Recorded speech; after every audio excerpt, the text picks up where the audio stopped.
ਨਾਮ ਕਿਸ ਵੇਲੇ ਜਪਣਾ ਹੈ। ਸਤਿਗੁਰੂ ਜੀ ਨੇ ਜਗਿਆਸੂ ਨੂੰ ਹਰ ਸਮੇਂ ਪ੍ਰਭੂ ਪਰਮੇਸ਼ਰ ਦਾ ਨਾਮ ਜਪਣ ਦੀ ਤਾਕੀਦ ਕੀਤੀ ਹੈ। ਸਾਸ ਸਾਸ ਸਿਮਰੋ ਗੋਬਿੰਦ, ਮਨ ਅੰਤਰ ਕੀ ਉਤਰੈ ਚਿੰਤ, ਤਥਾ ਊਠਤ ਬੈਠਤ ਸੋਭਤ ਧਿਆਈਐ, ਮਾਰਗ ਚਲਤ ਹਰੈ ਹਰਿ ਗਾਈਐ। ਊਠਤ ਬੈਠਤ ਸੋਭਤ ਨਾਮ, ਕਉ ਨਾਨਕ ਜਨ ਕੈ ਸਦਕਾਮ। ਉਸ ਮਾਲਕ ਦੀ ਯਾਦ ਬੈਠਿਆਂ ਵੀ, ਸੁੱਤਿਆਂ ਵੀ, ਲੰਮੇ ਪਿਆਂ ਵੀ, ਰਸਤੇ ਚਲਦਿਆਂ ਵੀ, ਕਾਰ ਵਿਹਾਰ ਕਰਦਿਆਂ ਵੀ ਹਰ ਸਮੇਂ ਆਪਣੇ ਹਿਰਦੇ ਵਿੱਚ ਵਸਾਈ ਰੱਖਣੀ ਹੈ। ਉਸ ਨੂੰ ਯਾਦ ਰੱਖਣਾ ਹੈ ਅਤੇ ਯਾਦ ਕਰਨਾ ਹੈ।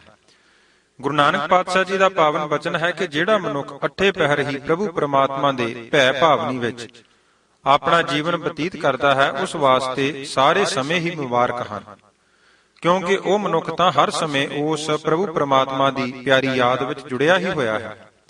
ਧੰਨ ਗੁਰੂ ਨਾਨਕ ਦੇਵ ਪਾਤਸ਼ਾਹ ਪਾਵਨ ਬਚਨ ਕਰਦੇ ਹਨ, ਸਭੇ ਵੇਲਾ ਵਕਤ ਸਭ ਜੇ ਅੱਠੀ ਭਉ ਹੋਏ, ਨਾਨਕ ਸਾਹਿਬ ਮਨ ਵਸੈ ਸੱਚਾ ਨਾਵਣ ਹੋਏ।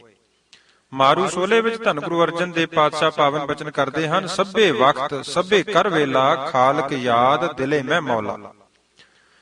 ਇਸ ਬਚਨਾਂ ਦਾ ਧਾਰਨੀ ਹੋਣ ਕਰਕੇ ਉਹ ਪਿਆਰਾ ਧੰਤਾ ਦੇ ਯੋਗ ਹੈ। ਪਰ ਜਦੋਂ ਆਪਾਂ ਜਪਜੀ ਸਾਹਿਬ ਦੀ ਬਾਣੀ ਪੜ੍ਹਦੇ ਹਾਂ, ਪਹਿਲੀ ਪੌੜੀ ਵਿੱਚ ਹੀ ਸਤਿਗੁਰੂ ਜੀ ਨੇ ਕਿਵ ਸਚਿਆਰਾ ਹੋਈ ਹੈ, ਕਿਵ ਕੂੜਾ ਟੁੱਟੈ ਪਾਲ ਦਾ ਪ੍ਰਸ਼ਨ ਕਰਕੇ ਅਗਲੇਰੀਆਂ ਪੌੜੀਆਂ ਵਿੱਚ ਇਸ ਪ੍ਰਸ਼ਨ ਦਾ ਉੱਤਰ ਬਖਸ਼ਿਸ਼ ਕੀਤਾ ਹੈ ਕਿ ਉਸ ਬੇਅੰਤ ਪ੍ਰਭੂ ਨੂੰ ਜੋ ਸਾਰਿਆਂ ਨੂੰ ਦਾਤਾਂ ਬਖਸ਼ਦਾ ਹੈ, ਜਿਸ ਦੇ ਹੁਕਮ ਵਿੱਚ ਕਾਇਨਾਤ ਸਾਰੀ ਦੀ ਸਾਰੀ ਚੱਲ ਰਹੀ ਹੈ, ਆਪਣੀ ਬਣਾਈ ਹੋਈ ਕਿਰਤ ਨੂੰ ਚਲਾ ਕੇ ਵਿਕਸ ਰਿਹਾ ਹੈ, ਐਸੇ ਮਾਲਕ ਦੀ ਪ੍ਰਾਪਤੀ ਲਈ, ਉਸ ਦੇ ਵਸਲ ਲਈ, ਉਸ ਮਾਲਕ ਦੀ ਪ੍ਰਸੰਨਤਾ ਪ੍ਰਾਪਤ ਕਰਨ ਲਈ, ਉਸ ਮਾਲਕ ਨੂੰ ਰਿਝਾਵਣ ਲਈ, ਉਸ ਮਾਲਕ ਦੇ ਅੱਗੇ ਕਿਹੜੀ ਵਸਤੂ ਰੱਖੀਏ ਜਿਸ ਸਦਕਾ ਅਸੀਂ ਮਾਲਕ ਦੀ ਪ੍ਰਸੰਨਤਾ ਦੇ ਪਾਤਰ ਬਣ ਸਕੀਏ ਅਤੇ ਸਾਨੂੰ ਉਸ ਦੇ ਦਰਬਾਰ ਦਾ ਦਰਸ਼ਨ ਹੋ ਸਕੇ।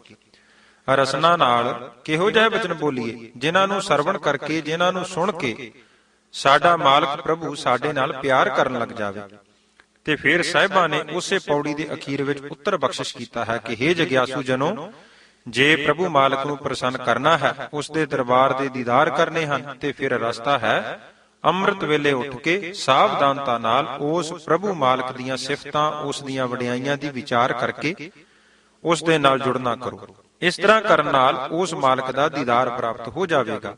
ਉਸ ਮਾਲਕ ਨੂੰ ਮਿਲਣ ਦਾ ਹੋਰ ਕੋਈ ਰਸਤਾ ਨਹੀਂ। ਪ੍ਰਸ਼ਨ ਰੂਪ ਵਿੱਚ ਸਾਹਿਬਾਂ ਨੇ ਬਾਣੀ ਉਚਾਰਨ ਕੀਤੀ ਕਿ ਫੇਰ ਕੇ ਅੱਗੇ ਰੱਖੀ ਹੈ, ਜਿਤ ਦਿਸੈ ਦਰਬਾਰ, ਮੂੰਹੋਂ ਕੇ ਬੋਲਣ ਬੋਲੀ ਹੈ, ਜਿਤ ਸੁਣ ਧਰੈ ਪਿਆਰ। ਫਿਰ ਆਪ ਹੀ ਉੱਤਰ ਬਖਸ਼ਿਸ਼ ਕੀਤਾ ਕਿਰਪਾ ਕਰਕੇ ਕਿ ਅੰਮ੍ਰਿਤ ਵੇਲਾ ਸੱਚ ਨਾਉ ਵਡਿਆਈ ਵਿਚਾਰ। ਗੁਰਮਤਿ ਵਿੱਚ ਅੰਮ੍ਰਿਤ ਵੇਲੇ ਨੂੰ ਬਹੁਤ ਮਹਾਨਤਾ ਦਿੱਤੀ ਗਈ ਹੈ। ਅੰਮ੍ਰਿਤ ਵੇਲੇ ਨੂੰ ਸਤਿਗੁਰੂ ਜੀ ਨੇ ਚੌਥਾ ਪਹਿਰ ਵੀ ਗੁਰਬਾਣੀ ਵਿੱਚ ਲਿਖਿਆ ਹੈ।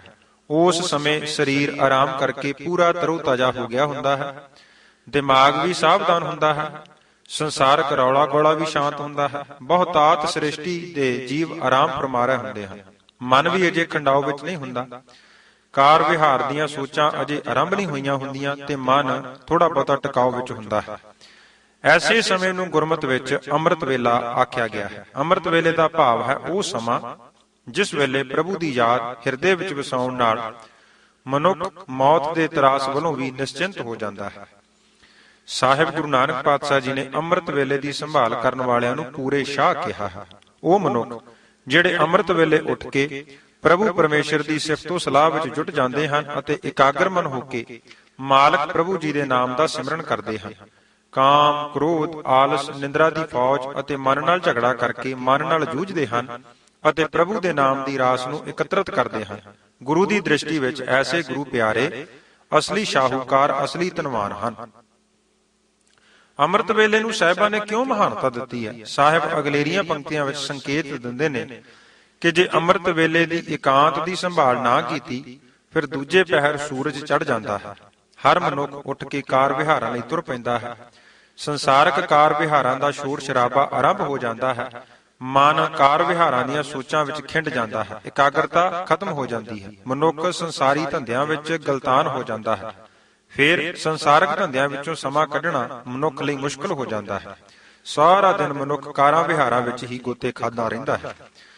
ਥੋੜਾ ਹੋਰ ਸਮਾਂ ਬੀਤਦਾ ਹੈ, ਤੀਜੇ ਪਹਿਰ ਵਿੱਚ ਸਰੀਰ ਨੂੰ ਭੁੱਖ ਪਿਆਸ ਆ ਵਿਆਪਦੀ ਹੈ। ਮਨੁੱਖ ਸਰੀਰ ਨੂੰ ਆਹਾਰ ਦੇਣ ਦੇ ਵਿੱਚ ਆਹਾਰ ਕਰਨ ਲੱਗ ਪੈਂਦਾ ਹੈ।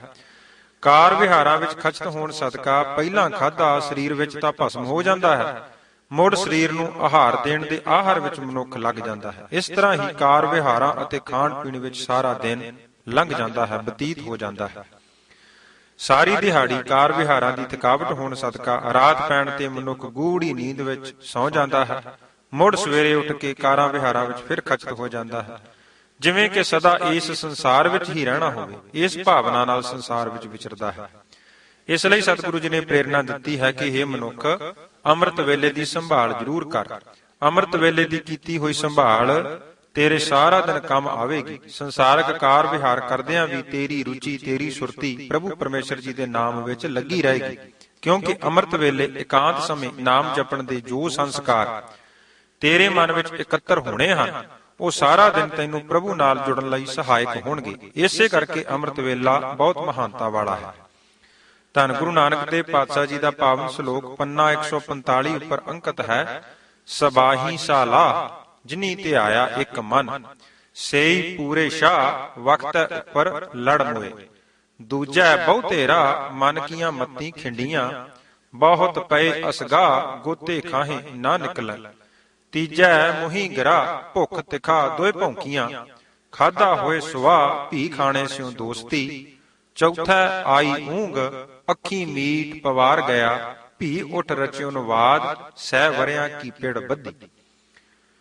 ਸਾਹਿਬਾਂ ਨੇ ਨਾਮ ਰਸੀਆਂ ਦਾ ਅਗਾਂਹ ਜ਼ਿਕਰ ਕੀਤਾ ਹੈ ਕਿ ਜਦੋਂ ਚੌਥੇ ਪਹਿਰ ਦਾ ਚੜਾਓ ਹੁੰਦਾ ਹੈ, ਨਾਮ ਰਸੀਆਂ ਦੇ ਮਨ ਵਿੱਚ ਆਪਣੇ ਮਾਲਕ ਦਾ ਸਿਮਰਨ ਕਰਨ ਲਈ ਉਤਸ਼ਾਹ ਉਮੜਦਾ ਹੈ, ਚਾਉ ਚੜ੍ਹਦਾ ਹੈ। ਉਹ ਗੁਰੂ ਪਿਆਰੇ ਨੀਂਦ ਤੋਂ ਉਥਾਨ ਹੋ ਕੇ ਸਰੀਰ ਦੀ ਸਵੱਛਤਾ ਲਈ ਵਗਦੇ ਦਰਿਆ ਉੱਤੇ ਨਾਮ ਜਪਦੇ ਜਪਦੇ ਪੁੱਜ ਜਾਂਦੇ ਨੇ।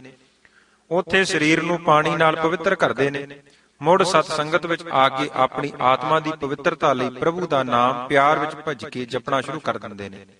ਇਸ ਤਰ੍ਹਾਂ ਅੰਮ੍ਰਿਤ ਵੇਲੇ ਦੀ ਸੰਭਾਲ ਕਰਦਿਆਂ ਕਰਦਿਆਂ ਉਹਨਾਂ ਗੁਰਮੁਖ ਪਿਆਰਿਆਂ ਦੀਆਂ ਆਤਮਾਵਾਂ ਕੰਚਨ ਵਰਗੀਆਂ ਭਾਵ ਬਹੁਤ ਕੀਮਤੀ ਹੋ ਜਾਂਦੀਆਂ ਨੇ। ਗੁਰੂ ਮੇਰ ਨਾਲ ਉਹ ਗੁਰੂ ਪਿਆਰੇ ਗੁਰੂ ਦੀ ਨਿਗਾਹ ਵਿੱਚ ਪ੍ਰਵਾਨ ਚੜ ਜਾਂਦੇ ਹਨ। ਐਸੀਆਂ ਗੁਰਮੁਖ ਰੂਹਾਂ ਨੂੰ ਫਿਰ ਕੋਈ ਕਠਿਨ ਘਾਲਣਾ ਨਹੀਂ ਕਰਨੀ ਪੈਂਦੀ। ਸਾਹਿਬ ਗੁਰੂ ਨਾਨਕ ਦੇਵ ਪਾਤਸ਼ਾਹ ਜੀ ਦਾ ਪਾਵਨ ਬਚਨ ਹੈ, ਚੌਥੇ ਪਹਿਰੇ ਸਭਾ ਕੇ ਸੁਰਤਿਆਂ ਉਪਜੈ ਚਾਓ, ਤਿੰਨਾਂ ਦਰਿਆਵਾਂ ਸਿਉ ਦੋਸਤੀ ਮਨ ਮੁਖ ਸੱਚਾ ਨਾਮ। ਉਥੈ ਅੰਮ੍ਰਿਤ ਵੰਡੀਐ ਕਰਮੀ ਹੋਏ ਪਸਾਓ, ਕੰਚਨ ਕਾਇਆ ਕਸੀਐ ਵੰਨੀ ਚੜ੍ਹੈ ਚੜਾਓ। ਜੇ ਹੋਵੈ ਨਦਰ ਸਰਾਫ ਕੀ ਬਹੁੜ ਨਾ ਪਾਈ ਤਾਓ। ਸਾਹਿਬ ਸ੍ਰੀ ਗੁਰੂ ਅਰਜਨ ਦੇਵ ਜੀ ਨੇ ਅੰਮ੍ਰਿਤ ਵੇਲੇ ਨੂੰ ਮਹਾਨਤਾ ਦਿੰਦੇ ਹੋਏ ਪ੍ਰਮਾਣ ਕੀਤਾ ਹੈ ਕਿ ਹੇ ਭਾਈ, ਅੰਮ੍ਰਿਤ ਵੇਲੇ ਉੱਠ ਕੇ ਪਰਮੇਸ਼ਰ ਜੀ ਦਾ ਨਾਮ ਜਪਣਾ ਲੋੜੀਏ। ਅੰਮ੍ਰਿਤ ਵੇਲੇ ਜੋ ਨਾਮ ਜਪ ਦੁਆਰਾ ਪ੍ਰੇਰਣਾ ਮਿਲਦੀ ਹੈ, ਉਸ ਪ੍ਰੇਰਣਾ ਨੂੰ ਦਿਨ ਰਾਤ ਹੀ ਹਿਰਦੇ ਵਿੱਚ ਵਸਾ ਕੇ ਨਾਮ ਨਾਲ ਆਪਣੀ ਪ੍ਰੀਤ ਬਣਾਈ ਰੱਖਣੀ ਚਾਹੀਦੀ ਹੈ। ਇਸ ਤਰ੍ਹਾਂ ਕਰਨ ਨਾਲ ਕਿਸੇ ਵੀ ਕਿਸਮ ਦੀ ਚਿੰਤਾ ਫਿਕਰ ਤੰਗ ਨਹੀਂ ਕਰਦੀ। ਸਾਰੀਆਂ ਆਧੀਆਂ ਵਿਆਧੀਆਂ ਅਤੇ ਉਪਾਧੀਆਂ ਖਤਮ ਹੋ ਜਾਂਦੀਆਂ ਹਨ। ਕੈਸੀ ਹੈ ਅੰਮ੍ਰਿਤ ਵੇਲੇ ਦੀ ਬਰਕਤ। ਸਾਹਿਬਾਂ ਦਾ ਪਾਵਨ ਬਚਨ ਪੜ੍ਹਨਾ ਕਰੀਏ ਜੋ 52 ਅੱਖਰੀ ਵਿੱਚ ਪੰਨਾ 255 ਉੱਪਰ ਅੰਕਿਤ ਹੈ। ਝਾ ਲਾਗੇ ਉਠ ਨਾਮ ਜਪ ਨਿਸ ਬਾਸੁਰ ਆਰਾਧ, ਕਾਰਾਹ ਤੁਝੈ ਨਾ ਵਿਆਪਈ ਨਾਨਕ ਮਿਟੈ ਉਪਾਧ। ਸਤਿਗੁਰੂ ਜੀ ਨੇ ਅੰਮ੍ਰਿਤ ਵੇਲੇ ਦੇ ਸੁੰਦਰ ਦ੍ਰਿਸ਼ ਨੂੰ ਚਿੱਤਰ ਕੇ ਜਗਿਆਸੂਆਂ ਨੂੰ ਅੰਮ੍ਰਿਤ ਵੇਲੇ ਦੀ ਸੰਭਾਲ ਕਰਨ ਦੀ ਪ੍ਰੇਰਣਾ ਦਿੱਤੀ ਹੈ। ਅੰਮ੍ਰਿਤ ਵੇਲਾ ਸਾਂਭਣ ਲਈ ਉਤਸ਼ਾਹਤ ਕੀਤਾ ਹੈ। ਹੇ ਮਨੁੱਖ, ਜਿਸ ਵੇਲੇ ਅੰਮ੍ਰਿਤ ਵੇਲਾ ਹੋ ਜਾਂਦਾ ਹੈ, ਚਿੜੀਆਂ ਜਨੌਰ ਆਦਿ ਜਾਨਵਰ ਵੀ ਮਾਨੋ ਸਾਈਂ ਦਾ ਸਿਮਰਨ ਕਰਨ ਲੱਗ ਜਾਂਦੇ ਨੇ। ਇਹਨਾਂ ਵੱਲ ਵੇਖ ਕੇ ਹੀ ਤੂੰ ਮਨ ਵਿੱਚ ਉਤਸ਼ਾਹ ਧਾਰ ਲੈ। ਜਿਹੜੇ ਜਗਿਆਸੂ ਅੰਮ੍ਰਿਤ ਵੇਲੇ ਸਾਈਂ ਦੇ ਨਾਮ ਦੇ ਰੰਗ ਵਿੱਚ ਜੁੜ ਜਾਂਦੇ ਨੇ, ਉਹਨਾਂ ਦੇ ਹਿਰਦੇ ਵਿੱਚ ਪ੍ਰਭੂ ਨਾਮ ਦੀਆਂ ਮਾਨੋ ਲਹਿਰਾਂ ਉਤਪੰਨ ਹੋਣ ਲੱਗ ਜਾਂਦੀਆਂ ਹਨ। ਐਸੇ ਇਕਾਂਤ ਦੇ ਸਮੇਂ ਨਾਮ ਸਿਮਰਨ ਦੀ ਬਰਕਤ ਨਾਲ ਉਹਨਾਂ ਦੇ ਹਿਰਦੇ ਵਿੱਚ ਕੁਦਰਤ ਦੇ ਅਚਰਜ ਕਰਨ ਵਾਲੇ ਅਨੇਕਾਂ ਕੌਤਕ ਵਰਤਦੇ ਹਨ। ਤੂੰ ਵੀ ਇਹਨਾਂ ਤੋਂ ਪ੍ਰੇਰਣਾ ਲੈ ਕੇ ਅੰਮ੍ਰਿਤ ਵੇਲੇ ਦੀ ਸੰਭਾਲ ਕਰ। ਧੰਨ ਗੁਰੂ ਅਰਜਨ ਦੇਵ ਪਾਤਸ਼ਾਹ ਜੀ ਕੀ ਬਚਨ ਕਰਦੇ ਹਨ। ਚਿੜੀ ਚੋਹਕੀ ਪਉ ਫੁੱਟੀ ਵਗਨ ਬਹੁਤ ਤਰੰਗ, ਅਚਰਜ ਰੂਪ ਸੰਤਨ ਰਚੇ ਨਾਨਕ ਨਾਮੈ ਰੰਗ। ਸ੍ਰੀ ਗੁਰੂ ਨਾਨਕ ਪਾਤਸ਼ਾਹ ਜੀ ਨੇ, ਜਿਨ੍ਹਾਂ ਨੇ ਸਾਰੀ ਆਯੂ ਆਪ ਅੰਮ੍ਰਿਤ ਵੇਲੇ ਨੂੰ ਮਾਣਿਆ, ਸਾਨੂੰ ਵੀ ਅੰਮ੍ਰਿਤ ਵੇਲੇ ਤੋਂ ਲਾਹਾ ਪ੍ਰਾਪਤ ਕਰਨ ਵਾਸਤੇ ਪ੍ਰੇਰਣਾ ਦੇ ਰਹੇ ਨੇ। ਹੇ ਗੁਰਮੁਖ ਪਿਆਰਿਓ, ਅੰਮ੍ਰਿਤ ਵੇਲੇ ਉੱਠ ਕੇ ਪ੍ਰਭੂ ਪਰਮੇਸ਼ਰ ਜੀ ਦੇ ਨਾਮ ਨੂੰ ਧਿਆਵੋ। ਸੰਸਾਰ ਦੀਆਂ ਝੂਠੀਆਂ ਪ੍ਰੀਤਾਂ ਦਾ ਤਿਆਗ ਕਰ ਦਿਓ। ਸਾਹਿਬ ਪਾਵਨ ਬਚਨ ਕਰਦੇ ਹਨ ਕਿ ਜੋ ਅੰਮ੍ਰਿਤ ਵੇਲੇ ਦੀ ਸੰਭਾਲ ਕਰਕੇ ਆਪਣੀ ਸੁਰਤੀ ਨੂੰ ਪ੍ਰਭੂ ਨਾਲ ਜੋੜ ਲੈਂਦਾ ਹੈ, ਸਮਝੋ ਉਸ ਦੇ ਜੀਵਨ ਦੀ ਬਾਜੀ ਜਿੱਤੀ ਗਈ। ਨਾਉ ਪ੍ਰਭਾਤੈ ਸ਼ਬਦ ਧਿਆਈਐ, ਛੋਡਹੁ ਦੁਨੀ ਪਰੀਤਾ। ਪ੍ਰਣਵਤ ਨਾਨਕ ਦਾਸਨ ਦਾਸਾ, ਜਗ ਹਾਰਿਆ ਤਿਨ ਜੀਤਾ। ਧੰਨ ਗੁਰੂ ਅਰਜਨ ਦੇਵ ਪਾਤਸ਼ਾਹ ਬਸੰਤ ਰਾਗ ਵਿੱਚ ਪਾਵਨ ਬਚਨ ਕਰਦੇ ਨੇ ਕਿ ਉਠ ਇਸ਼ਨਾਨ ਕਰੋ ਪ੍ਰਭਾਤੇ, ਸੋਏ ਹਰ ਆਰਾਧੇ। ਵਿਖੜੈ ਦਾਓ ਲੰਘਾਵੈ ਮੇਰਾ ਸਤਿਗੁਰ, ਸੁਖ ਸਹਿਜ ਛੇਤੀ ਘਰ ਜਾਤੇ। ਦੱਖਣੇ ਮਹੱਲਾ ਪੰਜਵਾਂ ਵਿੱਚ ਵੀ ਧੰਨ ਗੁਰੂ ਅਰਜਨ ਦੇਵ ਪਾਤਸ਼ਾਹ ਜੀ ਦਾ ਪਾਵਨ ਬਚਨ ਧੰਨ ਗੁਰੂ ਗ੍ਰੰਥ ਸਾਹਿਬ ਦੇ ਪੰਨਾ 1099 ਉੱਪਰ ਅੰਕਿਤ ਹੈ। ਪ੍ਰਭਾਤੇ ਪ੍ਰਭ ਨਾਮ ਜਪ, ਗੁਰ ਕੇ ਚਰਨ ਧਿਆਏ। ਜਨਮ ਮਰਨ ਮਲ ਉਤਰੈ, ਸੱਚੇ ਕੇ ਗੁਣ ਗਾਏ। ਸ੍ਰੀ ਗੁਰੂ ਜੀ ਨੇ ਤਾਂ ਗੁਰਸਿੱਖ ਦੇ ਨਿਤ ਦੇ ਟਾਈਮ ਟੇਬਲ ਵਿੱਚ ਸਭ ਤੋਂ ਪਹਿਲਾਂ ਅੰਮ੍ਰਿਤ ਵੇਲੇ ਦੀ ਸੰਭਾਲ ਪਹਿਲਾ ਕਰਮ ਲਿਖਿਆ ਹੈ। ਫਿਰ ਸਾਵਧਾਨ ਹੋ ਕੇ ਸਾਰਾ ਦਿਨ ਪਰਮੇਸ਼ਰ ਜੀ ਦਾ ਨਾਮ ਜਪਣਾ ਹੈ। ਦਿਨੇ ਕਾਰ ਵਿਹਾਰ ਕਰਦਿਆਂ ਗੁਰਬਾਣੀ ਨਾਮ ਨਾਲ ਜੁੜ ਕੇ ਹਾਥ ਪਾਉ ਕਰ ਕਾਮ ਸਭ, ਚੀਤ ਨਰੰਜਨ ਨਾਲ ਦੀ ਡਿਊਟੀ ਨਿਭਾਉਣੀ ਹੈ। ਧੰਨ ਗੁਰੂ ਰਾਮਦਾਸ ਸਾਹਿਬ ਸੱਚੇ ਪਾਤਸ਼ਾਹ ਜੀ ਦਾ ਗੁਰਸਿੱਖ ਨੂੰ ਬਖਸ਼ਿਸ਼ ਕੀਤਾ ਨਿਤ ਦਾ ਨਿਯਮਬੱਧ ਟਾਈਮ ਟੇਬਲ ਪੜ੍ਹੀਏ ਤੇ ਸੁਣੀਏ, ਅੰਮ੍ਰਿਤ ਵੇਲੇ ਦੀ ਮਹਾਨਤਾ ਪ੍ਰਤੀ ਸੋਝੀ ਪੈ ਜਾਵੇਗੀ। ਗੌੜੀ ਰਾਗ ਵਿੱਚ ਧੰਨ ਗੁਰੂ ਰਾਮਦਾਸ ਸਾਹਿਬ ਜੀ ਦਾ ਪਾਵਨ ਬਚਨ ਹੈ। ਗੁਰ ਸਤਿਗੁਰ ਕਾ ਜੋ ਸਿੱਖ ਅਖਾਏ, ਸੋ ਭਲ ਕੇ ਉਠ ਹਰ ਨਾਮ ਧਿਆਵੈ। ਉਦਮ ਕਰੇ ਭਲ ਕੇ ਪ੍ਰਭਾਤੀ, ਇਸ਼ਨਾਨ ਕਰੇ ਅੰਮ੍ਰਿਤ ਸਰ ਨਾਵੈ। ਉਪਦੇਸ਼ ਗੁਰੂ ਹਰ ਹਰ ਜਪ ਜਾਪੈ, ਸਭ ਕਿਲ ਵਿਖ ਪਾਪ ਦੋਖ ਲਹਿ ਜਾਵੈ। ਫਿਰ ਚੜ੍ਹੈ ਦਿਵਸ ਗੁਰਬਾਣੀ ਗਾਵੈ, ਬਹਿੰਦਿਆਂ ਉੱਠਦਿਆਂ ਹਰ ਨਾਮ ਧਿਆਵੈ। ਜੋ ਸਾਸ ਗਿਰਾਸ ਧਿਆਏ ਮੇਰਾ ਹਰ ਹਰ, ਸੋ ਗੁਰ ਸਿੱਖ ਗੁਰੂ ਮਨ ਭਾਵੈ। ਜਿਸਨੂੰ ਦਇਆਲ ਹੋਵੈ ਮੇਰਾ ਸੁਆਮੀ, ਤਿਸ ਗੁਰ ਸਿੱਖ ਗੁਰੂ ਉਪਦੇਸ਼ ਸੁਣਾਵੈ। ਜਨ ਨਾਨਕ ਧੂੜ ਮੰਗੈ ਤਿਸ ਗੁਰ ਸਿੱਖ ਕੀ, ਜੋ ਆਪ ਜਪੈ ਅਵਰੈ ਨਾਮ ਜਪਾਵੈ। ਬਾਬਾ ਫਰੀਦ ਜੀ ਰਾਤ ਦੇ ਪਹਿਲੇ ਪਹਿਰ ਦੇ ਸਿਮਰਨ ਨੂੰ ਫੁੱਲ ਦੱਸਦੇ ਹਨ ਅਤੇ ਅੰਮ੍ਰਿਤ ਵੇਲੇ ਦੇ ਸਿਮਰਨ ਨੂੰ ਫਲ ਨਾਲ ਤੁਲਨਾ ਦਿੱਤੀ ਹੈ। ਜਿਹੜੇ ਮਨੁੱਖ ਅੰਮ੍ਰਿਤ ਵੇਲੇ ਉੱਠ ਕੇ ਸਾਈਂ ਦੀ ਯਾਦ ਵਿੱਚ ਜੁਟ ਜਾਂਦੇ ਨੇ, ਉਹ ਨਾਮ ਜਪ ਦਾ ਅੰਮ੍ਰਿਤਮਈ ਫਲ ਪ੍ਰਾਪਤ ਕਰ ਲੈਂਦੇ ਨੇ। ਇਸ ਦਾਤ ਨੂੰ ਪ੍ਰਾਪਤ ਉਹ ਹੀ ਕਰਨਗੇ ਜੋ ਅੰਮ੍ਰਿਤ ਵੇਲੇ ਦੀ ਸਾਂਭ ਸੰਭਾਲ ਕਰਨਗੇ। ਭਗਤ ਫਰੀਦ ਜੀ ਦਾ ਕੀ ਪਾਵਨ ਬਚਨ ਹੈ। ਪਹਿਲੇ ਪਹਿਰੇ ਫੁੱਲੜਾ, ਫਲ ਭੀ ਪਛਾ ਰਾਤ। ਜੋ ਜਾਗਨ ਲਹਨ ਸੇ, ਸਾਈਂ ਕੰਨੋ ਦਾਤ। ਬਾਬਾ ਫਰੀਦ ਜੀ ਦੀ ਦ੍ਰਿਸ਼ਟੀ ਵਿੱਚ ਉਹ ਮਨੁੱਖ ਜਿਉਂਦਾ ਹੀ ਮੁਰਦੇ ਦੇ ਸਮਾਨ ਹੈ ਜੋ ਅੰਮ੍ਰਿਤ ਵੇਲੇ ਉੱਠ ਕੇ ਆਪਣੇ ਸਾਈਂ ਦੀ ਯਾਦ ਵਿੱਚ ਨਹੀਂ ਜੁੜਦਾ। ਨਾਲ ਹੀ ਚੇਤਾਵਨੀ ਦਿੱਤੀ ਹੈ ਕਿ ਹੇ ਇਨਸਾਨ, ਜੇ ਤੂੰ ਰੱਬ ਨੂੰ ਭੁਲਾ ਦਿੱਤਾ ਹੈ, ਯਾਦ ਰੱਖੀ ਰੱਬ ਨੇ ਤੈਨੂੰ ਨਹੀਂ ਭੁਲਾਇਆ। ਪਰਮਾਤਮਾ ਤਾਂ ਤੇਰੇ ਸਾਰੇ ਕਰਮਾਂ ਨੂੰ ਵੇਖ ਰਿਹਾ ਹੈ। ਭਗਤ ਫਰੀਦ ਜੀ ਦਾ ਪਾਵਨ ਬਚਨ 1383 ਪੰਨੇ ਤੇ ਅੰਕਿਤ ਹੈ। ਫਰੀਦਾ ਪਿਛਲ ਰਾਤ ਨਾ ਜਾਗਿਓ ਹੈ, ਜੀਵੰਦੜੋ ਮੋਇਓ। ਜੇ ਤੈਂ ਰੱਬ ਵਿਸਾਰਿਆ ਤਾਂ ਰੱਬ ਨਾ ਵਿਸਰਿਓ ਹੈ। ਸੋ ਅੰਮ੍ਰਿਤ ਵੇਲੇ ਦੀ ਗੁਰਬਾਣੀ ਵਿੱਚ ਬਹੁਤ ਮਹਾਨਤਾ ਦਰਸਾਈ ਗਈ ਹੈ। ਸਾਨੂੰ ਸਾਰੇ ਜਗਿਆਸੂਆਂ ਨੂੰ ਜ਼ਰੂਰੀ ਹੀ ਉਦਮ ਕਰਕੇ ਅੰਮ੍ਰਿਤ ਵੇਲੇ ਦੀ ਸੰਭਾਲ ਕਰਨੀ ਲੋੜੀਏ। ਸ੍ਰੀ ਗੁਰੂ ਰਾਮਦਾਸ ਪਾਤਸ਼ਾਹ ਜੀ ਦਾ ਪਾਵਨ ਬਚਨ ਅੰਮ੍ਰਿਤ ਵੇਲੇ ਦੇ ਜਪੇ ਨਾਮ ਦੀ ਵਡਿਆਈ ਉਜਾਗਰ ਕਰਦਾ ਹੈ ਕਿ ਹਰ ਧਨ ਅੰਮ੍ਰਿਤ ਵੇਲੇ ਵਤੈ ਕਾ ਬੀਜਿਆ, ਭਗਤ ਖਾਏ ਖਰਚ ਰਹੇ ਨਕੁੱਠਾ ਨਹੀਂ। ਭਾਈ ਗੁਰਦਾਸ ਜੀ ਨੇ ਕਿੰਨੀ ਮਹਾਨਤਾ ਦਿੱਤੀ ਹੈ ਉਹਨਾਂ ਗੁਰਸਿੱਖਾਂ ਨੂੰ ਜੋ ਅੰਮ੍ਰਿਤ ਵੇਲੇ ਉੱਠ ਕੇ ਸਾਵਧਾਨ ਹੋ ਜਾਂਦੇ ਹਨ ਅਤੇ ਸਰੀਰਕ ਸਵੱਛਤਾ ਲਈ ਇਸ਼ਨਾਨ ਕਰਦੇ ਹਨ, ਫਿਰ ਆਤਮਿਕ ਸਵੱਛਤਾ ਲਈ ਇਕਾਗਰ ਮਨ ਹੋ ਕੇ ਪ੍ਰਭੂ ਪਰਮੇਸ਼ਰ ਜੀ ਦਾ ਨਾਮ ਸਿਮਰਦੇ ਹਨ। ਹੋਰ ਲਾਹਾ ਪ੍ਰਾਪਤ ਕਰਨ ਵਾਸਤੇ ਗੁਰੂ ਕੀ ਸਾਧ ਸੰਗਤ ਵਿੱਚ ਚੱਲ ਕੇ ਜਾਂਦੇ ਹਨ। ਸਾਧ ਸੰਗਤ ਵਿੱਚ ਜਾ ਕੇ ਨਿਤ ਹੀ ਗੁਰਬਾਣੀ ਕੀਰਤਨ ਨੂੰ ਪਿਆਰ ਵਿੱਚ ਭਿੱਜ ਕੇ ਸਰਵਣ ਕਰਦੇ ਹਨ ਅਤੇ ਗੁਰਮਤੀਆਂ ਨਾਲ ਹੀ ਮੇਲ ਮਿਲਾਪ ਰੱਖਦੇ ਹਨ। ਗੁਰੂ ਪਾਤਸ਼ਾਹ ਜੀ ਦੇ ਗੁਰਪੁਰਬਾਂ ਨੂੰ ਪਿਆਰ ਸ਼ਰਧਾ ਭਾਵਨੀ ਨਾਲ ਮਨਾਉਂਦੇ ਹਨ। ਐਸੇ ਗੁਰਸਿੱਖ ਹੀ ਗੁਰੂ ਪਾਸੋਂ ਆਤਮਿਕ ਫਲਾਂ ਦੀ ਪ੍ਰਾਪਤੀ ਕਰ ਸਕਦੇ ਹਨ। ਐਸੇ ਨੇਮੀ ਗੁਰਸਿੱਖਾਂ ਤੋਂ ਭਾਈ ਸਾਹਿਬ ਕੁਰਬਾਨ ਜਾਂਦੇ ਹਨ। ਭਾਈ ਗੁਰਦਾਸ ਜੀ ਦਾ 12ਵੀਂ ਵਾਰ ਵਿੱਚ ਪਹਿਲੀ ਪੌੜੀ ਵਿੱਚ ਕੀ ਬਚਨ ਹੈ। ਕੁਰਬਾਨੀ ਤਿਨਾ ਗੁਰਸਿੱਖਾਂ ਪਿਛਲ ਰਾਤੀ ਉੱਠ ਬਹੰਦੇ। ਕੁਰਬਾਨੀ ਤਿਨਾ ਗੁਰਸਿੱਖਾਂ ਅੰਮ੍ਰਿਤ ਵੇਲੇ ਸਰ ਨਾ ਬੰਦੇ। ਕੁਰਬਾਨੀ ਤਿਨਾ ਗੁਰਸਿੱਖਾਂ ਹੋਏ ਇੱਕ ਮਨ ਗੁਰ ਜਾਪ ਜਪੰਦੇ। ਕੁਰਬਾਨੀ ਤਿਨਾ ਗੁਰਸਿੱਖਾਂ ਸਾਧ ਸੰਗਤ ਚਲ ਜਾਏ ਜੁੜੰਦੇ। ਕੁਰਬਾਨੀ ਤਿਨਾ ਗੁਰਸਿੱਖਾਂ ਗੁਰਬਾਣੀ ਨਿਤ ਗਾਏ ਸੁਣੰਦੇ। ਕੁਰਬਾਨੀ ਤਿਨਾ ਗੁਰਸਿੱਖਾਂ ਮਨ ਮੇਲੀ ਕਰ ਮੇਲ ਮਲੰਦੇ। ਕੁਰਬਾਣੀ ਤਿੰਨਾ ਗੁਰ ਸਿੱਖਾਂ, ਭਾਏ ਭਗਤ ਗੁਰਪੁਰਬ ਕਰੰਦੇ, ਗੁਰ ਸੇਵਾ ਫਲ ਸੁਫਲ ਫਲੰਦੇ। ਗੁਰਮਤਿ ਵਿੱਚ ਅੰਮ੍ਰਿਤ ਵੇਲੇ ਦੀ ਬਹੁਤ ਅਧਿਕ ਮਹਾਨਤਾ ਹੈ, ਸੋ ਹਰ ਗੁਰਸਿੱਖ ਨੂੰ ਅੰਮ੍ਰਿਤ ਵੇਲੇ ਦੇ ਜ਼ਰੂਰ ਧਾਰਨੀ ਬਣਨਾ ਚਾਹੀਦਾ ਹੈ, ਤਦ ਹੀ ਪੂਰਨ ਲਾਹਾ ਪ੍ਰਾਪਤ ਹੋਵੇਗਾ। ਅੰਮ੍ਰਿਤ ਵੇਲੇ ਦੇ ਨਾਮ ਸਿਮਰਨ ਦੇ ਸੰਸਕਾਰ ਸਾਰੇ ਦਿਨ ਨੂੰ ਸਫਲਾ ਕਰਨ ਲਈ ਸਹਾਇਕ ਹੁੰਦੇ ਹਨ। ਨਾਮ ਕਿਵੇਂ ਜਪਣਾ ਹੈ? ਸਾਰੀ ਗੁਰੂ ਕੀ ਬਾਣੀ ਨਾਮ ਜਪਣ ਵਾਸਤੇ ਹੀ ਜੀਵ ਨੂੰ ਪ੍ਰੇਰਨਾ ਦਿੰਦੀ ਹੈ। ਸਾਡੇ ਜੀਵਨ ਦਾ ਮਨੋਰਥ ਵੀ ਕੇਵਲ ਨਾਮ ਜਪਣ ਦਾ ਹੀ ਹੈ, ਜਿਸ ਨੂੰ ਗੁਰਦੇਵ ਪੰਜਵੇਂ ਪਾਤਸ਼ਾਹ ਜੀ ਨੇ ਰਹਿਰਾਸ ਦੇ ਪਾਠ ਵਿੱਚ ਅੰਕਿਤ ਕਰਕੇ ਹਰ ਗੁਰਸਿੱਖ ਨੂੰ ਇਹ ਸੰਦੇਸ਼ ਨਿਤ ਦੇਣਾ ਕੀਤਾ ਹੈ ਕਿ ਅਵਰ ਕਾਜ ਤੇਰਾ ਕਿਤੈ ਨਾ ਕਾਮ, ਮਿਲ ਸਾਧ ਸੰਗਤ ਭਜ ਕੇਵਲ ਨਾਮ। ਤਥਾ ਰਾਗ ਮਲਾਰ ਵਿੱਚ ਧੰਨ ਗੁਰੂ ਨਾਨਕ ਦੇਵ ਪਾਤਸ਼ਾਹ ਜੀ ਦਾ ਪਾਵਨ ਵਚਨ ਹੈ, ਪ੍ਰਾਣੀ ਏਕੋ ਨਾਮ ਧਿਆਵੋ, ਆਪਣੀ ਪਤ ਸੇਤੀ ਘਰ ਜਾਵੋ। ਅਸੀਂ ਨਾਮ ਜਪ ਦੇ ਸਾਧਨ ਦੁਆਰਾ ਆਪਣੇ ਮੂਲ ਨਾਲ ਜੁੜਨਾ ਹੈ। ਸਾਡੇ ਸਰੀਰ ਦਾ ਮੂਲ ਹੈ ਮਨ, ਮਨ ਦਾ ਮੂਲ ਹੈ ਆਤਮਾ, ਤੇ ਆਤਮਾ ਦਾ ਮੂਲ ਹੈ ਪਰਮ ਆਤਮਾ। ਪਰਮ ਆਤਮਾ ਅਤੇ ਸ਼ਬਦ ਓਤ-ਪੋਤ ਹਨ। ਪਰਮਾਤਮਾ ਦਾ ਰੂਪ ਹੈ ਸ਼ਬਦ। ਸ਼ਬਦ ਅਤੇ ਪਰਮਾਤਮਾ ਵਿੱਚ ਕੋਈ ਫਰਕ ਨਹੀਂ। ਜਦੋਂ ਸ੍ਰੀ ਗੁਰੂ ਨਾਨਕ ਦੇਵ ਜੀ ਨੂੰ ਸਿੱਧਾਂ ਨੇ ਪ੍ਰਸ਼ਨ ਕੀਤਾ ਕਿ ਆਪ ਜੀ ਕਿਰਪਾ ਕਰਕੇ ਆਪਣੇ ਗੁਰੂ ਪ੍ਰਤੀ ਦੱਸਣਾ ਕਰੋ, ਤੁਹਾਡਾ ਗੁਰੂ ਕੌਣ ਹੈ, ਤਾਂ ਗੁਰੂ ਨਾਨਕ ਦੇਵ ਪਾਤਸ਼ਾਹ ਜੀ ਨੇ ਉੱਤਰ ਦਿੱਤਾ ਜੋ ਸਿੱਧ ਗੋਸ਼ਟ ਵਿੱਚ ਦਰਜ ਹੈ, ਕਵਣ ਮੂਲ ਕਵਣ ਮਤ ਵੇਲਾ, ਤੇਰਾ ਕਵਣ ਗੁਰੂ ਜਿਸ ਕਾ ਤੂੰ ਚੇਲਾ। ਸਿੱਧਾਂ ਵੱਲੋਂ ਸਵਾਲ ਸੀ। ਸਤਿਗੁਰਾਂ ਨੇ ਇਸ ਪੁੱਛ ਦੇ ਵਿੱਚ ਉੱਤਰ ਵਿੱਚ ਕਿਹਾ ਸੀ, ਪਵਨ ਆਰੰਭ ਸਤਿਗੁਰ ਮਤ ਵੇਲਾ, ਸ਼ਬਦ ਗੁਰੂ ਸੁਰਤ ਧੁਨ ਚੇਲਾ। ਜਿੱਥੇ ਸਾਡੇ ਸਤਿਗੁਰਾਂ ਦਾ ਗੁਰੂ ਸ਼ਬਦ ਹੈ, ਉੱਥੇ ਸਤਿਗੁਰੂ ਜੀ ਨੇ ਗੁਰਸਿੱਖਾਂ ਦਾ ਗੁਰੂ ਵੀ ਸ਼ਬਦ ਨੂੰ ਹੀ ਥਾਪਿਆ ਹੈ ਅਤੇ ਸੁਰਤ ਨੂੰ ਸ਼ਬਦ ਦਾ ਚੇਲਾ ਬਣਾ ਕੇ ਸ਼ਬਦ ਨਾਲ ਸੰਬੰਧ ਕਾਇਮ ਕਰਨ ਲਈ ਪ੍ਰੇਰਨਾ ਦਿੱਤੀ ਹੈ।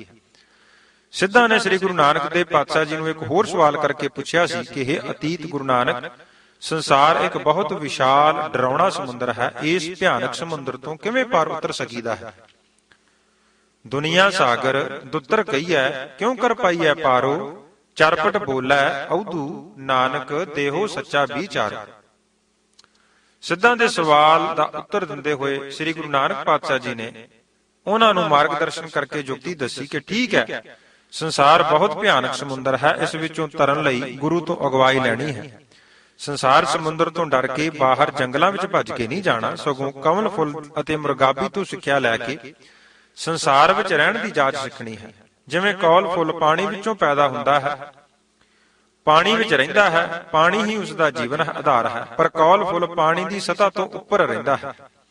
ਜੇ ਪਾਣੀ ਦੀ ਸਤ੍ਹਾ ਉੱਚੀ ਹੋ ਜਾਵੇ ਤਾਂ ਕੌਲ ਫੁੱਲ ਵੀ ਹੋਰ ਉੱਚਾ ਹੋ ਜਾਂਦਾ ਹੈ। ਜੇ ਕਿਤੇ ਐਸਾ ਸਮਾਂ ਵੀ ਆ ਬਣੇ ਕਿ ਪਾਣੀ ਕੌਲ ਫੁੱਲ ਦੇ ਉੱਪਰੋਂ ਦੀ ਲੰਘ ਜਾਵੇ, ਪਰ ਕਮਲ ਫੁੱਲ ਫੇਰ ਵੀ ਅਭਿੱਜ ਹੀ ਰਹਿੰਦਾ ਹੈ, ਪਾਣੀ ਦਾ ਅਸਰ ਨਹੀਂ ਕਬੂਲਦਾ। ਇਸੇ ਤਰ੍ਹਾਂ ਮੁਰਗਾਬੀ ਵੀ ਪਾਣੀ ਵਿੱਚ ਹੀ ਸਾਰਾ ਜੀਵਨ ਬਤੀਤ ਕਰਦੀ ਹੈ, ਪਰ ਜਦੋਂ ਜੀ ਚਾਹੇ ਪਾਣੀ ਵਿੱਚੋਂ ਉਡਾਰੀ ਮਾਰ ਜਾਂਦੀ ਹੈ। ਇਸੇ ਤਰ੍ਹਾਂ ਸੰਸਾਰ, ਪਰਿਵਾਰ, ਘਰ-ਬਾਰ ਦੀਆਂ ਡਿਊਟੀਆਂ ਨਿਭਾਉਂਦੇ ਹੋਏ ਸੁਰਤ ਨੂੰ ਸ਼ਬਦ ਨਾਲ ਜੋੜੀ ਰੱਖਣਾ ਹੈ, ਸੁਰਤ ਨੂੰ ਸੰਸਾਰ ਨਾਲ ਨਹੀਂ ਜੋੜਨਾ।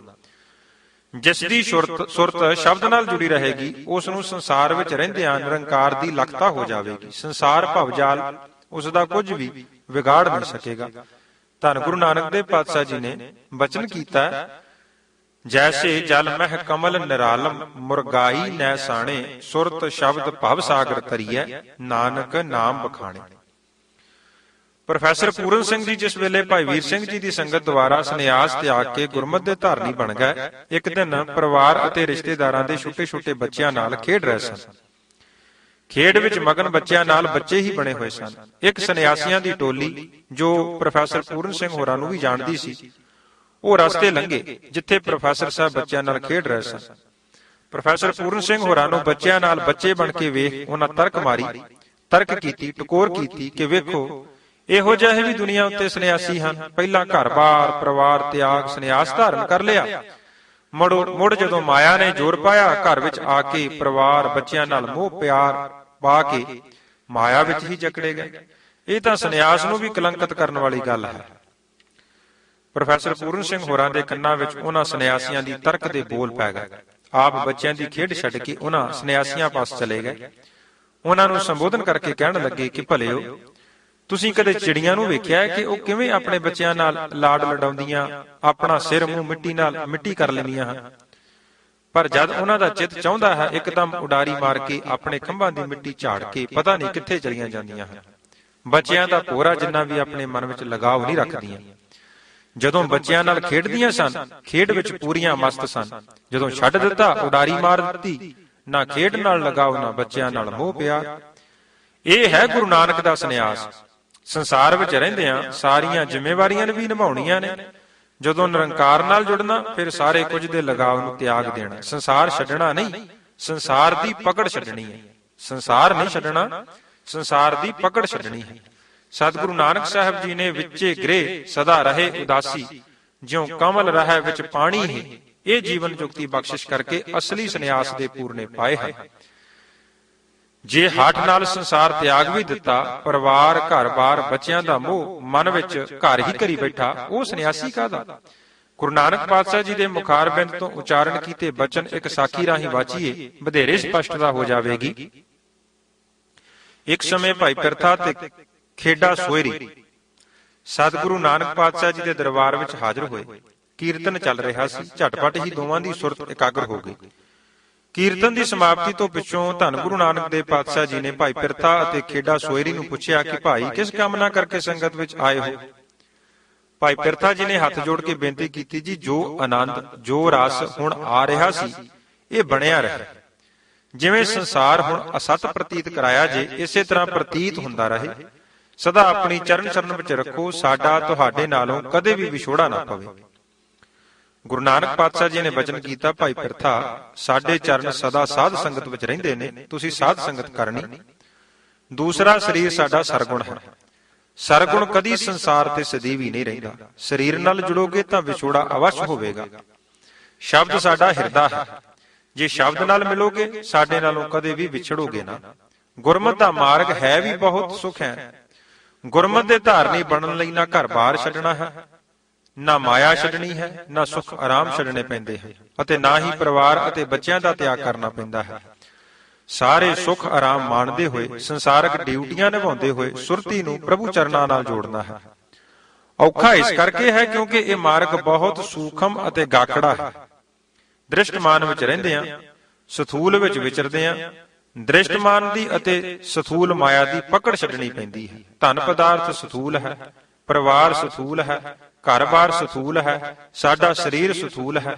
ਸਥੂਲ ਸਰੀਰ ਹੱਠ ਕਰਕੇ ਔਖਾ ਸੌਖਾ ਸਥੂਲ ਸੰਸਾਰ ਦਾ ਤਿਆਗ ਕਰ ਸਕਦਾ ਹੈ, ਪਰ ਸਥੂਲ ਸਰੀਰ ਦੁਆਰਾ ਸੂਖਮ ਮਾਇਆ ਦੇ ਲਗਾਓ ਅਤੇ ਮਾਇਆ ਦੇ ਪ੍ਰਭਾਵ ਤੋਂ ਬਚਣਾ ਬਹੁਤ ਔਖਾ ਹੈ।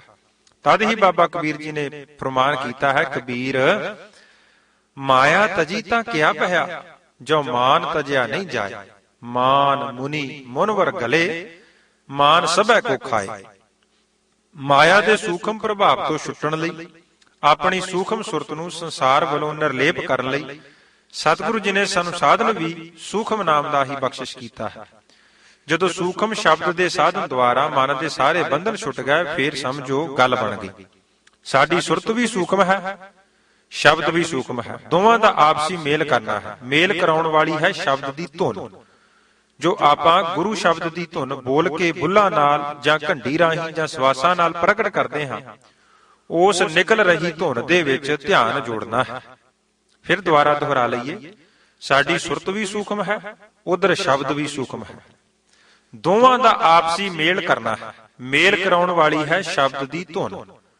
ਜੋ ਆਪਾਂ ਗੁਰੂ ਸ਼ਬਦ ਦੀ ਧੁਨ ਬੋਲ ਕੇ ਬੁੱਲਾਂ ਨਾਲ ਘੰਟੀ ਰਾਹੀਂ ਜਾਂ ਸਵਾਸਾਂ ਰਾਹੀਂ ਪ੍ਰਗਟ ਕਰਦੇ ਹਾਂ, ਉਸ ਨਿਕਲ ਰਹੀ ਧੁਨ ਦੇ ਵਿੱਚ ਧਿਆਨ ਜੋੜਨਾ ਹੈ।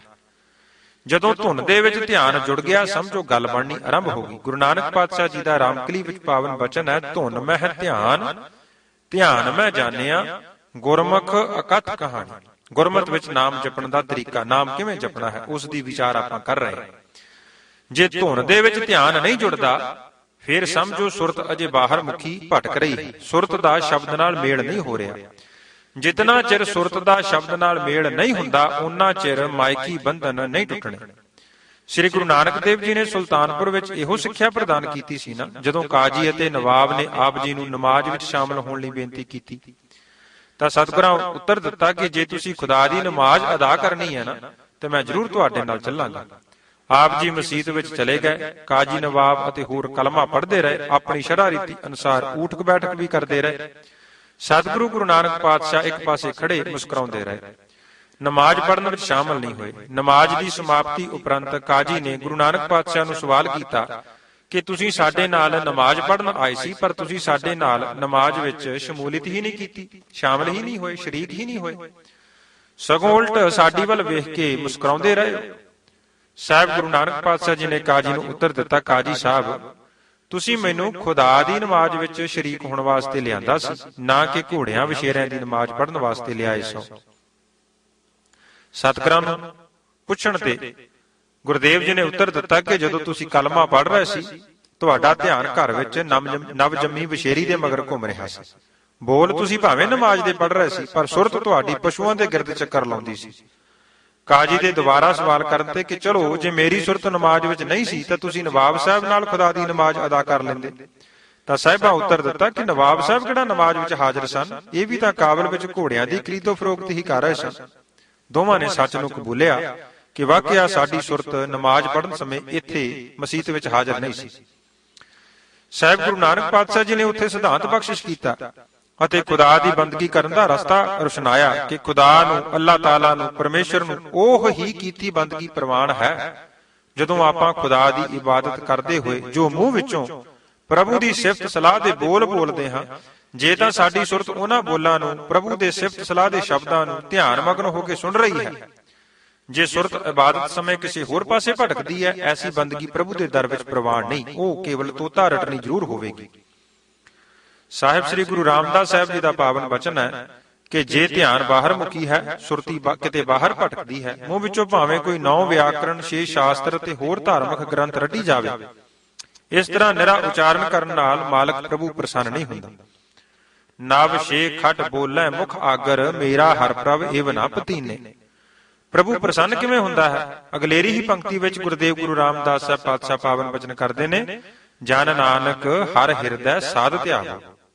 ਜਨ ਨਾਨਕ ਹਰ ਹਿਰਦੈ ਸਾਧ ਧਿਆਵੋ, ਇਉਂ ਹਰ ਪ੍ਰਭ ਮੇਰਾ ਭੀਨਾ ਹੈ। ਮਾਲਕ ਦੀ ਦਰਗਾਹ ਵਿੱਚ ਕਿਵੇਂ ਪ੍ਰਵਾਨਗੀ ਪ੍ਰਾਪਤ ਹੁੰਦੀ ਹੈ? ਧੰਨ ਗੁਰੂ ਅਰਜਨ ਦੇਵ ਪਾਤਸ਼ਾਹ ਜੀ ਦਾ ਇਹ ਪਾਵਨ ਬਚਨ ਸੋਰਠ ਰਾਗ ਵਿੱਚ ਜੋ ਪੰਨਾ 611 ਤੇ ਅੰਕਿਤ ਹੈ, ਪੜ੍ਹੀਏ। ਸ਼ਰਵਣੀ ਸੁਣੀਏ, ਰਸਨਾ ਗਾਈਐ, ਹਿਰਦੈ ਧਿਆਈਐ ਸੋਈ। ਸ਼ਰਵਣੀ ਸੁਣੀਐ, ਰਸਨਾ ਗਾਈਐ, ਹਿਰਦੈ ਧਿਆਈਐ ਸੋਈ। ਕਰਨ ਕਾਰਨ ਸਮਰੱਥ ਸੁਆਮੀ, ਜਾਂ ਤੇ ਬਿਰਥਾ ਨਾ ਕੋਈ।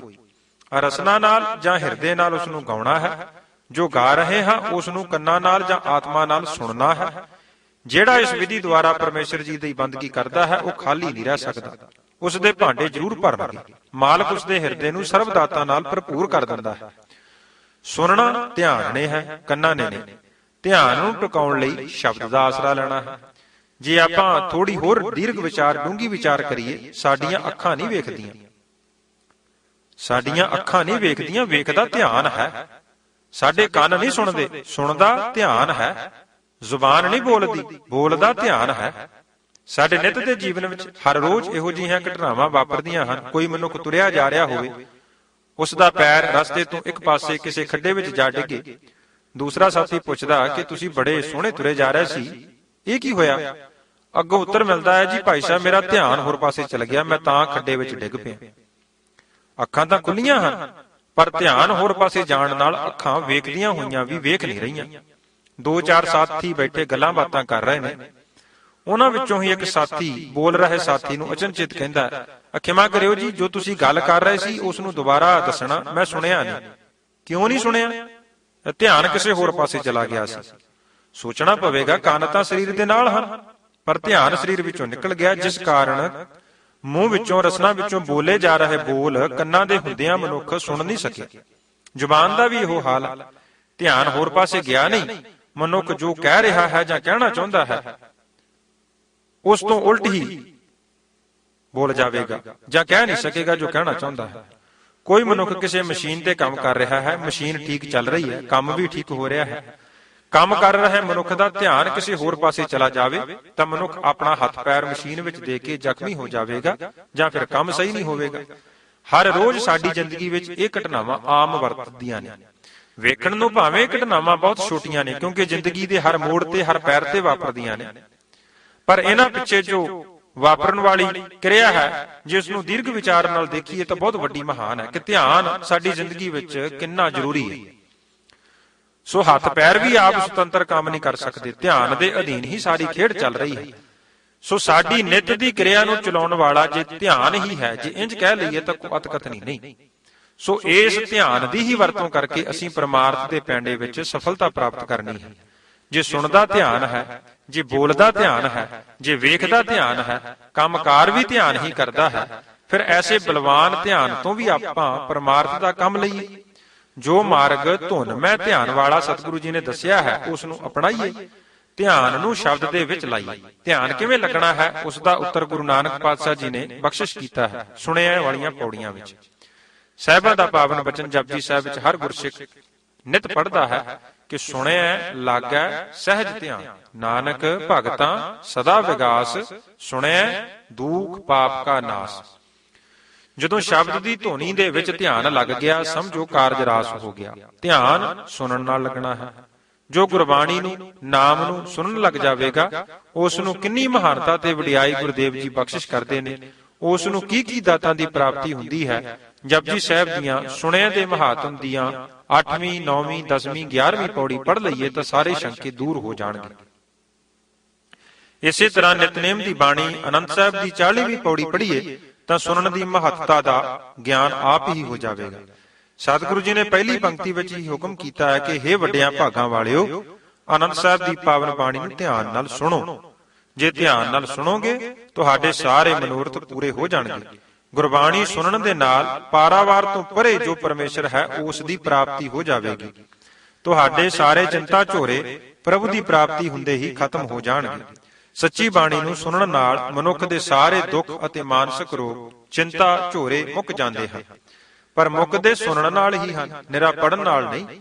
ਸ੍ਰੀ ਗੁਰੂ ਅਮਰਦਾਸ ਜੀ ਦਾ ਪਾਵਨ ਬਚਨ ਪੜ੍ਹੀਏ, ਆਨੰਦ ਸੁਣੋ ਵੱਡ ਭਾਗੀਓ, ਸਗਲ ਮਨੋਰਥ ਪੂਰੇ, ਪਾਰ ਬ੍ਰਹਮ ਪ੍ਰਭ ਪਾਇਆ, ਉਤਰੇ ਸਗਲ ਵਸੂਰੇ। ਦੁਖ ਰੋਗ ਸੰਤਾਪ ਉਤਰੇ, ਸੁਣੀ ਸੱਚੀ ਬਾਣੀ, ਸੰਤ ਸਾਜਨ ਭਏ ਸਰਸੇ, ਪੂਰੇ ਗੁਰ ਤੇ ਜਾਣੀ। ਸੁਣ ਤੇ ਪੁਨੀਤ ਕਹਿਤੇ ਪਵਿੱਤ, ਸਤਿਗੁਰ ਰਹਾ ਭਰਪੂਰੇ, ਬਿਨਵੰਤ ਨਾਨਕ ਗੁਰ ਚਰਨ ਲਾਗੇ, ਵਾਜੇ ਅਨਹਦ ਤੂਰੇ। ਪਰਮੇਸ਼ਰ ਜੀ ਦਾ ਨਾਮ ਸਰੀਰਕ ਅਤੇ ਮਨ ਦੀ ਸਾਵਧਾਨੀ ਨਾਲ ਜਪਣਾ ਹੈ। ਜੇ ਮਨ ਸਾਵਧਾਨ ਵੀ ਹੋਵੇ, ਸਰੀਰਕ ਨੀਂਦ ਆਗ ਰਸੇ ਤਦ ਵੀ ਲਾਹੇ ਤੋਂ ਵਾਂਝੇ ਰਹਿ ਜਾਈਦਾ ਹੈ। ਤੇ ਜੇ ਸਰੀਰ ਸਾਵਧਾਨ ਹੋਵੇ ਤੇ ਮਨ ਹੋਰ ਪਾਸੇ ਭਟਕਦਾ ਰਹੇ, ਮਨ ਸਰੀਰ ਦਾ ਸਾਥ ਨਾ ਦੇਵੇ ਤਦ ਵੀ ਪੂਰਨ ਲਾਹਾ ਪ੍ਰਾਪਤ ਨਹੀਂ ਹੁੰਦਾ। ਸਰੀਰ ਅਤੇ ਮਨ ਦੋਵਾਂ ਦੀ ਸਾਵਧਾਨਤਾ ਦੇ ਸੁਮੇਲ ਨਾਲ ਹੀ ਪੂਰਨ ਆਨੰਦ ਪ੍ਰਾਪਤ ਹੋ ਸਕੀਦਾ ਹੈ ਅਤੇ ਸਾਈਂ ਨਾਲ ਸੰਬੰਧ ਬਣਦਾ ਹੈ। ਤਦ ਹੀ ਸ੍ਰੀ ਗੁਰੂ ਅਰਜਨ ਦੇਵ ਜੀ ਨੇ ਪਾਵਨ ਬਚਨ ਕੀਤਾ ਹੈ ਕਿ ਹੇ ਗੁਰੂ ਪਿਆਰਿਓ, ਦਿਨ ਰਾਤ ਪ੍ਰਭੂ ਪਰਮੇਸ਼ਰ ਦੀ ਸਿਫਤੋ ਸਲਾਹ ਕਰੋ, ਪਰ ਕਰੋ ਸਾਵਧਾਨਤਾ ਦੇ ਨਾਲ, ਇਕਾਗਰ ਚਿੱਤ ਹੋ ਕੇ। ਸੁਖਮਨੀ ਸਾਹਿਬ ਵਿੱਚ ਪਾਵਨ ਬਚਨ ਹੈ, ਪ੍ਰਭ ਕੀ ਉਸਤਤ ਕਰੋ ਸੰਤ ਮੀਤ, ਸਾਵਧਾਨ ਇਕਾਗਰ ਚੀਤ। ਮਾਇਆ ਦਾ ਪ੍ਰਭਾਵ ਚਿੱਤ ਨੂੰ, ਮਨ ਨੂੰ ਬਦੋਬਦੀ ਚੁਰਾ ਕੇ ਬਾਹਰ ਲੈ ਜਾਂਦਾ ਹੈ, ਜਿਸ ਕਰਕੇ ਸੱਚੀ ਬਾਣੀ ਵੀ ਰਵਾਣੀ ਹੋ ਕੇ ਰਹਿ ਜਾਂਦੀ ਹੈ, ਭਾਵ ਵਿਅਰਥ ਹੋ ਕੇ ਰਹਿ ਜਾਂਦੀ ਹੈ। ਆਨੰਦ ਸਾਹਿਬ ਦੀ ਬਾਣੀ ਦਾ ਫਰਮਾਨ ਹੈ, ਹਰ ਹਰ ਨਿਤ ਕਰੈ ਰਸਨਾ, ਕਹਿਆ ਕਛੂ ਨ ਜਾਣੀ, ਚਿਤ ਜਿਨ ਕਾ ਹਿਰਲਿਆ ਮਾਇਆ, ਬੋਲਨ ਪਏ ਰਵਾਣੀ। ਧਿਆਨ ਤੋਂ ਬਿਨਾ ਪੜਨਾ ਜਪਣਾ ਬਹੁਤਾ ਸਾਰਥਕ ਨਹੀਂ। ਤਦ ਹੀ ਬਾਬਾ ਕਬੀਰ ਜੀ ਨੇ ਫਰਮਾਨ ਕੀਤਾ ਹੈ ਕਿ ਕਿਆ ਪੜੀਐ ਕਿਆ ਗੁਣੀਐ, ਕਿਆ ਵੇਦ ਪੁਰਾਨਾ ਸੁਣੀਐ, ਪੜੇ ਸੁਨੇ ਕਿਆ ਹੋਈ, ਜੋ ਸਹਿਜ ਨ ਮਿਲਿਓ ਸੋਈ, ਹਰ ਕਾ ਨਾਮ ਨਾ ਜਪਸ ਗਵਾਰਾ, ਕਿਆ ਸੋਚੈ ਬਾਰੰਬਾਰ। ਤਥਾ ਧੰਨ ਗੁਰੂ ਅਰਜਨ ਦੇਵ ਪਾਤਸ਼ਾਹ ਜੀ ਦਾ ਪਾਵਨ ਬਚਨ ਸੂਰਠ ਰਾਗ ਵਿੱਚ ਪੰਨਾ 641 ਉੱਪਰ ਬਿਰਾਜਮਾਨ ਹੈ, ਪਾਠ ਪੜਿਓ ਅਰ ਵੇਦ ਵਿਚਾਰਿਓ, ਨਿਵਲ ਭੁਵੰਗਮ ਸਾਧੇ, ਪੰਚ ਜਨਾਂ ਸਿਉ ਸੰਗ ਨਾ ਛੁਟਕਿਓ, ਅਦਕ ਅਹਮ ਬੁੱਧ ਬਾਧੇ ਪਿਆਰੇ, ਇਨ ਬਿਦ ਮਿਲਣ ਨਾ ਜਾਈ, ਮੈਂ ਕੀਏ ਕਰਮ ਅਨੇਕਾਂ। ਧਿਆਨ ਤੋਂ ਬਿਨਾਂ ਤਾਂ ਪੜ ਪੜ ਗੱਡੀ ਲੱਦੀ ਹੈ, ਪੜ ਪੜ ਭਰੀਐ ਸਾਥ, ਪੜ ਪੜ ਬੇੜੀ ਪਾਈਐ, ਪੜ ਪੜ ਗੱਡੀਐ ਹੈ ਖਾਤ, ਪੜੀਐ ਹੈ ਜੇਤੇ ਬਰਸ ਬਰਸ, ਪੜੀਐ ਹੈ ਜੇਤੇ ਮਾਸ, ਪੜੀਐ ਹੈ ਜੇਤੀ ਆਰਜਾ, ਪੜੀਐ ਹੈ ਜੇਤੇ ਸਾਸ। ਨਾਨਕ ਲੇਖੈ ਇੱਕ ਗੱਲ, ਹੋਰ ਹਉਮੈ ਝਖਣਾ ਝਾਕ। ਸੋ ਗੁਰੂ ਦੀ ਅਗਵਾਈ ਵਿੱਚ ਪੜਨ ਨੂੰ ਵੀ ਸਾਰਥਕ ਬਣਾਉਣਾ ਹੈ, ਪੜਨ ਨੂੰ ਝਖਣਾ ਝਾਕ ਨਹੀਂ ਬਣਾਉਣਾ। ਸਾਰਥਕ ਬਣਨਾ ਹੈ ਇੱਕ ਮਨ ਚਿਤ, ਇੱਕ ਚਿਤ ਭਾਏ ਦੀ ਕਿਰਿਆ ਦੁਆਰਾ। ਜਿਵੇਂ ਸ੍ਰੀ ਗੁਰੂ ਅਮਰਦਾਸ ਜੀ ਨੇ ਸੋਰਠ ਰਾਗ ਵਿੱਚ ਜਪਣ ਦੀ ਅਗਵਾਈ ਦਿੱਤੀ ਹੈ। ਸਾਹਿਬ ਫਰਮਾਨ ਕਰਦੇ ਹਨ ਕਿ ਹੇ ਮੇਰੇ ਮਨ, ਤੂੰ ਹਰੀ ਪਰਮੇਸ਼ਰ ਜੀ ਦੇ ਨਾਮ ਨੂੰ ਧਿਆਉਣਾ ਕਰ, ਪ੍ਰਭੂ ਪਰਮੇਸ਼ਰ ਜੀ ਦੇ ਨਾਮ ਦਾ ਸਿਮਰਨ ਕਰ। ਸਵਾਲ ਬਣ ਜਾਂਦਾ ਹੈ, ਪਾਤਸ਼ਾਹ ਕਿਵੇਂ ਕਰਾਂ, ਕਿਵੇਂ ਜਪਾਂ, ਕੋਈ ਜੁਗਤੀ ਦੱਸੋ। ਜਿਵੇਂ ਹਰ ਜਗਿਆਸੂ ਦਾ ਸਵਾਲ ਹੈ ਕਿ ਜੁਗਤ ਦੱਸੋ ਜੀ ਸਿਮਰਨ ਕਰਨ ਦੀ, ਸਿਮਰਨ ਕਰਨ ਦਾ ਢੰਗ ਦੱਸੋ। ਸਤਿਗੁਰੂ ਕਿਰਪਾ ਕਰਕੇ ਨਾਮ ਧਿਆਉਣ ਦਾ ਸਾਰਥਕ ਰਸਤਾ ਦੱਸ ਰਹੇ ਹਨ ਕਿ ਹੇ ਮਨ, ਇਕਾਗਰ ਚਿਤ ਹੋ ਕੇ ਪ੍ਰਭੂ ਦੇ ਪਿਆਰ ਵਿੱਚ ਭਿੱਜ ਕੇ ਹਰੀ ਪਰਮੇਸ਼ਰ ਜੀ ਨੂੰ ਧਿਆ। ਹਰੀ ਪਰਮੇਸ਼ਰ ਜੀ ਵਿੱਚ ਬਹੁਤ ਵੱਡੀਆਂ ਵਡਿਆਈਆਂ ਹਨ। ਉਹ ਮਾਲਕ ਤੇਰੇ ਇੱਕ ਮਨ ਇੱਕ ਚਿਤ ਭਾਈ ਦੀ ਬਿਰਤੀ ਉੱਤੇ ਤਰੁੱਠ ਕੇ ਤੈਨੂੰ ਲੋਕ ਪਰਲੋਕ ਦੀਆਂ ਵਡਿਆਈਆਂ ਬਖਸ਼ਿਸ਼ ਕਰ ਦੇਣਗੇ ਅਤੇ ਸਾਰੀਆਂ ਵਡਿਆਈਆਂ ਦੇਖ ਕੇ ਮੁੜ ਪਛਤਾਉਣਗੇ ਨਹੀਂ ਕਿ ਮੈਂ ਇਸ ਨੂੰ ਸਾਰੀਆਂ ਵਡਿਆਈਆਂ ਕਿਉਂ ਦਿੱਤੀਆਂ ਹਨ। ਧੰਨ ਗੁਰੂ ਅਮਰਦਾਸ ਸਾਹਿਬ ਜੀ ਦਾ ਪਾਵਨ ਬਚਨ ਧੰਨ ਗੁਰੂ ਗ੍ਰੰਥ ਸਾਹਿਬ ਜੀ ਦੇ ਪੰਨਾ 653 ਉੱਪਰ ਦਰਜ ਹੈ, ਏ ਮਨ ਹਰ ਜੀ ਧਿਆਏ ਤੂੰ, ਇੱਕ ਮਨ ਇੱਕ ਚਿਤ ਭਾਏ, ਹਰ ਕੀਆਂ ਸਦਾ ਸਦਾ ਵਡਿਆਈਆਂ ਦੇ ਨਾ ਪਛੋਤਾਏ। ਸਾਡਾ ਸਰੀਰ ਧਾਰੀਆਂ ਦਾ ਸੁਭਾਅ ਹੈ, ਅਸੀਂ ਸਥੂਲ ਸਰੀਰ ਦੇ ਆਸਰਤ ਹੋ ਚੁੱਕੇ ਹਾਂ। ਨਾਮ ਜਪਣ ਦੀ ਜੁਗਤੀ ਸਤਿਗੁਰਾਂ ਦੇ ਪਾਸੋਂ ਨਹੀਂ ਪੁੱਛਦੇ, ਸਗੋਂ ਦੇਹ ਧਾਰੀਆਂ ਸਰੀਰ ਧਾਰੀਆਂ ਪਾਸ ਜਾ ਕੇ ਨਾਮ ਜਪਣ ਦੀਆਂ ਉਕਤੀਆਂ ਜੁਗਤੀਆਂ ਢੰਗ ਤਰੀਕੇ ਲੱਭਦੇ ਫਿਰਦੇ ਹਾਂ, ਪੁੱਛਦੇ ਫਿਰਦੇ ਹਾਂ। ਉਧਰ ਉਹਨਾਂ ਨੇ ਵੀ ਬਹੁਤਾਤ ਵਿੱਚ ਖੁਦ ਨਾਮ ਜਪ ਦੀ ਕਮਾਈ ਤਾਂ ਕੀਤੀ ਨਹੀਂ ਹੁੰਦੀ। ਸੁਣੇ ਸੁਣਾਏ ਜਾਂ ਪੁਰਾਣੇ ਗ੍ਰੰਥ ਪੜ੍ਹ ਕੇ ਕਈ ਵਾਰ ਜਗਿਆਸੂ ਨੂੰ ਗਲਤ ਰਸਤੇ ਪਾ ਦਿੰਦੇ ਹਨ। ਜਿੰਨੇ ਬੰਦੇ ਉਨੇ ਹੀ ਰਾਹ ਵਾਲੀ ਗੱਲ ਬਣ ਜਾਂਦੀ ਹੈ, ਜਿਸ ਕਰਕੇ ਜਗਿਆਸੂ ਨੂੰ ਨਾਮ ਜਪਣ ਵਿੱਚ ਸਫਲਤਾ ਪ੍ਰਾਪਤ ਨਹੀਂ ਹੁੰਦੀ। ਕਈ ਡੇਰੇਦਾਰ ਕੰਨਾਂ ਵਿੱਚ ਉਂਗਲੀਆਂ ਲੈ ਕੇ ਅੱਖਾਂ ਦੱਬ ਕੇ ਸਿਮਰਨ ਕਰਨ ਦੀ ਜਾਚ ਸਿਖਾਉਂਦੇ ਹਨ। ਕੋਈ ਜੋਗੀਆਂ ਦੀ ਰੀਸ ਕਰਕੇ ਤਿਰਕੁਟੀ ਭਾਵ ਮੱਥੇ ਉੱਪਰ ਧਿਆਨ ਟਿਕਾਉਣ ਲਈ ਪ੍ਰੇਰਨਾ ਦਿੰਦੇ ਹਨ। ਕੋਈ ਦੇਹਧਾਰੀ ਆਪਣੇ ਸਤਿਗੁਰਾਂ ਦੀਆਂ ਕਲਪਿਤ ਫੋਟੋਆਂ ਦਾ ਧਿਆਨ ਧਰਨ ਲਈ ਜਗਿਆਸੂਆਂ ਨੂੰ ਪ੍ਰੇਰਨਾ ਦਿੰਦਾ ਹੈ। ਜਿੰਨੇ ਬੰਦੇ ਓਨੇ ਮਤ ਵਾਲੀ ਗੱਲ ਬਣੀ ਹੋਈ ਹੈ। ਪਰ ਅਸੀਂ ਗੁਰੂ ਅਗਵਾਈ ਉੱਪਰ ਭਰੋਸਾ ਨਹੀਂ ਕਰਦੇ, ਜੋ ਕਿ ਸਾਡੀ ਤਰਾਸਦੀ ਹੈ। ਜੋ ਵਿਧੀ ਜੋ ਅਗਵਾਈ ਸਤਿਗੁਰੂ ਜੀ ਨੇ ਗੁਰਬਾਣੀ ਵਿੱਚ ਸਾਨੂੰ ਦਿੱਤੀ ਹੈ, ਜੇਕਰ ਅਸੀਂ ਉਸ ਦੇ ਪੂਰਨ ਤੌਰ ਤੇ ਧਾਰਨੀ ਬਣ ਜਾਈਏ ਤਾਂ ਫਿਰ ਸਾਨੂੰ ਜ਼ਰੂਰ ਸਫਲਤਾ ਪ੍ਰਾਪਤ ਹੋ ਜਾਵੇਗੀ। ਹਮੇਸ਼ਾ ਸਿਮਰਨ ਕਰਨ ਲੱਗਿਆਂ, ਗੁਰਬਾਣੀ ਪੜ੍ਹਨ ਲੱਗਿਆਂ ਇਹ ਯਤਨ ਕਰਨਾ ਚਾਹੀਦਾ ਹੈ ਕਿ ਧੁਨ ਮੈਂ ਧਿਆਨ ਮੈਂ ਜਾਣਿਆ, ਗੁਰਮੁਖ ਅਕਥ ਕਹਾਣੀ। ਇਹ ਗੁਰੂ ਅਗਵਾਈ ਹੈ ਧੰਨ ਗੁਰੂ ਨਾਨਕ ਦੇਵ ਪਾਤਸ਼ਾਹ ਜੀ ਦੀ, ਇਸ ਵਿੱਚ ਧਿਆਨ ਰੱਖਣਾ ਚਾਹੀਦਾ ਹੈ। ਧੁਨ ਮੈਂ ਧਿਆਨ ਮੈਂ ਜਾਣਿਆ, ਗੁਰਮੁਖ ਅਕਥ ਕਹਾਣੀ। ਸ੍ਰੀ ਗੁਰੂ ਅਰਜਨ ਦੇਵ ਜੀ ਨੇ ਪਰਮੇਸ਼ਰ ਜੀ ਨੂੰ ਧਿਆਉਣ ਦੀ ਪ੍ਰੇਰਨਾ ਵੀ ਦਿੱਤੀ ਹੈ। ਹੇ ਮਨੁੱਖ, ਤੂੰ ਹਰੀ ਪਰਮੇਸ਼ਰ ਜੀ ਨੂੰ ਧਿਆ। ਹਰੀ ਨੂੰ ਧਿਆਉਣ ਨਾਲ ਤੂੰ ਸੰਸਾਰ ਸਮੁੰਦਰ ਤੋਂ ਪਾਰ ਉਤਰ ਜਾਵੇਂਗਾ। ਪਰ ਪਾਰ ਤਾਂ ਉਤਰੇਗਾ ਜੇ ਤੂੰ ਸੰਕਲਪਾਂ ਵਿਕਲਪਾਂ ਨੂੰ ਮਾਰ ਕੇ ਇਕਾਗਰ ਚਿਤ ਹੋ ਕੇ ਦਵੈਤ ਦਾ ਤਿਆਗ ਕਰਕੇ ਹਰੀ ਦਾ ਸਿਮਰਨ ਕਰੇਂਗਾ। ਗੁਰੂ ਪਾਤਸ਼ਾਹ ਜੀ ਦਾ ਕੀ ਹੁਕਮ ਹੈ, ਵਾਚਨਾ ਕਰੀਏ। ਮਾਰੂ ਰਾਗ ਵਿੱਚ ਗੁਰੂ ਅਰਜਨ ਦੇਵ ਪਾਤਸ਼ਾਹ ਕੀ ਫਰਮਾਨ ਕਰਦੇ ਨੇ, ਰੇ ਨਰ ਇਨ ਬਿਦ ਪਾਰ ਪਰਾਏ, ਰੇ ਨਰ ਇਨ ਬਿਦ ਪਾਰ ਪਰਾਏ, ਧਿਆਏ ਹਰ ਜੀਓ ਹੋਏ ਮਿਰਤਕ, ਤਿਆਗ ਦੂਜਾ ਭਾਵ। ਪ੍ਰਭੂ ਪਰਮੇਸ਼ਰ ਜੀ ਦਾ ਸਿਮਰਨ ਕਰਦਿਆਂ ਕਿਸ ਦਾ ਧਿਆਨ ਧਰਨਾ ਹੈ? ਧਿਆਨ ਧਰਨਾ ਹੈ ਜੋ ਸਰਬੱਤਰ ਥਾਵਾਂ ਤੇ ਸਰਬੱਤਰ ਜੀਵਾਂ ਵਿੱਚ ਪਰਿਪੂਰਨ ਹੋ ਕੇ ਰਮਿਆ ਹੋਇਆ ਹੈ। ਸਹਿਸਕ੍ਰਿਤੀ ਸ਼ਲੋਕਾਂ ਵਿੱਚ ਗੁਰੂ ਅਰਜਨ ਦੇਵ ਜੀ ਦਾ ਪਾਵਨ ਬਚਨ ਹੈ, ਮੰਤਰੰਗ ਰਾਮ ਰਾਮ ਨਾਮੰ ਧਿਆਨੰ ਸਰਬੱਤਰ ਪੂਰਨ। ਜੋ ਸਰਬੱਤਰ ਪੂਰਨ ਹੈ ਉਸ ਦਾ ਕੋਈ ਚੱਕਰ ਚਿੰਨ੍ਹ ਨਹੀਂ ਹੈ, ਨਾ ਉਸ ਦਾ ਕੋਈ ਵਰਨ ਭੇਖ ਹੈ, ਨਾ ਜਾਤ ਨਾ ਪਾਤ, ਨਾ ਉਸ ਦਾ ਕੋਈ ਰੂਪ ਹੈ, ਨਾ ਰੰਗ। ਉਹ ਤਾਂ ਅਚਲ ਮੂਰਤ ਅਨੁਭਵ ਪ੍ਰਕਾਸ਼ ਹੈ, ਜਿਸ ਨੂੰ ਦਸਵੇਂ ਗੁਰਦੇਵ ਜੀ ਨੇ ਜਾਪ ਸਾਹਿਬ ਦੇ ਆਰੰਭ ਵਿੱਚ ਬਿਆਨਿਆ ਹੈ ਕਿ ਕੈਸਾ ਹੈ ਪ੍ਰਮਾਤਮਾ ਜਿਸ ਦੇ ਨਾਲ ਆਪਾਂ ਅਭੇਦ ਹੋਣਾ ਹੈ। ਸਤਿਗੁਰੂ ਬਚਨ ਕਰਦੇ ਹਨ, ਚੱਕਰ ਚਿਹਨ ਅਰ ਬਰਨ ਜਾਤ ਅਰ ਪਾਤ ਨਹਿਨ ਜੇ, ਚੱਕਰ ਚਿਹਨ ਅਰ ਬਰਨ ਜਾਤ ਅਰ ਪਾਤ ਨਹਿਨ ਜੇ, ਰੂਪ ਰੰਗ ਅਰ ਰੇਖ ਭੇਖ ਕੋ ਕਹਿ ਨ ਸਕਤ ਕੇ, ਅਚਲ ਮੂਰਤ ਅਨੁਭਵ ਪ੍ਰਕਾਸ਼ ਅਮਿਤੋਜ ਕਹਿਜੈ। ਇਹਨਾਂ ਗੁਣਾਂ ਵਾਲੀ ਹਸਤੀ ਨੂੰ ਗੁਰਬਾਣੀ ਵਿੱਚ ਪਾਰ ਬ੍ਰਹਮ ਦਾ ਨਾਮ ਦਿੱਤਾ ਹੈ।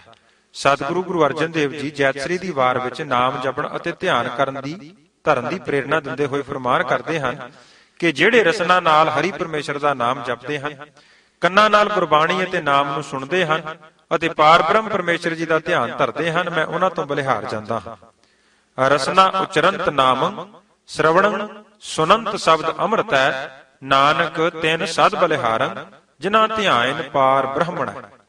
ਸ੍ਰੀ ਗੁਰੂ ਗੋਬਿੰਦ ਸਿੰਘ ਸਾਹਿਬ ਪਾਤਸ਼ਾਹ ਜੀ ਦਾ ਪਾਵਨ ਬਚਨ ਜੋ ਅਕਾਲ ਪੁਸਤਕ ਵਿੱਚ ਹੈ, ਵਾਚਨਾ ਕਰੀਏ ਧਿਆਨ ਧਰਨ ਦਾ ਮਸਲਾ ਹੱਲ ਹੋ ਜਾਵੇਗਾ। ਜਿਸ ਨਿਰੰਕਾਰ ਨੂੰ ਬ੍ਰਹਮਾ ਨਾਰਦ ਰੋਮਨਾ ਰਿਸ਼ੀਆਂ ਵਰਗਿਆਂ ਨੇ ਮਿਲ ਕੇ ਧਿਆਇਆ, ਜਿਸ ਦਾ ਭੇਦ, ਜਿਸ ਦਾ ਅੰਤ ਵੇਦਾਂ ਅਤੇ ਮੁਸਲਮਾਨੀ ਕਿਤਾਬਾਂ ਨੇ ਵੀ ਨਹੀਂ ਪਾਇਆ।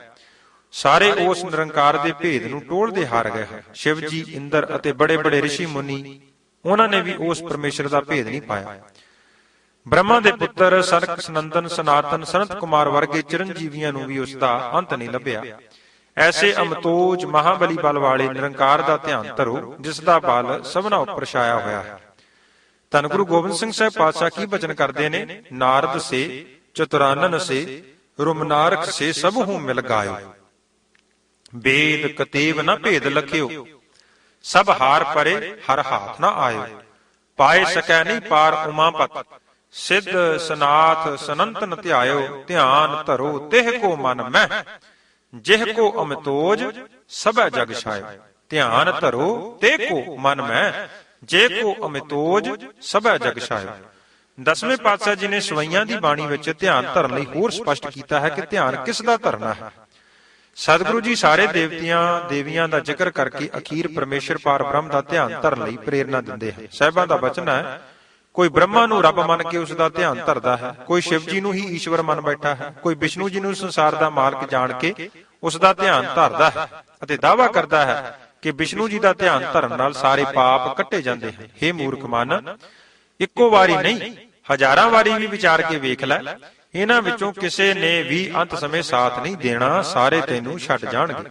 ਇਸ ਲਈ ਉਸ ਪਰਮੇਸ਼ਰ ਦਾ ਧਿਆਨ ਹਿਰਦੇ ਵਿੱਚ ਪੱਕਾ ਕਰ, ਉਸ ਦਾ ਧਿਆਨ ਧਰ ਜੋ ਪਿੱਛੇ ਸੀ, ਹੁਣ ਹੈ ਅਤੇ ਅਗਾਂਹ ਹੋਵੇਗਾ।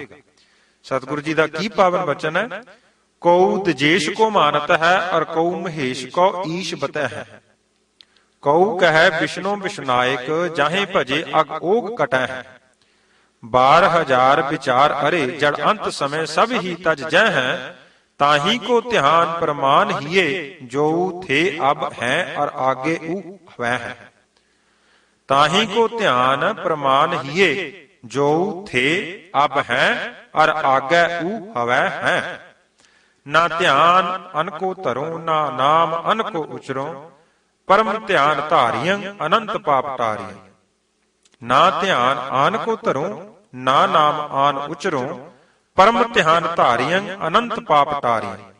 ਉੱਪਰਲੀ ਸਾਰੀ ਵਿਚਾਰ ਵਾਚਨ ਤੋਂ ਭਾਵ ਇਹ ਹੈ ਕਿ ਕਿਸੇ ਵੀ ਕਿਰਤ ਭਾਵ ਦੇਵੀ ਦੇਵਤੇ ਜਾਂ ਦੇਹਧਾਰੀ ਤੇ ਕਲਪਤ ਤਸਵੀਰਾਂ ਦਾ ਧਿਆਨ ਨਹੀਂ ਧਰਨਾ, ਤੇ ਨਾ ਹੀ ਕੰਨਾਂ ਵਿੱਚ ਉਂਗਲੀਆਂ ਦੇ ਕੇ ਕੰਨਾਂ ਨੂੰ ਬੁੱਝੇ ਬਣਾ ਦੇਣਾ ਹੈ, ਨਾ ਹੀ ਮੱਥੇ ਦੀ ਤ੍ਰਿਕੁਟੀ ਦੇ ਧਿਆਨੀ ਬਣਨਾ ਹੈ, ਨਾ ਕਿਸੇ ਮੂਰਤ ਦਾ ਧਿਆਨ ਧਾਰਨਾ ਹੈ।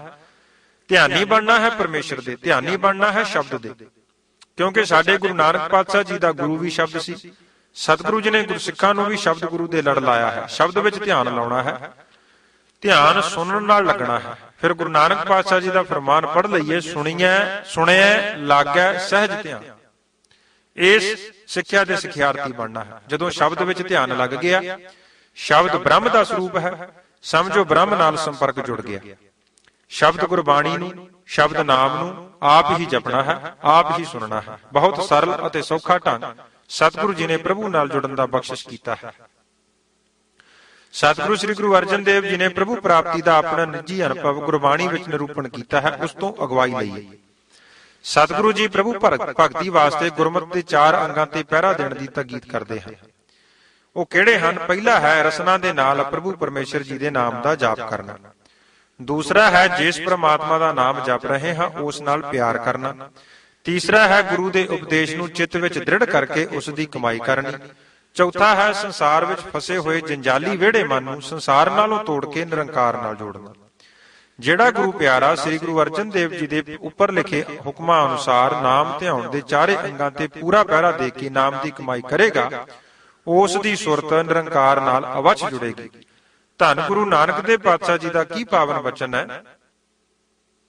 ਗੋਬਿੰਦ ਗੋਬਿੰਦ ਕਰਹਾਂ, ਹਰ ਹਰ ਮਨ ਪਿਆਰ ਹਾਂ, ਗੁਰ ਕਹਿਆ ਸੋ ਚਿਤ ਧਰਹਾਂ, ਅਨਸਿਉ ਤੋਰ ਫੇਰ ਹਾਂ, ਐਸੇ ਲਾਲਨ ਪਾਇਓ ਰੀ ਸਕੀ। ਜੋ ਗੋਬਿੰਦ ਗੋਬਿੰਦ ਕਰਦੇ ਆ, ਪ੍ਰਭੂ ਦੀ ਸਿਫਤ ਸਲਾਹ ਕਰਦੇ ਆ, ਮਨ ਸਿਫਤ ਸਲਾਹ ਅਤੇ ਪ੍ਰਭੂ ਨਾਮ ਨੂੰ ਸੁਣਨ ਤੋਂ ਆਕੀ ਹੋ ਕੇ ਬਾਹਰ ਭੱਜਣ ਦਾ ਯਤਨ ਕਰੇ, ਤਦ ਜਗਿਆਸੂ ਨੂੰ ਚਾਹੀਦਾ ਹੈ ਕਿ ਸਤਿਗੁਰੂ ਜੀ ਦਾ ਓਟ ਆਸਰਾ ਲੈ ਕੇ ਗੁਰੂ ਚਰਨਾਂ ਵਿੱਚ ਅਰਦਾਸ ਕਰੇ ਅਤੇ ਨਾਲ ਨਾਲ ਹੀ ਮਨ ਨੂੰ ਗੁਰੂ ਸਿੱਖਿਆ ਸੁਣਾ ਕੇ ਘਰ ਰਹੋ ਰੇ ਮਨ ਮੁਗਧ ਇਆਨੇ ਦਾ ਉਪਦੇਸ਼ ਦੇ ਕੇ ਮਨ ਨਾਲ ਝਗੜਾ, ਮਨ ਨਾਲ ਸੱਥ ਪਾ ਕੇ ਮਨ ਨੂੰ ਗੁਰੂ ਸ਼ਬਦ ਵਿੱਚ ਲਾਵੇ, ਗੁਰੂ ਸ਼ਬਦ ਸੁਣਨ ਵਿੱਚ ਲਾਵੇ। ਮਨ ਨਾਲ ਲੜਾਈ ਕਰਦਿਆਂ ਇੱਕ ਦਿਨ ਗੁਰੂ ਦੀ ਓਟ ਆਸਰੇ ਮਨ ਗੁਰਬਾਣੀ ਸੁਣਨ ਦੇ ਮਾਰਗ ਦਾ ਜ਼ਰੂਰ ਧਾਰਨੀ ਬਣ ਜਾਵੇਗਾ। ਜਗਿਆਸੂ ਨੇ ਕੀ ਕਰਨਾ ਹੈ? ਸਾਹਿਬ ਗੁਰੂ ਅਮਰਦਾਸ ਜੀ ਸਮਝਾਉਂਦੇ ਹਨ ਕਿ ਮਨ ਹੀ ਨਾਲ ਝਗੜਾ, ਮਨ ਹੀ ਨਾਲ ਸੱਥ, ਮਨ ਹੀ ਮੰਝ ਸਮਾਏ, ਮਨ ਜੋ ਇੱਛੈ ਸੋ ਲਹੈ, ਸੱਚਾ ਸ਼ਬਦ ਸੁਭਾਏ। ਗੌੜੀ ਰਾਗ ਵਿੱਚ 7 ਦਿਨਾਂ ਦੁਆਰਾ ਬਾਬਾ ਕਬੀਰ ਜੀ ਨੇ ਉਪਦੇਸ਼ ਬਖਸ਼ਿਸ਼ ਕੀਤਾ ਹੈ ਕਿ ਹੇ ਜਗਿਆਸੂ ਜਨੋ, ਸ਼ੁੱਕਰਵਾਰ ਦਾ ਇਹ ਸ੍ਰੇਸ਼ਟ ਉਪਦੇਸ਼ ਹੈ ਜੋ ਸ਼ੁਭ ਕਰਮਾਂ ਨੂੰ ਕਰਕੇ ਹੰਕਾਰ ਨਹੀਂ ਕਰਦਾ ਅਤੇ ਆਪਣੇ ਮਨ ਨਾਲ ਝਗੜਾ ਕਰਕੇ ਇਸ ਮਨ ਨੂੰ ਪ੍ਰਭੂ ਪ੍ਰੀਤ, ਪ੍ਰਭੂ ਨਾਮ ਵਿੱਚ ਲਾਉਂਦਾ ਹੈ। ਉਸ ਦੇ ਸਾਰੇ ਕਰਮ, ਧਰਮ, ਵਰਤ ਆਦਿ ਪੂਰੇ ਹੋ ਗਏ ਜਾਣ। ਗੌੜੀ ਵਾਰ ਵਿੱਚ ਭਗਤ ਕਬੀਰ ਜੀ ਦਾ ਪਾਵਨ ਬਚਨ ਹੈ, ਸੁਕਿਰਤ ਸਹਾਰਾ ਸੋ ਇਹ ਬ੍ਰਤ ਚੜ੍ਹੈ, ਅਨ ਦਿਨ ਆਪ ਸਿਉ ਲੜੈ। ਰਹਿਤਨਾਮਿਆਂ ਵਿੱਚ ਵੀ ਖਾਲਸੇ ਦੇ ਕਰਮਾਂ ਪ੍ਰਤੀ ਹਦਾਇਤ ਕੀਤੀ ਹੈ ਕਿ ਅਸਲੀ ਖਾਲਸਾ ਉਹ ਹੈ ਜੋ ਮਨ ਰੂਪੀ ਘੋੜੇ ਤੇ ਹਰ ਸਮੇਂ ਅਸਵਾਰੀ ਕਰ ਰੱਖੇ। ਜਿਹੜਾ ਅਸਵਾਰ ਘੋੜੇ ਨੂੰ ਆਪਣੀ ਮਰਜ਼ੀ ਅਨੁਸਾਰ ਚਲਾਉਂਦਾ ਹੈ ਉਹ ਆਪਣੀ ਮੰਜ਼ਿਲ ਤੇ ਸਹੀ ਸਲਾਮਤ ਪੁੱਜ ਜਾਂਦਾ ਹੈ। ਜਿਸ ਦੀ ਅਸਵਾਰੀ ਆਪਣੇ ਕਾਬੂ ਵਿੱਚ ਨਾ ਰਹੇ ਉਹ ਕਦੇ ਵੀ ਆਪਣੀ ਮੰਜ਼ਿਲ ਤੇ ਸਹੀ ਸਲਾਮਤ ਨਹੀਂ ਪੁੱਜ ਸਕਦਾ। ਇਸੇ ਤਰ੍ਹਾਂ ਜਿਹੜਾ ਖਾਲਸਾ ਆਪਣੇ ਮਨ ਤੇ ਕਾਬੂ ਕਰਕੇ ਇਸ ਪਾਸੋਂ ਪ੍ਰਭੂ ਪ੍ਰਾਪਤੀ ਦਾ ਕੰਮ ਲੈਂਦਾ ਹੈ, ਮਨ ਨੂੰ ਗੁਰੂ ਉਪਦੇਸ਼ ਦੀ ਲਗਾਮ ਅਨੁਸਾਰ ਚਲਾਉਂਦਾ ਹੈ, ਉਹ ਆਪਣੇ ਜੀਵਨ ਦੀ ਮੰਜ਼ਿਲ ਨੂੰ ਪ੍ਰਾਪਤ ਕਰ ਲੈਂਦਾ ਹੈ। ਜਿੱਥੇ ਮਨ ਪ੍ਰਭੂ ਪ੍ਰਾਪਤੀ ਦੇ ਰਸਤੇ ਉੱਤੇ ਚੱਲਣ ਲਈ ਅੜੇ, ਉੱਥੇ ਇਸ ਨੂੰ ਇਹੜ ਤਿਹੜ ਕਰਨ ਤੋਂ ਵਰਜੇ। ਖਾਲਸਾ ਸੋ ਜੋ ਚੜ੍ਹੈ ਤੁਰੰਗ, ਖਾਲਸਾ ਸੋ ਜੋ ਕਰੇ ਨਿਤ ਜੰਗ। ਇਸ ਬਚਨ ਦਾ ਅੰਦਰੂਨੀ ਭਾਵ ਲੈਣਾ ਹੈ। ਜਿਹੜਾ ਗੁਰੂ ਪਿਆਰਾ ਗੁਰਬਾਣੀ ਦੀ ਸਿੱਖਿਆ ਦੁਆਰਾ ਆਪਣੇ ਮਨ ਨੂੰ ਇੱਧਰ ਉੱਧਰ ਭੱਜਣ ਤੋਂ ਰੋਕ ਲੈਂਦਾ ਹੈ, ਉਸ ਦੀਆਂ ਸਾਰੀਆਂ ਵਿਸ਼ੇ ਵਿਕਾਰਾਂ ਦੀਆਂ ਵਾਸ਼ਨਾਵਾਂ ਖਤਮ ਹੋ ਜਾਂਦੀਆਂ ਹਨ। ਉਸ ਨੂੰ ਸ਼ਾਂਤੀ ਦੇਣ ਵਾਲੇ ਅੰਮ੍ਰਿਤ ਦੀ ਪ੍ਰਾਪਤੀ ਹੋ ਜਾਂਦੀ ਹੈ। ਫਿਰ ਮਨ ਅੰਮ੍ਰਿਤਮਈ ਰਸ ਵਿੱਚ ਮਸਤ ਹੋ ਕੇ ਪ੍ਰਭੂ ਦੇ ਨਾਮ ਰੂਪੀ ਅੰਮ੍ਰਿਤ ਨੂੰ ਪੀ ਕੇ ਆਨੰਦਿਤ ਹੁੰਦਾ ਹੈ। ਬਾਬਾ ਕਬੀਰ ਜੀ ਦਾ ਪਾਵਨ ਬਚਨ ਹੈ, ਸੋਮਵਾਰ ਸਸ ਅੰਮ੍ਰਿਤ ਝਰੈ, ਚਾਖਤ ਬੇਗ ਸਗਲ ਬਿਖ ਹਰੈ, ਬਾਣੀ ਰੋਕਿਆ ਰਹਿ ਦੁਆਰ, ਤਉ ਮਨ ਮਤਵਾਰੋ ਪੀਵਨਹਾਰ। ਸਿਆਣਾ ਮਨੁੱਖ ਉਹ ਹੀ ਹੈ ਜੋ ਮਨ ਪਾਸੋਂ ਹਾਰ ਖਾ ਕੇ ਭੱਜਦਾ ਨਹੀਂ। ਜਿਹੜਾ ਮੈਦਾਨ ਛੱਡ ਕੇ ਭੱਜ ਹੀ ਗਿਆ, ਉਸਨੇ ਜਿੱਤ ਕੀ ਪ੍ਰਾਪਤ ਕਰਨੀ ਹੈ? ਸਗੋਂ ਉਸਨੂੰ ਪਾਜੀ ਨਾਮ ਦੇ ਕੇ ਕਲੰਕਿਤ ਤੇ ਅਪਮਾਨਿਤ ਕੀਤਾ ਹੈ। ਜੋ ਪਾਜੀ ਨਹੀਂ ਬਣਦਾ, ਸੂਰਮਾ ਬਣਦਾ ਹੈ, ਸੋ ਮਨ ਜਿੱਤੇ ਜਗਜੀਤ ਦੀ ਕਾਰ ਕਰਦਾ ਹੈ, ਉਹ ਹੀ ਪ੍ਰਵਾਨ ਹੈ।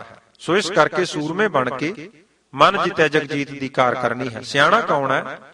ਭਗਤ ਕਬੀਰ ਜੀ ਦੱਸਦੇ ਨੇ ਕਿ ਨਾ ਹੀ ਦੇਖ ਨਾ ਭਾਜੀਐ, ਪਰਮ ਸਿਆਣਪ ਇਹ। ਮਨ ਨਾਲ ਝਗੜਾ, ਮਨ ਨਾਲ ਸੱਥ, ਮਨ ਨਾਲ ਲੜਾਈ ਕਰਦਿਆਂ ਆਪ ਨਹੀਂ ਥੱਕਣਾ, ਮਨ ਨੂੰ ਥਕਾਉਣਾ ਹੈ। ਜਦੋਂ ਮਨ ਥੱਕ ਕੇ ਹਾਰ ਗਿਆ, ਸਮਝੋ ਗੱਲ ਬਣ ਗਈ। ਜਿਹੜੇ ਇਸ ਆਸ਼ੇ ਵਿੱਚ ਸਫਲ ਹੋ ਜਾਂਦੇ ਹਨ, ਭਾਈ ਗੁਰਦਾਸ ਜੀ ਉਹਨਾਂ ਤੋਂ ਕੁਰਬਾਨ ਜਾਂਦੇ ਹਨ। ਹਉ ਸਦਕੇ ਤਿਨਾਂ ਗੁਰਸਿੱਖਾਂ ਬਾਹਰ ਜਾਂਦਾ ਵਰਜ ਰਹਾ ਹੈ।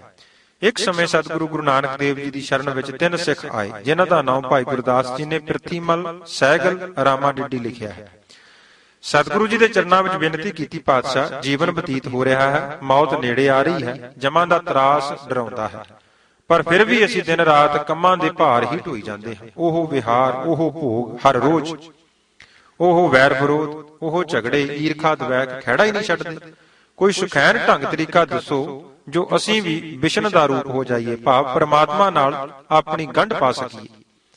ਸ੍ਰੀ ਗੁਰੂ ਨਾਨਕ ਦੇਵ ਜੀ ਨੇ ਉਹਨਾਂ ਤਿੰਨਾਂ ਨੂੰ ਸੰਬੋਧਨ ਕਰਕੇ ਫਰਮਾਨ ਕੀਤਾ ਕਿ ਸਹਿਗਲ, ਰਾਮਾ ਡਿੱਡੀ, ਮਨੁੱਖ ਹਰ ਸਮੇਂ ਰੋਜ਼ ਰਮੋ ਤਮੋ ਸਤੋ ਗੁਣਾਂ ਦੇ ਪ੍ਰਭਾਵ ਅਧੀਨ ਸੰਸਾਰ ਵਿੱਚ ਵਿਚਰਦਾ ਹੈ। ਸੋ ਇਹਨਾਂ ਦੇ ਪ੍ਰਭਾਵ ਤੋਂ ਬਚਣ ਲਈ ਤੁਸੀਂ ਤਪ ਕਰੋ। ਉਹਨਾਂ ਬਚਨ ਕੀਤਾ, ਪਾਤਸ਼ਾਹ ਅਸੀਂ ਸੰਸਾਰੀ ਲੋਕ ਹਾਂ, ਨਾ ਸਾਨੂੰ ਤਪ ਕਰਨ ਦੀ ਜਾਚ ਹੈ, ਨਾ ਸਾਡੇ ਪਾਸ ਇੰਨਾ ਸਮਾਂ ਹੀ ਹੈ। ਗੁਰੂ ਨਾਨਕ ਪਾਤਸ਼ਾਹ ਕਹਿਣ ਲੱਗੇ, ਅਸੀਂ ਤੁਹਾਨੂੰ 3 ਤਰ੍ਹਾਂ ਦੇ ਤਪ ਦੱਸਦੇ ਹਾਂ, ਜਿਹੜਾ ਤੁਹਾਨੂੰ ਸੌਖਾ ਲੱਗੇ ਉਹ ਕਰ ਲੈਣਾ। ਤਿੰਨੇ ਬੜੇ ਧਿਆਨ ਨਾਲ ਸਤਿਗੁਰੂ ਜੀ ਦਾ ਉਪਦੇਸ਼ ਸੁਣਨ ਲੱਗੇ। ਸਾਹਿਬ ਗੁਰੂ ਨਾਨਕ ਪਾਤਸ਼ਾਹ ਬਚਨ ਕਰਨ ਲੱਗੇ, ਸਹਿਗਲ ਇੱਕ ਤਾਮਸੀ ਤਪ ਉਹ ਹੈ ਸਰੀਰ ਨੂੰ ਨੰਗਿਆਂ ਰੱਖਣਾ, ਪਾਲਾ ਕੱਕਰ ਗਰਮੀ ਸਹਾਰਨੀ, ਜਲ ਧਾਰਾ ਕਰਨੀਆਂ, ਧੂਣੀਆਂ ਤਪਣੀਆਂ, ਭੁੱਖੇ ਰਹਿਣਾ, ਪੁੱਠੇ ਲਟਕਣਾ, ਇਹ ਤਾਮਸੀ ਤਪ ਹੈ। ਇਹ ਤਪ ਕਰਨ ਨਾਲ ਖੇਚਲ ਜ਼ਿਆਦਾ ਝੱਲਣੀ ਪੈਂਦੀ ਹੈ, ਪੱਲੇ ਕੇਵਲ ਰਿੱਧੀਆਂ ਸਿੱਧੀਆਂ ਹੀ ਪੈਂਦੀਆਂ ਹਨ। ਪਰਮੇਸ਼ਰ ਦੀ ਪ੍ਰਾਪਤੀ ਅਤੇ ਮਨ ਦੀ ਸ਼ਾਂਤੀ ਪ੍ਰਾਪਤ ਨਹੀਂ ਹੁੰਦੀ, ਮਿਹਨਤ ਜ਼ਿਆਦਾ, ਫਲ ਘੱਟ ਹੈ। ਦੂਸਰਾ ਤਪ ਹੈ ਰਾਜਸੀ ਤਪ। ਸਰੀਰ ਦੇ ਇੰਦਰੀਆਂ ਨੂੰ ਮੰਦ ਵਾਸ਼ਨਾਵਾਂ ਤੋਂ ਰੋਕਣਾ, ਅੱਖਾਂ ਨੂੰ ਮੰਦ ਦ੍ਰਿਸ਼ਟੀ ਵੱਲੋਂ ਵਰਜਣਾ, ਕੰਨਾਂ ਨੂੰ ਨਿੰਦਿਆ, ਈਰਖਾ, ਦਵੈਸ਼ ਦੀਆਂ ਗੱਲਾਂ ਸੁਣਨ ਤੋਂ ਰੋਕਣਾ, ਹੱਥਾਂ ਨੂੰ ਬੁਰੇ ਕਰਮ ਕਰਨ ਵੱਲੋਂ ਹਟਾਉਣਾ, ਪੈਰਾਂ ਨੂੰ ਮਾੜੇ ਪਾਸੇ ਤੁਰਨ ਤੋਂ, ਰਸਨਾ ਨੂੰ ਕੌੜੇ ਫਿੱਕੇ ਬਚਨ ਬੋਲਣ ਤੋਂ, ਝੂਠ ਕੋ ਸੱਚ ਬੋਲਣ ਤੋਂ ਰੋਕ ਕੇ ਇਸ ਦੇ ਉਲਟ ਅੱਖਾਂ ਨੂੰ ਭਲੇ ਪੁਰਖਾਂ ਦੀ ਅਤੇ ਸਤਸੰਗਤ ਦੇ ਦਰਸ਼ਨ ਕਰਨ ਅਤੇ ਗੁਰਬਾਣੀ ਪੜ੍ਹਨ ਵਿੱਚ ਲਾਉਣਾ, ਕੰਨਾਂ ਤੋਂ ਕੀਰਤਨ ਸੁਣਨ ਅਤੇ ਰਸਨਾ ਤੋਂ ਸੱਚ ਬੋਲਣ, ਨਾਮ ਜਪਣ ਦਾ ਕੰਮ ਲੈਣਾ, ਹੱਥਾਂ ਨਾਲ ਸੇਵਾ ਕਰਨੀ, ਪੈਰਾਂ ਨਾਲ ਸਤਸੰਗਤ ਵਿੱਚ ਜਾਣਾ, ਸਰੀਰ ਨੂੰ ਹਮੇਸ਼ਾ ਅਵਹਿਤ ਭੋਗਾਂ ਵੱਲੋਂ ਵਰਜੀ ਰੱਖਣਾ, ਇਹ ਰਾਜਸੀ ਤਪ ਹੈ। ਇਸ ਦੀ ਮਿਹਨਤ ਘੱਟ, ਫਲ ਕੁਝ ਜ਼ਿਆਦਾ ਮਿਲਦਾ ਹੈ। ਤੀਸਰਾ ਹੈ ਸਾਂਤਕੀ ਤਪ, ਉਹ ਹੈ ਪਰਮੇਸ਼ਰ ਜੀ ਦਾ ਨਾਮ ਜਪਣਾ, ਪ੍ਰਭੂ ਦੀ ਸਿਫਤ ਸਲਾਹ ਕਰਨੀ, ਅਕਾਲ ਪੁਰਖ ਜੋ ਤ੍ਰਿਗੁਣੀ ਅਤੀਤ ਹੈ ਉਸ ਦਾ ਧਿਆਨ ਧਰਨਾ, ਉਸ ਦੀ ਸਿਫਤ ਸਲਾਹ ਗੁਰਬਾਣੀ ਦੁਆਰਾ ਕਰਨੀ। ਨਾਮ ਜਪਣ ਨਾਲ, ਗੁਰਬਾਣੀ ਪੜ੍ਹਨ ਨਾਲ ਜਨਮਾਂ ਜਨਮਾਂਤਰਾਂ ਦੀ ਆਤਮਾ ਉੱਪਰ ਲੱਗੀ ਮੈਲ ਦੂਰ ਹੋ ਜਾਂਦੀ ਹੈ, ਮਨ ਨਿਰਮਲ ਹੋ ਕੇ ਰਸ ਨਾਲ ਭਰ ਜਾਂਦਾ ਹੈ। ਫਿਰ ਨਾਮ ਰਸ ਦੇ ਖੰਭਾਂ ਨਾਲ ਸੁਰਤ ਦੀ ਉਡਾਰੀ ਲੱਗਦੀ ਹੈ। ਪ੍ਰਭੂ ਪਰਮੇਸ਼ਰ ਜਿਸ ਦਾ ਨਾਮ ਜਪਦੇ ਹਾਂ, ਜਿਸ ਦੀ ਸਿਫਤ ਸਲਾਹ ਕਰਦੇ ਹਾਂ, ਉਸ ਦੇ ਵਿੱਚ ਅਭੇਦਤਾ ਪ੍ਰਾਪਤ ਹੋ ਜਾਂਦੀ ਹੈ। ਸਾਂਤਕੀ ਤਪ ਕਰਦਿਆਂ, ਨਾਮ ਬਾਣੀ ਦਾ ਅਭਿਆਸ ਕਰਦਿਆਂ ਮਨ ਵਾਸ਼ਨਾਵਾਂ ਵੱਲ ਭੱਜੇਗਾ, ਤ੍ਰਿਸ਼ਨਾ ਜ਼ੋਰ ਫੜੇਗੀ, ਫੁਰਨਿਆਂ ਦਾ ਸੰਕਲਪਾਂ ਦਾ ਹੜ ਆਵੇਗਾ। ਇਹਨਾਂ ਫੁਰਨਿਆਂ ਤੋਂ, ਵਾਸ਼ਨਾਵਾਂ ਦੇ ਸੰਕਲਪਾਂ ਤੋਂ ਘਾਬਰਨਾ ਨਹੀਂ। ਉਸ ਸਮੇਂ ਗੁਰੂ ਚਰਨਾਂ ਵਿੱਚ ਬਾਰ-ਬਾਰ ਅਰਦਾਸ ਕਰਨੀ ਹੈ ਅਤੇ ਮਨ ਦੇ ਸੰਕਲਪਾਂ ਫੁਰਨਾਂ ਨਾਲ ਯੁੱਧ ਕਰਕੇ ਬਾਹਰ ਜਾਂਦਾ ਵਰਜ ਰਹਾਇਆ ਦੀ ਕਾਰ ਕਰਨੀ ਹੈ। ਮੁੜ-ਮੁੜ ਨਾਮ ਜਪਣ ਵੱਲ ਲਾਉਣਾ ਹੈ। ਆਪ ਨਹੀਂ ਅਕਣਾ, ਮਨ ਨੂੰ ਅਕਾਉਣਾ ਹੈ। ਜਿਵੇਂ ਮਾਲਕ ਘੋੜੇ ਨੂੰ ਅਰੋਗ ਕਰਨ ਵਾਸਤੇ ਉਸ ਦੇ ਮੂੰਹ ਵਿੱਚ ਮਸਾਲੇ ਨੂੰ ਪਾਉਂਦਾ ਹੈ, ਪਰ ਘੋੜਾ ਮਸਾਲਾ ਬਾਹਰ ਕੱਢ ਦਿੰਦਾ ਹੈ। ਮਸਾਲੇ ਨੂੰ ਘੋੜੇ ਦੇ ਪੇਟ ਵਿੱਚ ਭੇਜਣ ਵਾਸਤੇ ਘੋੜੇ ਦਾ ਮਾਲਕ ਉਸ ਦੇ ਮੂੰਹ ਵਿੱਚ ਮਸਾਲਾ ਪਾ ਕੇ ਆਪਣਾ ਹੱਥ ਘੋੜੇ ਦੇ ਮੂੰਹ ਵਿੱਚ ਦੇਈ ਰੱਖਦਾ ਹੈ। ਘੋੜਾ ਮਸਾਲਾ ਬਾਹਰ ਨੂੰ ਸੁੱਟਣ ਦਾ ਯਤਨ ਕਰਦਾ ਹੈ, ਮਾਲਕ ਮਸਾਲੇ ਨੂੰ ਮੁੜ-ਮੁੜ ਅੰਦਰ ਧੱਕਦਾ ਹੈ। ਇਸ ਤਰ੍ਹਾਂ ਘੋੜਾ ਅੱਕ ਕੇ ਮਸਾਲਾ ਅੰਦਰ ਲੰਘਾ ਲੈਂਦਾ ਹੈ। ਉਹ ਮਸਾਲਾ ਘੋੜੇ ਦੇ ਅੰਦਰ ਚਲੇ ਜਾਣ ਸਦਕਾ ਘੋੜਾ ਅਰੋਗ ਹੋ ਜਾਂਦਾ ਹੈ। ਇਸੇ ਤਰ੍ਹਾਂ ਨਾ ਲੱਗਦੇ ਮਨ ਨੂੰ ਬਾਰ-ਬਾਰ ਨਾਮ ਬਾਣੀ ਵਿੱਚ ਲਾਉਣਾ ਹੈ। ਜਿਹੜਾ ਵੀ ਇਹ ਸਾਂਤਕੀ ਤਪ ਕਰਨ ਵਿੱਚ ਸਫਲ ਹੋ ਗਿਆ, ਉਸ ਦਾ ਮਨ ਨੂੰ ਅਰੋਗ ਹੋ ਕੇ ਬ੍ਰਹਮ ਲੀਨਤਾ ਦੀ ਅਵਸਥਾ ਨੂੰ ਅਤੇ ਨਾਮ ਰਸ ਨੂੰ ਪ੍ਰਾਪਤ ਕਰ ਲਵੇਗਾ। ਬਾਰ ਪ੍ਰਭ ਜਪੀਐ, ਪੀ ਅੰਮ੍ਰਿਤ ਇਹ ਮਨ ਤੰਤਰ ਪੀਐ। ਸਾਡੇ ਮਨੁੱਖਾ ਜਨਮ ਦਾ ਲਾਹਾ ਆਪਣੇ ਮੂਲ ਨੂੰ ਪਛਾਣਨਾ ਹੈ। ਮਨ ਤੂੰ ਜੋਤ ਸਰੂਪ ਹੈ, ਆਪਣਾ ਮੂਲ ਪਛਾਣ। ਸਾਡੇ ਸਰੀਰ ਦਾ ਮੂਲ ਮਨ ਹੈ, ਮਨ ਦਾ ਮੂਲ ਆਤਮਾ ਹੈ ਅਤੇ ਆਤਮਾ ਦਾ ਮੂਲ ਪਰਮਾਤਮਾ। ਪਰਮਾਤਮਾ ਸਰਬ ਸਮਰੱਥ, ਸਰਬ ਸ਼ਕਤੀਮਾਨ, ਰਸ ਰੂਪ ਰਸਾਲ, ਸਤ ਚਿਤ ਆਨੰਦ, ਪ੍ਰਕਾਸ਼ ਸਰੂਪ ਹੈ। ਐਸੇ ਸਤ ਚਿਤ ਆਨੰਦ ਪਰਮੇਸ਼ਰ ਜੀ ਵਿੱਚ ਸਾਂਤਕੀ ਤਪ ਕਰਕੇ ਅਭੇਦਤਾ ਪ੍ਰਾਪਤ ਕਰਕੇ ਸਤ ਚਿਤ ਆਨੰਦ ਅਵਸਥਾ ਨੂੰ ਪ੍ਰਾਪਤ ਕਰਨਾ ਹੈ। ਗੁਰੂ ਪਾਤਸ਼ਾਹ ਜੀ ਦਾ ਸਰਲ, ਸੌਖਾ, ਕਾਰਗਰ ਉਪਦੇਸ਼ ਸੁਣ ਕੇ ਪ੍ਰਿਥੀਮਲ, ਸਹਿਗਲ ਅਤੇ ਰਾਮਾ ਡਿੱਡੀ ਪਾਰਗ੍ਰਾਮੀ ਹੋਏ ਅਤੇ ਅਨੇਕਾਂ ਨੂੰ ਪ੍ਰਭੂ ਨਾਲ ਜੋੜਨ ਦਾ ਵਸੀਲਾ ਬਣੇ। ਸੋ ਇਸ ਕਰਕੇ ਅਸੀਂ ਵੀ ਗੁਰੂ ਦਸੀ ਵਿਧੀ ਨੂੰ ਅਪਣਾ ਕੇ ਆਪਣੇ ਗਿਆਨ ਇੰਦਰੀਆਂ, ਕਰਮ ਇੰਦਰੀਆਂ ਨੂੰ ਮਾੜੇ ਪਾਸੇ ਤੋਂ ਵਰਜ ਕੇ ਸ੍ਰੇਸ਼ਟ ਮਾਰਗ ਉੱਤੇ ਚੱਲਣ ਵਿੱਚ ਲਾਈਏ ਅਤੇ ਮੂਲ ਪਛਾਣਨ ਦੇ ਰਸਤੇ ਉੱਤੇ ਨਾਮ ਬਾਣੀ ਨਾਲ ਆਪਣੇ ਮਨ ਨੂੰ ਜੋੜੀਏ ਅਤੇ ਸਤ ਸੰਗਤ ਵਿੱਚੋਂ ਜੁੜਨ ਦੀ ਸਹਾਇਤਾ ਪ੍ਰਾਪਤ ਕਰੀਏ। ਫਿਰ ਸਾਡਾ ਇਸ ਸੰਸਾਰ ਵਿੱਚ ਆਉਣਾ ਸਫਲ ਹੋ ਜਾਵੇਗਾ। ਨਾਮ ਜਪਣ ਅਤੇ ਬਾਣੀ ਪੜ੍ਹਨ ਦੇ ਸਾਧਨ ਨੂੰ ਸਾਰਥਕ ਬਣਾਉਣ ਲਈ ਅਤੇ ਆਪਣੇ ਮੂਲ ਨੂੰ ਪਛਾਣਨ ਲਈ, ਮੂਲ ਨਾਲ ਜੁੜਨ ਲਈ ਹੋਰ ਸਹਾਇਤਾ ਮਿਲੇਗੀ। ਜੇ ਅਸੀਂ ਕਹਿਣੀ ਕਰਨੀ ਦੇ ਸੂਰੇ ਸੰਤ ਬਾਬਾ ਹਰਨਾਮ ਸਿੰਘ ਜੀ ਰਾਮਪੁਰ ਖੇੜੇ ਵਾਲੇ, ਜਿਨ੍ਹਾਂ ਨੇ ਆਪ ਨਾਮ ਸਿਮਰਨ ਦੀ ਅਟੁੱਟ ਕਮਾਈ ਕੀਤੀ ਅਤੇ ਪ੍ਰਭੂ ਵਸਲ ਪ੍ਰਾਪਤ ਕਰਕੇ ਅਨੇਕਾਂ ਨੂੰ ਆਪਣੇ ਮੂਲ ਨਾਲ ਜੁੜਨ ਦੀ ਪ੍ਰੇਰਣਾ ਦਿੱਤੀ, ਉਹਨਾਂ ਦੇ ਜੀਵਨ ਦੀ ਇੱਕ ਘਟਨਾ ਨੂੰ ਵਾਚੀਏ। ਵੈਸੇ ਉਹਨਾਂ ਦੇ ਜੀਵਨ ਵਿੱਚੋਂ ਪ੍ਰੇਰਣਾ ਲੈਣ ਲਈ, ਉਹਨਾਂ ਦੇ ਜੀਵਨ ਤੋਂ ਲਾਹਾ ਲੈ ਕਰਕੇ ਆਪਣੇ ਆਤਮਿਕ ਬੰਧ ਨੂੰ ਸੁਖੈਨ ਕਰਨ ਲਈ ਗੁਰੂ ਪਿਆਰੇ ਜਗਿਆਸੂ ਗੋਹਜ ਭਰੇ ਬਚਨ, ਉਹਨਾਂ ਦੀ ਪਾਵਨ ਜੀਵਨ ਗਾਥਾ ਸੇਕ ਨਹਿਆ ਪੁਸਤਕ ਦੇ ਰੂਪ ਵਿੱਚ ਜੋ ਛਪੀ ਹੈ ਅਤੇ ਆਡੀਓ ਬੁੱਕ ਦੇ ਰੂਪ ਵਿੱਚ ਵੀ ਉਪਲਬਧ ਹੈ, ਉਹ ਪੜ੍ਹ ਕੇ ਲਾਭ ਪ੍ਰਾਪਤ ਕਰ ਸਕਦੇ ਨੇ। ਸੋ ਇੱਥੇ ਉਹਨਾਂ ਦੇ ਜੀਵਨ ਦੀ ਇੱਕ ਘਟਨਾ ਸੰਗਤ ਨਾਲ ਸਾਂਝੀ ਕਰਦੇ ਹਾਂ। ਜਦੋਂ ਬਾਬਾ ਜੀ ਸਰਗੋਧੇ 119 ਚੱਕ ਵਿੱਚ ਖੇਤੀਬਾੜੀ ਦਾ ਕਿੱਤਾ ਕਰਦੇ ਸਨ, ਆਪ ਨੇ ਕੁਝ ਸਮਾਂ ਲਾਹੌਰ ਇਕਾਂਤ ਵਿੱਚ ਭਜਨ ਕਰਨ ਦਾ ਪ੍ਰੋਗਰਾਮ ਉਲੀਕਿਆ। ਇਸ ਸਮੇਂ ਤੋਂ ਲਾਹਾ ਪ੍ਰਾਪਤ ਕਰਨ ਵਾਸਤੇ ਇੱਕ ਪ੍ਰੇਮੀ, ਜਿਨ੍ਹਾਂ ਨੇ BA ਦਾ ਇਮਤਿਹਾਨ ਪਾਸ ਕੀਤਾ ਸੀ ਪਰ ਅਜੇ ਨਤੀਜਾ ਪ੍ਰਾਪਤ ਨਹੀਂ ਸੀ, ਪੁਰਾਣੇ ਪੂਰਬਲੇ ਸ਼ੁਭ ਸੰਸਕਾਰਾਂ ਸਦਕਾ ਉਹ ਜਵਾਨੀ ਦੀ ਅਵਸਥਾ ਵਿੱਚ ਹੀ ਬਾਬਾ ਜੀ ਪਾਸ ਭਜਨ ਸਿਮਰਨ ਦੀ ਲਾਲਸਾ ਨਾਲ ਆਏ। ਤੋ ਬਾਬਾ ਜੀ ਨੇ ਉਹਨਾਂ ਨੂੰ ਨਾਲ ਦੇ ਦੂਸਰੇ ਕਮਰੇ ਵਿੱਚ ਨਾਮ ਸਿਮਰਨ ਗੁਰਬਾਣੀ ਦਾ ਪ੍ਰੋਗਰਾਮ ਉਲੀਕ ਦਿੱਤਾ। ਕੋਈ 15 ਕੁ ਦਿਨ ਦਾ ਸਮਾਂ ਲੰਘਿਆ। ਉਹਨਾਂ ਗੁਰਮੁਖ ਪਿਆਰਿਆਂ ਨੇ ਬਾਬਾ ਜੀ ਨੂੰ ਬੇਨਤੀ ਕੀਤੀ ਕਿ ਬਾਬਾ ਜੀ, ਜਿਵੇਂ ਤੁਸੀਂ ਨਾਮ ਜਪਣ, ਬਾਣੀ ਪੜ੍ਹਨ ਨਾਲ ਆਤਮਿਕ ਉੱਚਤਾ ਦੀ ਅਵਸਥਾ ਦੱਸਦੇ ਹੋ ਕਿ ਨਾਮ ਜਪਣ ਨਾਲ ਬੇਅੰਤ ਆਨੰਦ, ਖੁਸ਼ੀ, ਖੇੜਾ, ਪ੍ਰਕਾਸ਼, ਅਨਹਦ ਨਾਦ ਦੀ ਪ੍ਰਾਪਤੀ ਹੁੰਦੀ ਹੈ, ਮੈਨੂੰ ਵੀ ਹੁਣ ਤੁਹਾਡੇ ਨਾਲ ਲੱਗਿਆਂ ਨੂੰ 15 ਕੁ ਦਿਨ ਲਗਾਤਾਰ ਹੋ ਗਏ ਹਨ। ਨਿਤਨੇਮ ਤੋਂ ਇਲਾਵਾ ਸੁਖਮਨੀ ਸਾਹਿਬ, ਆਸਾ ਦੀ ਵਾਰ, 27 ਪਾਠ ਬੇਨਤੀ ਚੌਪਈ ਦੇ ਵੀ ਕਰਦਾ ਹਾਂ, ਪਰ ਮੇਰੇ ਅੰਦਰ ਕੋਈ ਤਬਦੀਲੀ ਨਹੀਂ ਆਈ। ਬਾਬਾ ਜੀ ਨੇ ਪੁੱਛਿਆ ਕਿ ਥੋੜਾ ਬਹੁਤਾ ਫਰਕ ਤੇ ਜ਼ਰੂਰ ਪਿਆ ਹੋਵੇਗਾ, ਪਰ ਉਹਨਾਂ ਪ੍ਰੇਮੀ ਜਨ ਨੇ ਉੱਤਰ ਨਾ ਵਿੱਚ ਦਿੱਤਾ ਕਿ ਮੇਰੇ ਅੰਦਰ ਖੁਸ਼ੀ, ਖੇੜੇ, ਆਨੰਦ ਵਾਲੀ ਕੋਈ ਭੋਰਾ ਜਿੰਨੀ ਵੀ ਗੱਲ ਨਹੀਂ ਬਣੀ।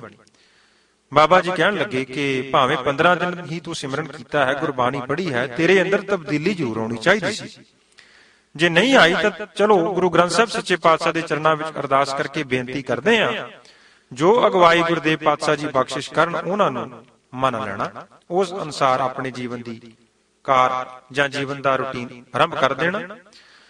ਬਾਬਾ ਜੀ ਦੱਸਿਆ ਕਰਦੇ ਸਨ ਕਿ ਅਸੀਂ ਦੋਵੇਂ ਜਾਣੇ ਭਾਵ ਬਾਬਾ ਜੀ ਤੇ ਉਹ ਗੁਰਮੁਖ ਪਿਆਰਾ ਗੁਰੂ ਗ੍ਰੰਥ ਸਾਹਿਬ ਜੀ ਦੇ ਕਮਰੇ ਵਿੱਚ ਚਲੇ ਗਏ। ਨਮਸਕਾਰ ਕਰਕੇ ਬਾਬਾ ਜੀ ਗੁਰੂ ਮਹਾਰਾਜ ਜੀ ਤਾਬਿਆ ਬੈਠ ਗਏ।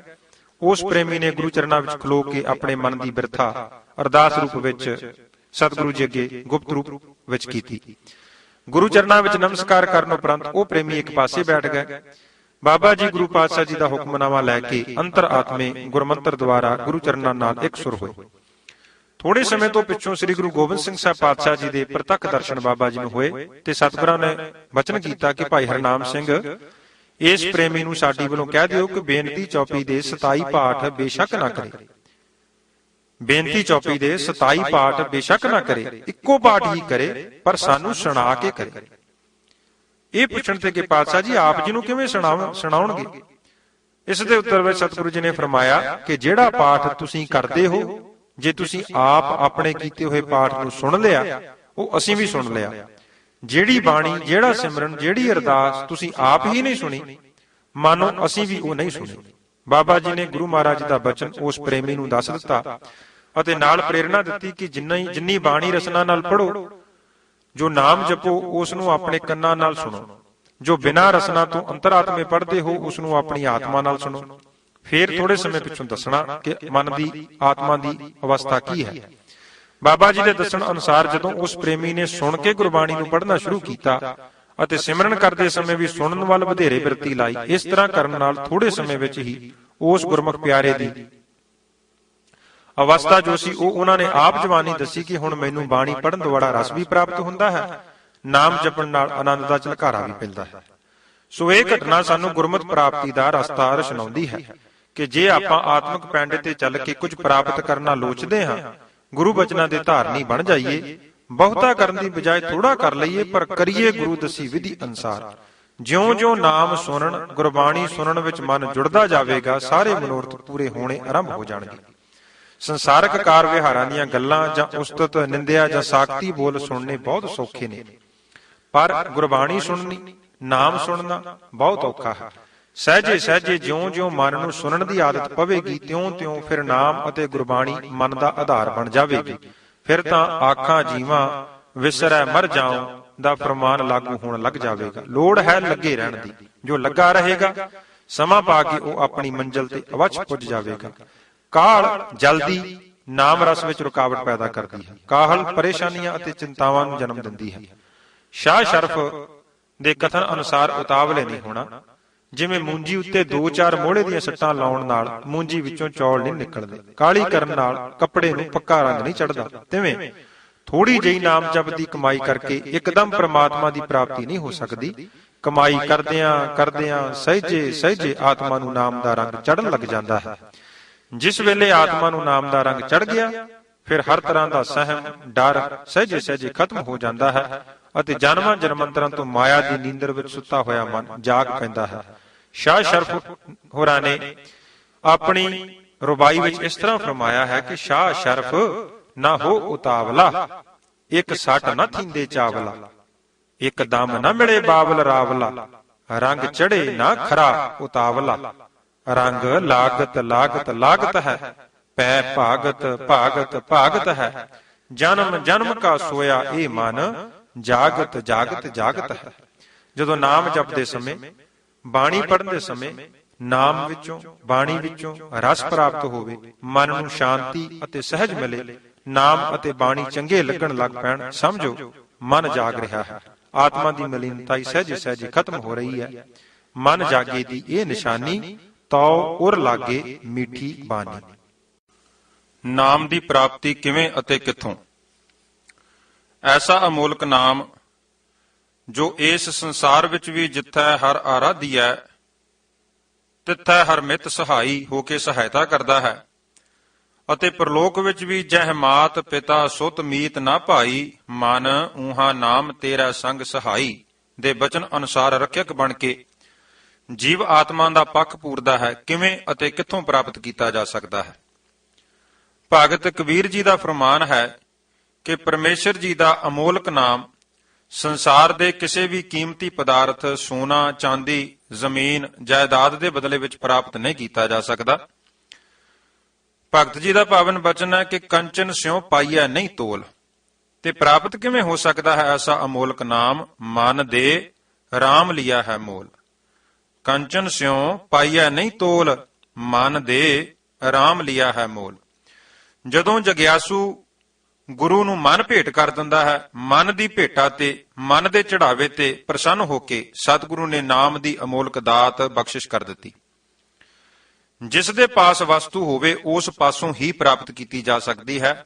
ਜਿਸ ਪਾਸ ਉਹ ਵਸਤੂ ਜਿਸ ਨੂੰ ਅਸੀਂ ਪ੍ਰਾਪਤ ਕਰਨਾ ਚਾਹੁੰਦੇ ਹੋਈਏ ਹੋਵੇ ਹੀ ਨਾ, ਉਸ ਪਾਸੋਂ ਕਦੇ ਵੀ ਪ੍ਰਾਪਤ ਨਹੀਂ ਹੋ ਸਕਦੀ।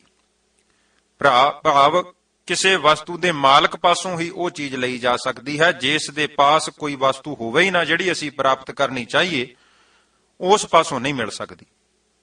ਪਰਮੇਸ਼ਰ ਜੀ ਨੇ ਨਾਮ ਦੇ ਭੰਡਾਰੇ ਦੀ ਸੌਂਪਣਾ ਸਤਿਗੁਰੂ ਨੂੰ ਕੀਤੀ ਹੋਈ ਹੈ। ਪਰਮੇਸ਼ਰ ਦੀ ਮਿਹਰ ਨਾਲ ਗੁਰੂ ਦੀ ਪ੍ਰਾਪਤੀ ਹੁੰਦੀ ਹੈ। ਜਿਸ ਨੂੰ ਗੁਰੂ ਦੀ ਪ੍ਰਾਪਤੀ ਹੋ ਜਾਂਦੀ ਹੈ, ਉਸ ਨੂੰ ਨਾਮ ਦੀ ਰਾਸ ਮਿਲ ਜਾਂਦੀ ਹੈ। ਜਿਸ ਨੂੰ ਨਾਮ ਦੀ ਰਾਸ ਪ੍ਰਾਪਤ ਹੋ ਜਾਂਦੀ ਹੈ, ਉਹ ਪ੍ਰਭੂ ਵਿੱਚ ਇਕਮਿਕ ਹੋ ਜਾਂਦਾ ਹੈ। ਇਹ ਸਾਰੀ ਬਰਕਤ ਅਤੇ ਬਖਸ਼ਿਸ਼ ਗੁਰੂ ਦੀ ਹੈ।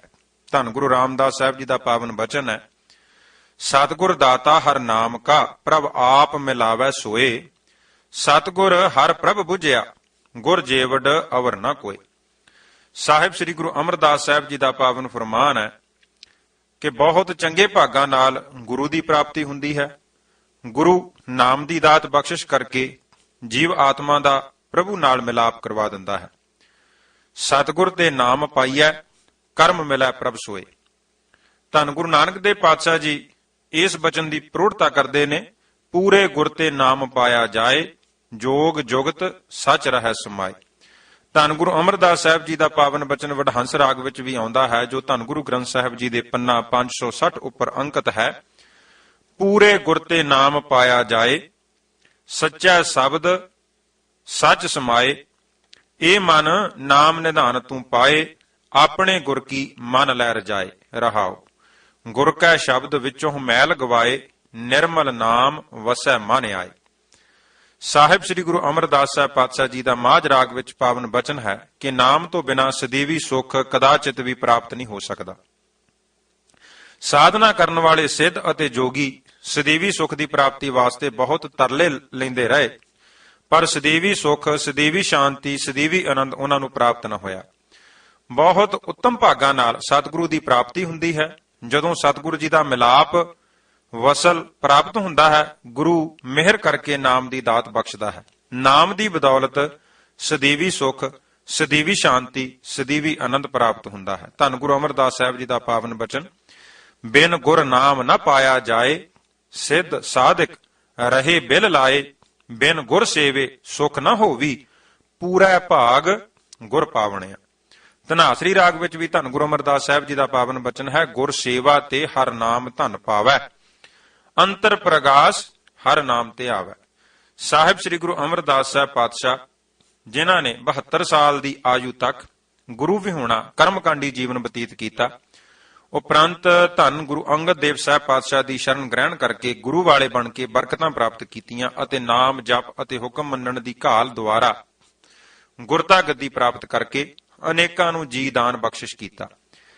ਐਸੇ ਗੁਰਦੇਵ ਜੀ ਦਾ ਫਰਮਾਨ ਹੈ ਕਿ ਨਾਮ ਦਾ ਦਾਤਾ ਕੇਵਲ ਤੇ ਕੇਵਲ ਸਤਿਗੁਰੂ ਹੀ ਹੈ। ਗੁਰੂ ਤੋਂ ਬਿਨਾਂ ਹੋਰ ਕੋਈ ਵੀ ਨਾਮ ਦੀ ਦਾਤ ਨਹੀਂ ਦੇ ਸਕਦਾ। ਜਿਨ੍ਹਾਂ ਵਡਭਾਗੀਆਂ ਨੂੰ ਸਤਿਗੁਰੂ ਜੀ ਨਾਮ ਦੀ ਦਾਤ ਬਖਸ਼ਿਸ਼ ਕਰ ਦਿੰਦੇ ਹਨ, ਨਾਮ ਜਪ ਦੁਆਰਾ ਉਹਨਾਂ ਨੂੰ ਜੀ ਦਾਨ ਮਿਲਦਾ ਹੈ। ਜੀ ਦਾਨ ਪ੍ਰਾਪਤ ਹੁੰਦੇ ਹੀ ਉਹ ਹਰ ਤਰ੍ਹਾਂ ਨਾਲ ਤ੍ਰਿਪਤ ਹੋ ਜਾਂਦੇ ਹਨ। ਉਹਨਾਂ ਦੀ ਆਤਮਿਕ ਅਵਸਥਾ ਇਹੋ ਜਿਹੀ ਬਣ ਜਾਂਦੀ ਹੈ ਕਿ ਹਰ ਸਮੇਂ ਹਰੀ ਆਪ ਉਹਨਾਂ ਦੇ ਹਿਰਦੇ ਵਿੱਚ ਟਿਕ ਜਾਂਦਾ ਹੈ ਅਤੇ ਉਹਨਾਂ ਦੀ ਸਹਿਜ ਅਵਸਥਾ ਵਿੱਚ ਸਮਾਧੀ ਲੱਗ ਜਾਂਦੀ ਹੈ। ਮਲਾਰ ਰਾਗ ਵਿੱਚ ਧੰਨ ਗੁਰੂ ਅਮਰਦਾਸ ਸਾਹਿਬ ਜੀ ਦਾ ਇਹ ਪਾਵਨ ਬਚਨ, ਧੰਨ ਗੁਰੂ ਗ੍ਰੰਥ ਸਾਹਿਬ ਜੀ ਦੇ ਪੰਨਾ 1258 59 ਉੱਪਰ ਅੰਕਿਤ ਹੈ। ਸਤਿਗੁਰ ਦਾਤਾ RAM ਨਾਮ ਕਾ, ਹੋਰ ਦਾਤਾ ਕੋਈ ਨਾਹੀ। ਜੀ ਦਾਨ ਦੇ ਤ੍ਰਿਪਤਾਸੇ, ਸੱਚੈ ਨਾਮ ਸਮਾਹੀ। ਆਨ ਦਿਨ ਹਰ ਰਵਿਆ ਹਿਰਦੇ ਅੰਤਰ, ਸਹਿਜ ਸਮਾਧ ਲਗਾਹੀ। ਧੰਨ ਗੁਰੂ ਗ੍ਰੰਥ ਸਾਹਿਬ ਜੀ ਦੇ ਪੰਨਾ 1417 ਉੱਪਰ ਵੀ ਗੁਰੂ ਅਮਰਦਾਸ ਸਾਹਿਬ ਪਾਤਸ਼ਾਹ ਜੀ ਦਾ ਪਾਵਨ ਬਚਨ ਅੰਕਿਤ ਹੈ ਕਿ ਬਿਨ ਸਤਿਗੁਰ ਦਾਤਾ ਕੋ ਨਹੀਂ, ਜੋ ਹਰ ਨਾਮ ਦੇ ਆਧਾਰ। ਗੁਰ ਕਿਰਪਾ ਤੇ ਨਾਉ ਮਨ ਵਸੈ, ਸਦਾ ਰਹਿ ਔਰ ਧਾਰ। ਸਾਹਿਬ ਸ੍ਰੀ ਗੁਰੂ ਰਾਮਦਾਸ ਸਾਹਿਬ ਪਾਤਸ਼ਾਹ ਸੋਢੀ ਸੁਲਤਾਨ ਜੀ ਨੇ ਕਾਨੜਾ ਰਾਗ ਵਿੱਚ ਬਚਨ ਕੀਤਾ ਹੈ ਕਿ ਹਰੀ ਦਾ ਨਾਮ ਬਹੁਤ ਉੱਤਮ ਹੈ, ਪਰ ਵਿਰਲੇ ਵਡਭਾਗੀਆਂ ਨੇ ਗੁਰੂ ਦੇ ਪਾਸੋਂ ਪ੍ਰਾਪਤ ਕੀਤਾ ਹੈ। ਜਿਨ੍ਹਾਂ ਨੂੰ ਸਤਿਗੁਰੂ ਜੀ ਨੇ ਨਾਮ ਬਖਸ਼ਿਸ਼ ਕਰ ਦਿੱਤਾ ਹੈ, ਉਹਨਾਂ ਦਾ ਸਾਰਾ ਦਰਿਦਰ ਅਤੇ ਦੁੱਖ ਸਦਾ ਲਈ ਦੂਰ ਹੋ ਗਿਆ ਹੈ। ਹਰ ਉੱਤਮ ਹਰ ਪ੍ਰਭ ਨਾਮ ਹੈ, ਗੁਰ ਬਚਨ ਸੁਭਾਗੈ ਲੀਤਾ। ਦੁੱਖ ਦਾਲਦ ਸਭੋ ਲੈ ਗਿਆ, ਜਾਂ ਨਾਉ ਗੁਰੂ ਹਰ ਦਿੱਤਾ। ਹੇ ਭਾਈ, ਜਿਸ ਨਾਮ ਨੂੰ ਪ੍ਰਾਪਤ ਕਰਨ ਵਾਸਤੇ ਅਨੇਕਾਂ ਦੇਵੀ ਦੇਵਤੇ ਤਰਸਦੇ ਹਨ, ਜਿਸ ਨਾਮ ਦੀ ਪ੍ਰਾਪਤੀ ਵਾਸਤੇ ਸਾਰੇ ਭਗਤ ਹਰੀ ਦੀ ਸੇਵਾ ਕਰਦੇ ਹਨ, ਐਸਾ ਅਮੋਲਕ ਨਾਮ ਜੋ ਅਨਾਥਾਂ ਨੂੰ, ਬੇਆਸਰਿਆਂ ਨੂੰ ਆਸਰਾ ਦੇਣ ਵਾਲਾ ਹੈ, ਦੀਨਾਂ ਦੁਖੀਆਂ ਦੇ ਦੁੱਖ ਦੂਰ ਕਰਨ ਵਾਲਾ ਹੈ, ਐਸਾ ਅਮੋਲਕ ਨਾਮ ਪੂਰੇ ਗੁਰੂ ਤੋਂ ਪ੍ਰਾਪਤ ਕੀਤਾ ਜਾ ਸਕਦਾ ਹੈ। ਪੂਰੇ ਗੁਰੂ ਨੂੰ ਛੱਡ ਕੇ ਭਾਵੇਂ ਕੋਈ ਤਿੰਨਾਂ ਭਵਨਾਂ ਵਿੱਚ ਦੌੜ ਭੱਜ ਕਰ ਲਵੇ, ਇਤਨੀ ਭੱਜ ਦੌੜ ਕਰਨ ਨਾਲ ਉਸ ਨੂੰ ਨਾਮ ਰਤਨ ਦੀ ਸੋਝੀ ਵੀ ਪ੍ਰਾਪਤ ਨਹੀਂ ਹੋ ਸਕਦੀ, ਕਿਉਂਕਿ ਵਸਤੂ ਉੱਥੋਂ ਮਿਲਣੀ ਹੈ ਜਿਸ ਦੇ ਪਾਸ ਹੋਵੇ। ਕਿਉਂਕਿ ਸਤਿਗੁਰ ਹੀ ਨਾਮ ਧਨ ਦਾ ਸ਼ਾਹ ਹੈ, ਸਤਿਗੁਰ ਦੇ ਪਾਸ ਹੀ ਨਾਮ ਧਨ ਦਾ ਖਜ਼ਾਨਾ ਹੈ। ਇਸ ਕਰਕੇ ਨਾਮ ਰੂਪੀ ਰਤਨ ਪੂਰੇ ਗੁਰੂ ਪਾਸੋਂ ਹੀ ਪ੍ਰਾਪਤ ਕੀਤਾ ਜਾ ਸਕਦਾ ਹੈ। ਹੋਰ ਕਿਸੇ ਥਾਂ ਤੋਂ ਕਿਸੇ ਵੀ ਯਤਨ ਨਾਲ ਇਹ ਨਾਮ ਰੂਪੀ ਧਨ ਪ੍ਰਾਪਤ ਨਹੀਂ ਹੋ ਸਕਦਾ। ਮਾਰੂ ਰਾਗ ਵਿੱਚ ਧੰਨ ਗੁਰੂ ਅਰਜਨ ਦੇਵ ਪਾਤਸ਼ਾਹ ਜੀ ਦਾ ਪਾਵਨ ਵਚਨ ਹੈ, ਜਿਸ ਨਾਮੈ ਕੋ ਤਰਸੈ ਬਹੁ ਦੇਵਾ, ਸਗਲ ਭਗਤ ਜਾਂ ਕੀ ਕਰਦੇ ਸੇਵਾ। ਅਨਾਥਾਂ ਨਾਥ ਦੀਨ ਦੁਖ ਭੰਜਨ, ਸੋ ਗੁਰ ਪੂਰੇ ਤੇ ਪਾਇਣਾ। ਹੋਰ ਦੁਆਰਾ ਕੋਇ ਨ ਸੂਝੈ, ਤਿਰ ਭਵਨ ਧਾਵੈ ਤਾਂ ਕਿਛੂ ਨ ਬੂਝੈ। ਸਤਿਗੁਰ ਸ਼ਾਹ ਭੰਡਾਰ ਨਾਮ ਜਿਸ, ਇਹ ਰਤਨ ਤਿਸੈ ਤੇ ਪਾਇਣਾ। ਸ੍ਰੀ ਗੁਰੂ ਅਮਰਦਾਸ ਸਾਹਿਬ ਪਾਤਸ਼ਾਹ ਜੀ ਦਾ ਪਾਵਨ ਬਚਨ ਹੈ ਕਿ ਭਾਵੇਂ ਸਾਰਿਆਂ ਜੀਵਾਂ ਦੇ ਅੰਦਰ ਗੁਪਤ ਰੂਪ ਵਿੱਚ ਨਾਮ ਰਵਿਆ ਹੋਇਆ ਹੈ, ਸਾਰਿਆਂ ਘਟਾਂ ਵਿੱਚ ਪਰਮੇਸ਼ਰ ਦੀ ਹੋਂਦ ਮੌਜੂਦ ਹੈ, ਕੋਈ ਸ਼ੱਕ ਨਹੀਂ, ਪਰ ਪਰਮੇਸ਼ਰ ਦਾ ਜ਼ਹੂਰ ਅਤੇ ਪਰਮੇਸ਼ਰ ਦਾ ਨਾਮ ਉਸ ਦੇ ਹਿਰਦੇ ਵਿੱਚ ਹੀ ਪ੍ਰਗਟ ਹੁੰਦਾ ਹੈ, ਜੋ ਗੁਰੂ ਦੀ ਸ਼ਰਨ ਵਿੱਚ ਆ ਕੇ ਗੁਰੂ ਪਾਸੋਂ ਨਾਮ ਦੀ ਦਾਤ ਪ੍ਰਾਪਤ ਕਰ ਲੈਂਦਾ ਹੈ। ਸਾਹਿਬਾਂ ਦਾ ਪਾਵਨ ਬਚਨ ਹੈ, ਗੁਪਤਾ ਨਾਮ ਵਰਤੈ ਵਿੱਚ ਕਲਯੁਗ, ਘਟ ਘਟ ਹਰ ਭਰਪੂਰ ਰਹਿਆ। ਗੁਪਤਾ ਨਾਮ ਵਰਤੈ ਵਿੱਚ ਕਲਯੁਗ, ਘਟ ਘਟ ਹਰ ਭਰਪੂਰ ਰਹਿਆ। ਨਾਮ ਰਤਨ ਤਿਨਾ ਹਿਰਦੈ ਪ੍ਰਗਟਿਆ, ਜੋ ਗੁਰ ਸ਼ਰਣਾਈ ਭਜ ਪਿਆ। ਮਾਰੂ ਰਾਗ ਵਿੱਚ ਸਾਹਿਬ ਸ੍ਰੀ ਗੁਰੂ ਨਾਨਕ ਦੇਵ ਪਾਤਸ਼ਾਹ ਜੀ ਨੇ ਸਾਡੇ ਜੀਵਨ ਦੀ ਰੋਜ਼ਮਰਾ ਜ਼ਿੰਦਗੀ ਵਿੱਚੋਂ ਲੋਹਾਰ ਦੀ ਭੱਠੀ ਦਾ ਦ੍ਰਿਸ਼ਟਾਂਤ ਦੇ ਕੇ ਸਤਿਗੁਰੂ ਦੀ ਅਤੇ ਨਾਮ ਦੀ ਮਹਾਨਤਾ ਦਰਸਾਈ ਹੈ। ਸਾਡਾ ਸਰੀਰ ਮਾਨੋ ਇੱਕ ਲੋਹਾਰ ਦੀ ਭੱਠੀ ਹੈ। ਜਿਵੇਂ ਲੋਹੇ ਨੂੰ ਗਰਮ ਕਰਨ ਲਈ ਲੋਹਾਰ ਅੱਗ ਬਾਲਦਾ ਹੈ, ਸਾਡੇ ਸਰੀਰ ਅੰਦਰ ਵੀ ਹਰ ਸਮੇਂ ਕਾਮ, ਕ੍ਰੋਧ, ਲੋਭ, ਮੋਹ, ਹੰਕਾਰ ਦੀ ਅਗਨੀ ਦੇ ਭਾਂਬੜ ਮਚ ਰਹੇ ਹਨ। ਇਹਨਾਂ ਪੰਜਾਂ ਦੀ ਅੱਗ ਨੂੰ ਹੋਰ ਤੇਜ਼ ਕਰਨ ਲਈ ਮਨੁੱਖ ਹਰ ਰੋਜ਼ ਨਿਤ ਪਾਪ ਕਰਮ ਕਰਕੇ ਮਾਨੋ ਬਲ ਰਹੀ ਅਗਨੀ ਵਿੱਚ ਕੋਲੇ ਪਾਈ ਜਾ ਰਿਹਾ ਹੈ। ਮਨੁੱਖ ਪਾਪ ਕਰਮ ਵਿਕਾਰਾਂ ਨੂੰ ਸ਼ਾਂਤ ਕਰਨ ਵਾਸਤੇ ਕਰਦਾ ਹੈ, ਪਰ ਹੁੰਦਾ ਇਸ ਦੇ ਬਿਲਕੁਲ ਉਲਟ ਹੈ। ਜਿਉਂ-ਜਿਉਂ ਮਨੁੱਖ ਵਾਸ਼ਨਾਵਾਂ ਨੂੰ ਖਤਮ ਕਰਨ ਲਈ, ਸ਼ਾਂਤ ਕਰਨ ਲਈ ਵਿਸ਼ੇ ਭੋਗਾਂ ਵਿੱਚ ਖਚਿਤ ਹੁੰਦਾ ਹੈ, ਤਿਉਂ-ਤਿਉਂ ਵਿਕਾਰਾਂ ਦੀ ਅਗਨੀ ਹੋਰ ਤੇਜ਼ ਹੁੰਦੀ ਹੈ, ਪ੍ਰਜਵਲਿਤ ਹੁੰਦੀ ਹੈ, ਅਸ਼ਾਂਤੀ ਹੋਰ ਵੱਧਦੀ ਹੈ। ਇਸ ਅਸ਼ਾਂਤੀ ਦੀ ਤਪਸ਼ ਨਾਲ ਮਨ ਦਿਨ ਰਾਤ ਪਿਆ ਤੜਫਦਾ ਹੈ, ਤਪਦਾ ਹੈ, ਖਪਦਾ ਹੈ। ਹਰ ਸਮੇਂ ਚਿੰਤਾ ਮਨ ਨੂੰ ਸੰਨੀ ਵਾਂਗ ਫੜੀ ਰੱਖਦੀ ਹੈ। ਕਿਸੇ ਵੀ ਸਮੇਂ ਚਿੰਤਾ ਮਨ ਦਾ ਖਹਿੜਾ ਨਹੀਂ ਛੱਡਦੀ। ਮਨ ਦੀ ਇਹੋ ਜਿਹੀ ਤਰਸਯੋਗ ਹਾਲਤ ਤੋਂ ਛੁਟਕਾਰਾ ਪਾਉਣ ਲਈ, ਨਿਜਾਤ ਪਾਉਣ ਲਈ ਜੇ ਸਮਰੱਥ ਗੁਰੂ ਦਾ ਮਿਲਾਪ ਹੋ ਜਾਵੇ, ਸਤਿਗੁਰੂ ਸੜੇ ਹੋਏ ਮਨੂਰ ਬਣੇ ਮਨ ਨੂੰ ਨਾਮ ਦਾ ਅੰਮ੍ਰਿਤ ਦੇ ਕੇ ਸ਼ੁੱਧ ਸੋਨਾ ਬਣਾ ਦਿੰਦਾ ਹੈ। ਨਾਮ ਦੀ ਬਰਕਤ ਨਾਲ ਮਨੁੱਖ ਨੂੰ ਸ਼ਾਂਤੀ ਵੀ ਪ੍ਰਾਪਤ ਹੁੰਦੀ ਹੈ, ਰਸ ਵੀ ਮਿਲਦਾ ਹੈ ਅਤੇ ਵਿਕਾਰਾਂ ਦੀ ਤਪਸ਼ ਤੋਂ ਵੀ ਛੁਟਕਾਰਾ ਪ੍ਰਾਪਤ ਹੋ ਜਾਂਦਾ ਹੈ। ਪਰਮੇਸ਼ਰ ਨੇ ਗੁਰੂ ਨੂੰ ਨਾਮ ਦਾ ਕੈਸਾ ਭੰਡਾਰਾ ਬਖਸ਼ਿਸ਼ ਕੀਤਾ ਹੋਇਆ ਹੈ ਜੋ ਗੁਰੂ ਦੀ ਸ਼ਰਨ ਵਿੱਚ ਆ ਕੇ ਹੀ ਪ੍ਰਾਪਤ ਕੀਤਾ ਜਾ ਸਕਦਾ ਹੈ। ਵਾਚੀਏ ਗੁਰੂ ਨਾਨਕ ਪਾਤਸ਼ਾਹ ਜੀ ਦਾ ਪਾਵਨ ਬਚਨ। ਸਤਿਗੁਰੂ ਅਤੇ ਨਾਮ ਦੀ ਮਹਾਨਤਾ ਦਾ ਗਿਆਨ ਹੋਵੇਗਾ। ਕਾਇਆ ਆਰਣ ਮਨ ਵਿੱਚ ਲੋਹਾ, ਪੰਜ ਅਗਨ ਤਿਤ ਲਾਗ ਰਹੀ। ਕੋਇਲੇ ਪਾਪ ਪੜੇ ਤਿਸ ਉਪਰ, ਮਨ ਜਲਿਆ ਸੰਨੀ ਚਿੰਤ ਭਈ। ਭਇਆ ਮਨੂਰ ਕੰਚਨ ਫਿਰ ਹੋਵੈ, ਜੇ ਗੁਰ ਮਿਲੈ ਤਨੇਹਾ। ਏਕ ਨਾਮ ਅੰਮ੍ਰਿਤ ਉਹ ਦੇਵੈ, ਤਉ ਨਾਨਕ ਤ੍ਰਿਸ਼ਟਸ ਦੇਹਾ। ਇਸ ਗੁਰਬਾਣੀ ਵਿਚਾਰ ਤੋਂ ਸਪਸ਼ਟ ਹੁੰਦਾ ਹੈ ਕਿ ਪਰਮੇਸ਼ਰ ਜੀ ਦਾ ਅਮੋਲਕ ਨਾਮ ਆਪਣੀ ਸਿਆਣਪ, ਆਪਣੀ ਬੁੱਧੀ, ਆਪਣੀ ਚਤੁਰਾਈ ਨਾਲ ਤੇ ਨਾ ਹੀ ਧਨ ਪਦਾਰਥ, ਸੋਨੇ ਚਾਂਦੀ, ਹੀਰੇ ਜਵਾਹਰਾਤਾਂ ਦੇ ਮੁੱਲ ਤਾਰ ਕੇ ਖਰੀਦਿਆ ਜਾ ਸਕਦਾ ਹੈ। ਬਿਲਕੁਲ ਨਹੀਂ। ਨਾਮ ਕੇਵਲ ਤੇ ਕੇਵਲ ਪੂਰੇ ਗੁਰਦੇਵ, ਪੂਰੇ ਸਤਿਗੁਰੂ ਦੀ ਸ਼ਰਨ ਵਿੱਚ ਆ ਕੇ ਹੀ ਪ੍ਰਾਪਤ ਕੀਤਾ ਜਾ ਸਕਦਾ ਹੈ। ਉਹਨਾਂ ਗੁਰੂ ਪਿਆਰਿਆਂ ਦਾ ਆਪਣਾ ਨਿੱਜੀ ਅਨੁਭਵ ਵਾਚੀਏ, ਜਿਹੜੇ ਨਾਮ ਪ੍ਰਾਪਤ ਕਰਕੇ ਪ੍ਰਭੂ ਜੀ ਨਾਲ ਅਭੇਦ ਹੋਣਾ ਚਾਹੁੰਦੇ ਸਨ। ਉਹ ਆਤਮਕ ਮੁਤਲਾਸ਼ੀ ਭੱਟ ਜਾਣ, ਘਰ-ਬਾਰ ਛੱਡ ਕੇ ਲਗਾਤਾਰ 1 ਸਾਲ ਸਾਧੂ ਮਹਾਤਮਾਵਾਂ ਦੇ ਡੇਰਿਆਂ ਵਿੱਚ ਗਏ। ਤੀਰਥ ਅਸਥਾਨਾਂ ਉੱਤੇ ਜਾ ਕੇ ਸਿਆਣੇ ਵਿਦਵਾਨਾਂ, ਚਤੁਰਬੇਦੀਆਂ, ਖੱਟ ਸ਼ਾਸਤਰੀਆਂ ਨਾਲ ਵਿਚਾਰ ਵਟਾਂਦਰਾ ਕੀਤਾ। ਮਨ ਦੀ ਸ਼ਾਂਤੀ ਵਾਸਤੇ ਜੋਗੀਆਂ ਦੇ ਮੱਠਾਂ ਵਿੱਚ ਵੀ ਗਏ। ਘਰ-ਬਾਰ ਤਿਆਗ ਕੇ ਬਾਹਰ ਜੰਗਲਾਂ ਵਿੱਚ ਵੀ ਦਿਨ ਕੱਟੀ ਕੀਤੀ। ਸੰਨਿਆਸੀਆਂ ਪਾਸ ਪੁੱਜੇ। ਤਪ ਸਾਧਨਾਵਾਂ ਕਰਨ ਵਾਲਿਆਂ ਦੇ ਵੀ ਚਰਨ ਪਰਸੇ। ਪੰਡਤਾਂ ਪਾਸ ਵੀ ਗਏ, ਉਹਨਾਂ ਨਾਲ ਵੀ ਗਿਆਨ ਚਰਚਾ ਕੀਤੀ, ਪਰ ਨਾਮ ਦਾ ਪਥ ਕਿਸੇ ਨੇ ਵੀ ਪ੍ਰਦਰਸ਼ਨ ਨਾ ਕੀਤਾ। ਅਖੀਰ ਨਿਰਾਸ਼ ਹੋ ਗਏ। ਮਨ ਵਿੱਚ ਲੋਚਨਾ ਨਾਮ ਪ੍ਰਾਪਤੀ ਦੀ, ਸ਼ਾਂਤੀ ਦੀ ਤੀਬਰ ਸੀ। ਇਸ ਤੀਬਰ ਲੋਚ ਨੇ ਅਖੀਰ ਧੰਨ ਗੁਰੂ ਅਰਜਨ ਦੇਵ ਸਾਹਿਬ ਪਾਤਸ਼ਾਹ ਜੀ ਦਾ ਮਿਲਾਪ ਇਹਨਾਂ ਗੁਰਮੁਖ ਜਨਾਂ ਨੂੰ ਕਰਵਾ ਦਿੱਤਾ। ਸਾਹਿਬਾਂ ਦੇ ਚਰਨਾਂ ਵਿੱਚ ਭੱਟਾਂ ਨੇ ਆਪਣੀ ਵੇਦਨਾ ਰੱਖੀ ਤੇ ਪ੍ਰਭੂ ਪ੍ਰਾਪਤੀ ਦੇ ਰਸਤੇ ਦੀ ਯਾਚਨਾ ਕੀਤੀ। ਸਾਹਿਬਾਂ ਨੇ ਸੱਚੇ ਗੁਰਮਤ ਮੁਤਲਾਸ਼ੀ, ਗੁਰਮਤ ਪਾਂਧੀ ਜਾਣ ਕੇ ਨਾਮ ਦੀ ਦਾਤ ਬਖਸ਼ਿਸ਼ ਕੀਤੀ। ਨਾਮ ਦੀ ਬਰਕਤ ਸਦਕਾ, ਨਾਮ ਦੀ ਕਮਾਈ ਸਦਕਾ ਉਹਨਾਂ ਦੀ ਲਿਵ ਪ੍ਰਭੂ ਨਾਲ ਜੁੜ ਗਈ। ਇਹ ਸਾਰੀ ਹੱਡ ਬੀਤੀ ਉਹਨਾਂ ਨੇ ਆਪਣੀ ਕਲਮ ਦੁਆਰਾ ਬਾਣੀ ਵਿੱਚ ਦਰਜ ਕੀਤੀ ਹੈ।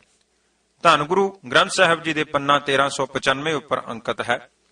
ਰਹਿਓ ਸੰਤ ਹਾਂ ਟੋਲ, ਸਾਧ ਬਹੁ ਤੇਰੇ ਡਿਠੇ। ਸੰਨਿਆਸੀ ਤਪਸੀਐ, ਮੁਖੋਂ ਇਹ ਪੰਡਤ ਮਿੱਠੇ। ਬਰਸ ਏਕ ਹੋਂ ਫਿਰਿਓ, ਕਿਨੈ ਨਹਿ ਪਰਚਉ ਲਾਇਓ। कहते कहती सुनी, रहत को खुशी न आयो। हर नाम छोड़ दूजे लगे, तिनके गुण हों क्या कहों। गुरदय मिलायो भिखिया, जिव तू रखें तिव रहों। ਜਦੋਂ ਸਤਿਗੁਰੂ ਜੀ ਪਾਸੋਂ ਨਾਮ ਦੀ ਦਾਤ ਪ੍ਰਾਪਤ ਕਰ ਲਈ, ਨਾਮ ਦੀ ਕਮਾਈ ਕੀਤੀ, ਫਿਰ ਨਾਮ ਜਪ ਦੁਆਰਾ, ਨਾਮ ਦੀ ਕਮਾਈ ਦੁਆਰਾ ਜੋ ਤਬਦੀਲੀ ਉਹਨਾਂ ਦੇ ਜੀਵਨ ਵਿੱਚ ਆਈ, ਸਾਡੇ ਜਗਿਆਸੂਆਂ ਦਾ ਰਸਤਾ ਰਸ਼ਨਾਉਣ ਹਿਤ ਉਹਨਾਂ ਨੇ ਉਸ ਨੂੰ ਵੀ ਬਾਣੀ ਵਿੱਚ ਦਰਜ ਕੀਤਾ, ਤਾਂ ਜੋ ਆਉਣ ਵਾਲੇ ਸਮੇਂ ਵਿੱਚ ਜਗਿਆਸੂ ਨੂੰ ਨਾਮ ਅਤੇ ਗੁਰੂ ਦੀ ਮਹਾਨਤਾ ਦਾ ਗਿਆਨ ਹੋ ਸਕੇ ਅਤੇ ਜਗਿਆਸੂ ਗੁਰੂ ਵਾਲਾ ਬਣ ਕੇ ਗੁਰੂ ਦੇ ਪਾਸੋਂ ਨਾਮ ਦੀ ਅਮੋਲਕ ਦਾਤ ਪ੍ਰਾਪਤ ਕਰਕੇ ਆਪਣਾ ਲੋਕ ਪਰਲੋਕ ਸਵਾਰ ਲਵੇ। ਗੁਰੂ ਵਾਲੇ ਬਣਨ ਅਤੇ ਨਾਮ ਜਪ ਦੀ ਬਰਕਤ ਨਾਲ ਉਹਨਾਂ ਵਿੱਚ ਕੀ ਤਬਦੀਲੀ ਆਈ, ਉਹਨਾਂ ਨੇ ਸਵਈਆਂ ਦੀ ਬਾਣੀ ਵਿੱਚ ਅੰਕਿਤ ਕੀਤਾ ਹੈ ਕਿ ਇਹ ਸੰਸਾਰ ਦੇ ਲੋਕੋ, ਗੁਰੂ ਦੀ ਸ਼ਰਨ ਵਿੱਚ ਆਉਣ ਤੋਂ ਪਹਿਲਾਂ ਜਦੋਂ ਅਸੀਂ ਅਜੇ ਨਾਮ ਵਿਹੂਣੇ ਸਾਂ, ਸਾਡਾ ਜੀਵਨ ਇੱਕ ਕੱਚ ਦੇ ਸਮਾਨ ਸੀ। ਜਦੋਂ ਅਸੀਂ ਸਤਿਗੁਰੂ ਦੀ ਸ਼ਰਨ ਨੂੰ ਪ੍ਰਾਪਤ ਕਰਕੇ ਨਾਮ ਦੀ ਦਾਤ ਦੇ ਅਧਿਕਾਰੀ ਬਣ ਗਏ, ਨਾਮ ਦੀ ਦਾਤ ਸਤਿਗੁਰੂ ਨੇ ਸਾਨੂੰ ਦੇ ਦਿੱਤੀ, ਉਹੀ ਸਾਡਾ ਕੱਚ ਸਮਾਨ ਜੀਵਨ ਕੰਚਨ ਵਰਗਾ, ਭਾਵ ਸੋਨੇ ਵਰਗਾ ਕੀਮਤੀ ਬਣ ਗਿਆ। ਸਾਡਾ ਪਹਿਲਾ ਗੁਰੂ ਅਤੇ ਨਾਮ ਵਿਹੂਣਾ ਜੀਵਨ ਇੱਕ ਜ਼ਹਿਰ ਸਮਾਨ ਸੀ। ਦਿਨ ਰਾਤ ਵਿਕਾਰਾਂ ਅਤੇ ਵਾਸ਼ਨਾਵਾਂ ਦੀ ਬਿਖ ਨਾਲ ਨੱਕੋ ਨੱਕ ਭਰਿਆ ਹੋਇਆ ਸੀ। ਗੁਰੂ ਵਾਲੇ ਬਣਨ ਅਤੇ ਨਾਮ ਦੀ ਕਮਾਈ ਨਾਲ ਹੁਣ ਸਾਡਾ ਜੀਵਨ ਅੰਮ੍ਰਿਤਮਈ ਨਾਮ ਰਸ ਵਾਲਾ ਬਣ ਗਿਆ ਹੈ। ਪਹਿਲਾਂ ਨਾਮ ਵਿਹੂਣਾ ਜੀਵਨ ਇੱਕ ਲੋਹੇ ਦੇ ਸਮਾਨ ਸੀ, ਪਰ ਗੁਰੂ ਦੀ ਬਖਸ਼ਿਸ਼ ਅਤੇ ਨਾਮ ਦੀ ਬਰਕਤ ਨਾਲ ਹੁਣ ਸਾਡਾ ਜੀਵਨ ਬੇਸ਼ਕੀਮਤੀ ਲਾਲ ਦੀ ਨਿਆਈ ਬਣ ਗਿਆ ਹੈ। ਪਹਿਲਾ ਜੀਵਨ ਇੱਕ ਸਧਾਰਨ ਪੱਥਰ ਦੀ ਤਰ੍ਹਾਂ ਸੀ, ਪਰ ਗੁਰੂ ਦੇ ਬਖਸ਼ਿਸ਼ ਕੀਤੇ ਨਾਮ ਗਿਆਨ ਦੀ ਬਰਕਤ ਅਤੇ ਕਮਾਈ ਨਾਲ ਹੁਣ ਵਾਲਾ ਜੀਵਨ ਸੁੱਚੇ ਮੋਤੀ ਸਮਾਨ ਬਣ ਚੁੱਕਾ ਹੈ। ਸਤਿਗੁਰੂ ਨੇ ਰਹਿਮਤ ਕਰਕੇ ਨਾਮ ਜਪ ਦੀ ਦਾਤ ਬਖਸ਼ਿਸ਼ ਕੀਤੀ, ਜਿਸ ਦੀ ਬਦੌਲਤ ਸਾਡੇ ਜੀਵਨ ਦੇ ਸਾਰੇ ਦੁੱਖ ਦਰਿੱਦਰ ਦੂਰ ਹੋ ਗਏ। ਭੱਟ ਜਨ ਫਰਮਾਨ ਕਰਦੇ ਹਨ ਕਿ ਸਾਡਾ ਪਹਿਲਾ ਜੀਵਨ ਜੋ ਇੱਕ ਸਧਾਰਨ ਲੱਕੜ ਸਮਾਨ ਸੀ, ਨਾਮ ਦੀ ਦਾਤ ਦੇ ਨਾਲ ਚੰਦਨ ਵਰਗਾ ਕੀਮਤੀ ਸੁਗੰਧਿਤ ਹੋ ਗਿਆ ਹੈ। ਇਸ ਕਰਕੇ ਜਿਹੜਾ ਵੀ ਗੁਰੂ ਦੇ ਚਰਨਾਂ ਨੂੰ ਪਰਸ ਲੈਂਦਾ ਹੈ, ਗੁਰੂ ਨੂੰ ਆਪਾ ਸਮਰਪਿਤ ਕਰ ਦਿੰਦਾ ਹੈ। ਆਪਾ ਸਮਰਪਿਤੀ ਉੱਤੇ ਤਰੁੱਠ ਕੇ ਜਿਸ ਨੂੰ ਗੁਰੂ ਨਾਮ ਦੀ ਦਾਤ ਬਖਸ਼ਿਸ਼ ਕਰ ਦਿੰਦਾ ਹੈ, ਉਸ ਦੀ ਪਸ਼ੂਆਂ ਵਰਗੀ, ਪ੍ਰੇਤਾਂ ਵਰਗੀ ਬਿਰਤੀ ਬਦਲ ਜਾਂਦੀ ਹੈ। ਉਹ ਸ੍ਰੇਸ਼ਟ ਮਨੁੱਖਾਂ ਵਾਲੀ ਅਤੇ ਦੇਵਤਿਆਂ ਵਾਲੀ ਬੁੱਧੀ ਪ੍ਰਾਪਤ ਕਰ ਲੈਂਦਾ ਹੈ। ਪੜ੍ਹੀਏ ਭੱਟਾਂ ਦਾ ਨਿੱਜੀ ਅਨੁਭਵ, ਗੁਰੂ ਦੇ ਬਖਸ਼ਿਸ਼ ਕੀਤੇ ਨਾਮ ਵਿੱਚ ਕਿੰਨੀ ਬਰਕਤ ਹੈ। ਕੱਚੋਂ ਕੰਚਨ ਭਇਓ, ਸ਼ਬਦ ਗੁਰੂ ਸ਼ਰਵਣਹਿ ਸੁਣਿਓ। ਬਿਖ ਤੇ ਅੰਮ੍ਰਿਤ ਹੋਇਓ, ਨਾਮ ਸਤਿਗੁਰ ਮੁਖ ਭਣਿਓ। ਲੋਹ ਹੋਇਓ ਲਾਲ, ਨਦਰ ਸਤਿਗੁਰ ਜਦ ਧਾਰੈ। ਪਾਹਣ ਮਾਣਕ ਕਰੈ, ਗਿਆਨ ਗੁਰ ਕਹਿਓ ਵਿਚਾਰੈ। ਕਾਠੋਂ ਸ੍ਰੀ ਖੰਡ ਸਤਿਗੁਰੂ ਕੀਓ, ਦੁਖ ਦਰਿਦਰ ਤਿਨ ਕੇ ਗਏ। ਸਤਿਗੁਰ ਚਰਨ ਜਿਨ ਪਰਸਿਆ, ਸੇ ਪਸ ਪਰੇਤ ਸੁਰ ਨਰ ਭਏ। ਆਸਾ ਦੀ ਵਾਰ ਵਿੱਚ ਧੰਨ ਗੁਰੂ ਨਾਨਕ ਦੇਵ ਪਾਤਸ਼ਾਹ ਆਪ ਨਾਰਾਇਣ ਦਾਤਾ ਜੀ ਪਹਿਲੇ ਸ਼ਲੋਕ ਵਿੱਚ ਹੀ ਗੁਰੂ ਦੀ ਮਹਾਨਤਾ ਦਰਸਾਉਂਦੇ ਹਨ ਕਿ ਮੈਂ ਆਪਣੇ ਗੁਰੂ ਤੋਂ ਦਿਨ ਵਿੱਚ ਸੈਂਕੜੇ ਵਾਰ ਬਲਿਹਾਰ ਕੁਰਬਾਨ ਜਾਂਦਾ ਹਾਂ, ਜਿਹਦੀ ਕਿਰਪਾ ਨਾਲ ਮਨੁੱਖਾਂ ਨੂੰ ਦੇਵਤੇ ਬਣਨ ਲੱਗਿਆਂ ਰਤਾਂ ਵੀ ਦੇਰ ਨਹੀਂ ਲੱਗਦੀ। ਪਰਮੇਸ਼ਰ ਨੇ ਕੈਸੀ ਬਰਕਤ ਗੁਰੂ ਨੂੰ ਬਖਸ਼ੀ ਹੋਈ ਹੈ। ਸਾਹਿਬਾਂ ਦਾ ਪਾਵਨ ਬਚਨ ਹੈ, ਬਲਿਹਾਰੀ ਗੁਰ ਆਪਣੇ ਦਿਵਹਾੜੀ ਸਦਵਾਰ, ਜਿਨ ਮਾਨਸ ਤੇ ਦੇਵਤੇ ਕੀਏ, ਕਰਤ ਨਾ ਲਾਗੀ ਵਾਰ। ਇਸ ਲਈ ਨਾਮ ਦੀ ਦਾਤ ਪ੍ਰਾਪਤ ਕਰਨ ਵਾਸਤੇ ਗੁਰੂ ਦੀ ਸ਼ਰਨ ਨੂੰ ਪ੍ਰਾਪਤ ਕਰਨਾ ਅਵਸ਼ ਜ਼ਰੂਰੀ ਹੈ, ਲਾਜ਼ਮੀ ਹੈ। ਗੁਰੂ ਦੀ ਰਹਿਮਤ ਨਾਲ ਹੀ ਅਗਿਆਨ ਭਰਮ ਦੂਰ ਹੁੰਦਾ ਹੈ। ਗੁਰੂ ਹੀ ਅਗਿਆਨ ਅੰਧੇਰ ਨੂੰ ਦੂਰ ਕਰਨ ਲਈ ਗਿਆਨ ਅੰਜਨ ਦੀ, ਗਿਆਨ ਰੂਪੀ ਸੁਰਮੇ ਦੀ ਬਖਸ਼ਿਸ਼ ਕਰਦਾ ਹੈ। ਜਿਸ ਦਾ ਨਾਮ ਰੂਪੀ ਗਿਆਨ ਅੰਜਨ ਦੀ ਪ੍ਰਾਪਤੀ ਕਰਕੇ ਗੁਰੂ ਪਾਸੋਂ ਮਨੁੱਖ ਆਪਣਾ ਭਰਮ ਦੂਰ ਕਰਦਾ ਹੈ ਅਤੇ ਉਸ ਮਨੁੱਖ ਦੇ ਹਿਰਦੇ ਵਿੱਚ ਗਿਆਨ ਦਾ ਪ੍ਰਕਾਸ਼ ਹੋ ਜਾਂਦਾ ਹੈ। ਸਾਹਿਬ ਸ੍ਰੀ ਗੁਰੂ ਅਰਜਨ ਦੇਵ ਪਾਤਸ਼ਾਹ ਜੀ ਦਾ ਪਾਵਨ ਬਚਨ ਸੁਖਮਨੀ ਸਾਹਿਬ ਵਿੱਚ ਆਪਾਂ ਪੜ੍ਹਦੇ ਹਾਂ, ਗਿਆਨ ਅੰਜਨ ਗੁਰ ਦੀਆ, ਅਗਿਆਨ ਅੰਧੇਰ ਵਿਨਾਸ਼। ਹਰ ਕਿਰਪਾ ਤੇ ਸੰਤ ਭੇਟਿਆ, ਨਾਨਕ ਮਨ ਪ੍ਰਗਾਸ। ਬਾਹਰਲੇ ਚਾਨਣ ਦੁਆਰਾ ਆਤਮਿਕ ਅੰਧਕਾਰ ਦੂਰ ਨਹੀਂ ਜੇ ਹੁੰਦਾ। ਗੁਰੂ ਦਾ ਬਖਸ਼ਿਸ਼ ਕੀਤਾ ਗਿਆਨ ਹੀ ਆਤਮਿਕ ਅੰਧਕਾਰ ਦੂਰ ਕਰਨ ਨੂੰ ਸਮਰੱਥ ਹੈ। ਜੇ 100 ਚੰਦਾ ਉਗਵੈ, ਸੂਰਜ ਚੜ੍ਹੈ ਹਜ਼ਾਰ। ਇਤੇ ਚਾਨਣ ਹੁੰਦਿਆਂ ਗੁਰ ਬਿਨ ਘੋਰ ਅੰਧਾਰ। ਭੱਟ ਜਨ ਜਿਨ੍ਹਾਂ ਦਾ ਨਿੱਜੀ ਅਨੁਭਵ ਆਪਾਂ ਹੁਣੇ ਵਾਚ ਕੇ ਹਟੇ ਹਾਂ, ਉਹਨਾਂ ਨੇ ਸਤਿਗੁਰੂ ਜੀ ਦੇ ਇਹਨਾਂ ਪਾਵਨ ਬਚਨਾਂ ਦੀ ਪ੍ਰੋੜਤਾ ਕੀਤੀ ਕਿ ਸੰਸਾਰ ਦੇ ਲੋਕੋ, ਗੁਰੂ ਵਾਲੇ ਬਣੇ ਤੋਂ ਬਿਨਾਂ ਅਗਿਆਨਤਾ ਦਾ ਅੰਧਕਾਰ ਦੂਰ ਨਹੀਂ ਹੁੰਦਾ। ਗੁਰੂ ਦੀ ਸ਼ਰਨ ਬਿਨਾਂ ਆਤਮਿਕ ਉੱਚਤਾ ਵੀ ਪ੍ਰਾਪਤ ਨਹੀਂ ਹੁੰਦੀ। ਗੁਰੂ ਵਾਲੇ ਬਣਨ ਤੋਂ ਬਿਨਾਂ ਮਨੁੱਖ ਵਿਕਾਰਾਂ ਤੋਂ ਮੁਕਤ ਨਹੀਂ ਹੋ ਸਕਦਾ ਆਪਣੇ ਜ਼ੋਰ ਨਾਲ। ਇਸ ਲਈ ਛੇਤੀ ਤੋਂ ਛੇਤੀ ਗੁਰੂ ਦੀ ਸ਼ਰਨ ਵਿੱਚ ਪੈ ਜਾਣਾ ਚਾਹੀਦਾ ਹੈ, ਕਿਉਂਕਿ ਇਹੋ ਹੀ ਸਭ ਤੋਂ ਸ੍ਰੇਸ਼ਟ ਵਿਚਾਰ ਹਨ। ਹੇ ਮੇਰੇ ਮਨ, ਜਦੋਂ ਤੂੰ ਗੁਰੂ ਦੀ ਸ਼ਰਨ ਵਿੱਚ ਆ ਜਾਵੇਂਗਾ, ਗੁਰੂ ਤੇਰੇ ਪਾਸੋਂ ਸਾਰੇ ਪਾਪ ਲੈ ਕੇ ਨਾਸ਼ ਕਰ ਦੇਵੇਗਾ। ਹੇ ਮੇਰੇ ਮਨ, ਆਪਣੇ ਬਚਨਾਂ ਵਿੱਚ, ਆਪਣੀਆਂ ਅੱਖਾਂ ਵਿੱਚ ਹਮੇਸ਼ਾ ਗੁਰੂ ਨੂੰ ਹੀ ਵਸਾਈ ਰੱਖਿਆ ਕਰ, ਕਿਉਂਕਿ ਸਤਿਗੁਰੂ ਜੀ ਸਦਾ ਥਿਰ ਰਹਿਣ ਵਾਲੇ ਹਨ। ਨਲ ਭੱਟ ਜੀ ਆਖਦੇ ਹਨ ਕਿ ਜਿਨ੍ਹਾਂ ਨੇ ਸਤਿਗੁਰੂ ਜੀ ਦੇ ਦਰਸ਼ਨ ਨਹੀਂ ਕੀਤੇ ਅਤੇ ਨਾ ਹੀ ਗੁਰੂ ਸ਼ਰਨ ਨੂੰ ਗ੍ਰਹਿਣ ਕੀਤਾ ਹੈ ਤੇ ਗੁਰੂ ਵਾਲੇ ਬਣੇ ਹਨ, ਐਸੇ ਮਨੁੱਖਾਂ ਦਾ ਸੰਸਾਰ ਵਿੱਚ ਜਨਮ ਲੈਣਾ ਵਿਅਰਥ ਹੈ। ਇਸ ਲਈ ਮਨੁੱਖਾ ਜਨਮ ਨੂੰ ਸਕਾਰਥਾ ਕਰਨ ਲਈ, ਸਫਲਾ ਕਰਨ ਲਈ ਗੁਰੂ ਵਾਲੇ ਬਣ ਕੇ ਗੁਰੂ ਦੇ ਪਾਸੋਂ ਨਾਮ ਦੀ ਦਾਤ ਪ੍ਰਾਪਤ ਕਰੀਏ। ਨਾਲ ਨਾਲ ਗੁਰੂ ਸ਼ਰਨ ਨੂੰ ਗ੍ਰਹਿਣ ਕਰਨ ਦਾ ਮਨ ਬਣਾਈਏ। ਜੇ ਅਜੇ ਤੱਕ ਗੁਰੂ ਸ਼ਰਨ ਨੂੰ ਗ੍ਰਹਿਣ ਨਹੀਂ ਕੀਤਾ, ਪਿਆਰ ਨਾਲ ਪੜ੍ਹੀਏ ਭੱਟ ਨਲ ਜੀ ਦਾ ਪਾਵਨ ਬਚਨ। ਗੁਰ ਬਿਨ ਘੋਰੇ ਅੰਧਾਰ, ਗੁਰੂ ਬਿਨ ਸਮਝ ਨ ਆਵੈ। ਗੁਰ ਬਿਨ ਸੁਰਤ ਨ ਸਿੱਧ, ਗੁਰੂ ਬਿਨ ਮੁਕਤ ਨ ਪਾਵੈ। ਗੁਰ ਕਰ ਸੱਚ ਵਿਚਾਰ, ਗੁਰੂ ਕਰ ਰੇ ਮਨ ਮੇਰੇ। ਗੁਰ ਕਰ ਸ਼ਬਦ ਸਪੁਨ, ਅਗਨ ਕਟਹਿ ਸਭ ਤੇਰੇ। ਗੁਰ ਨੈਣ ਬੈਣ ਗੁਰ ਗੁਰ ਕਰੋ, ਗੁਰੂ ਸਤ ਕਵ ਨਲ ਕਹਿ।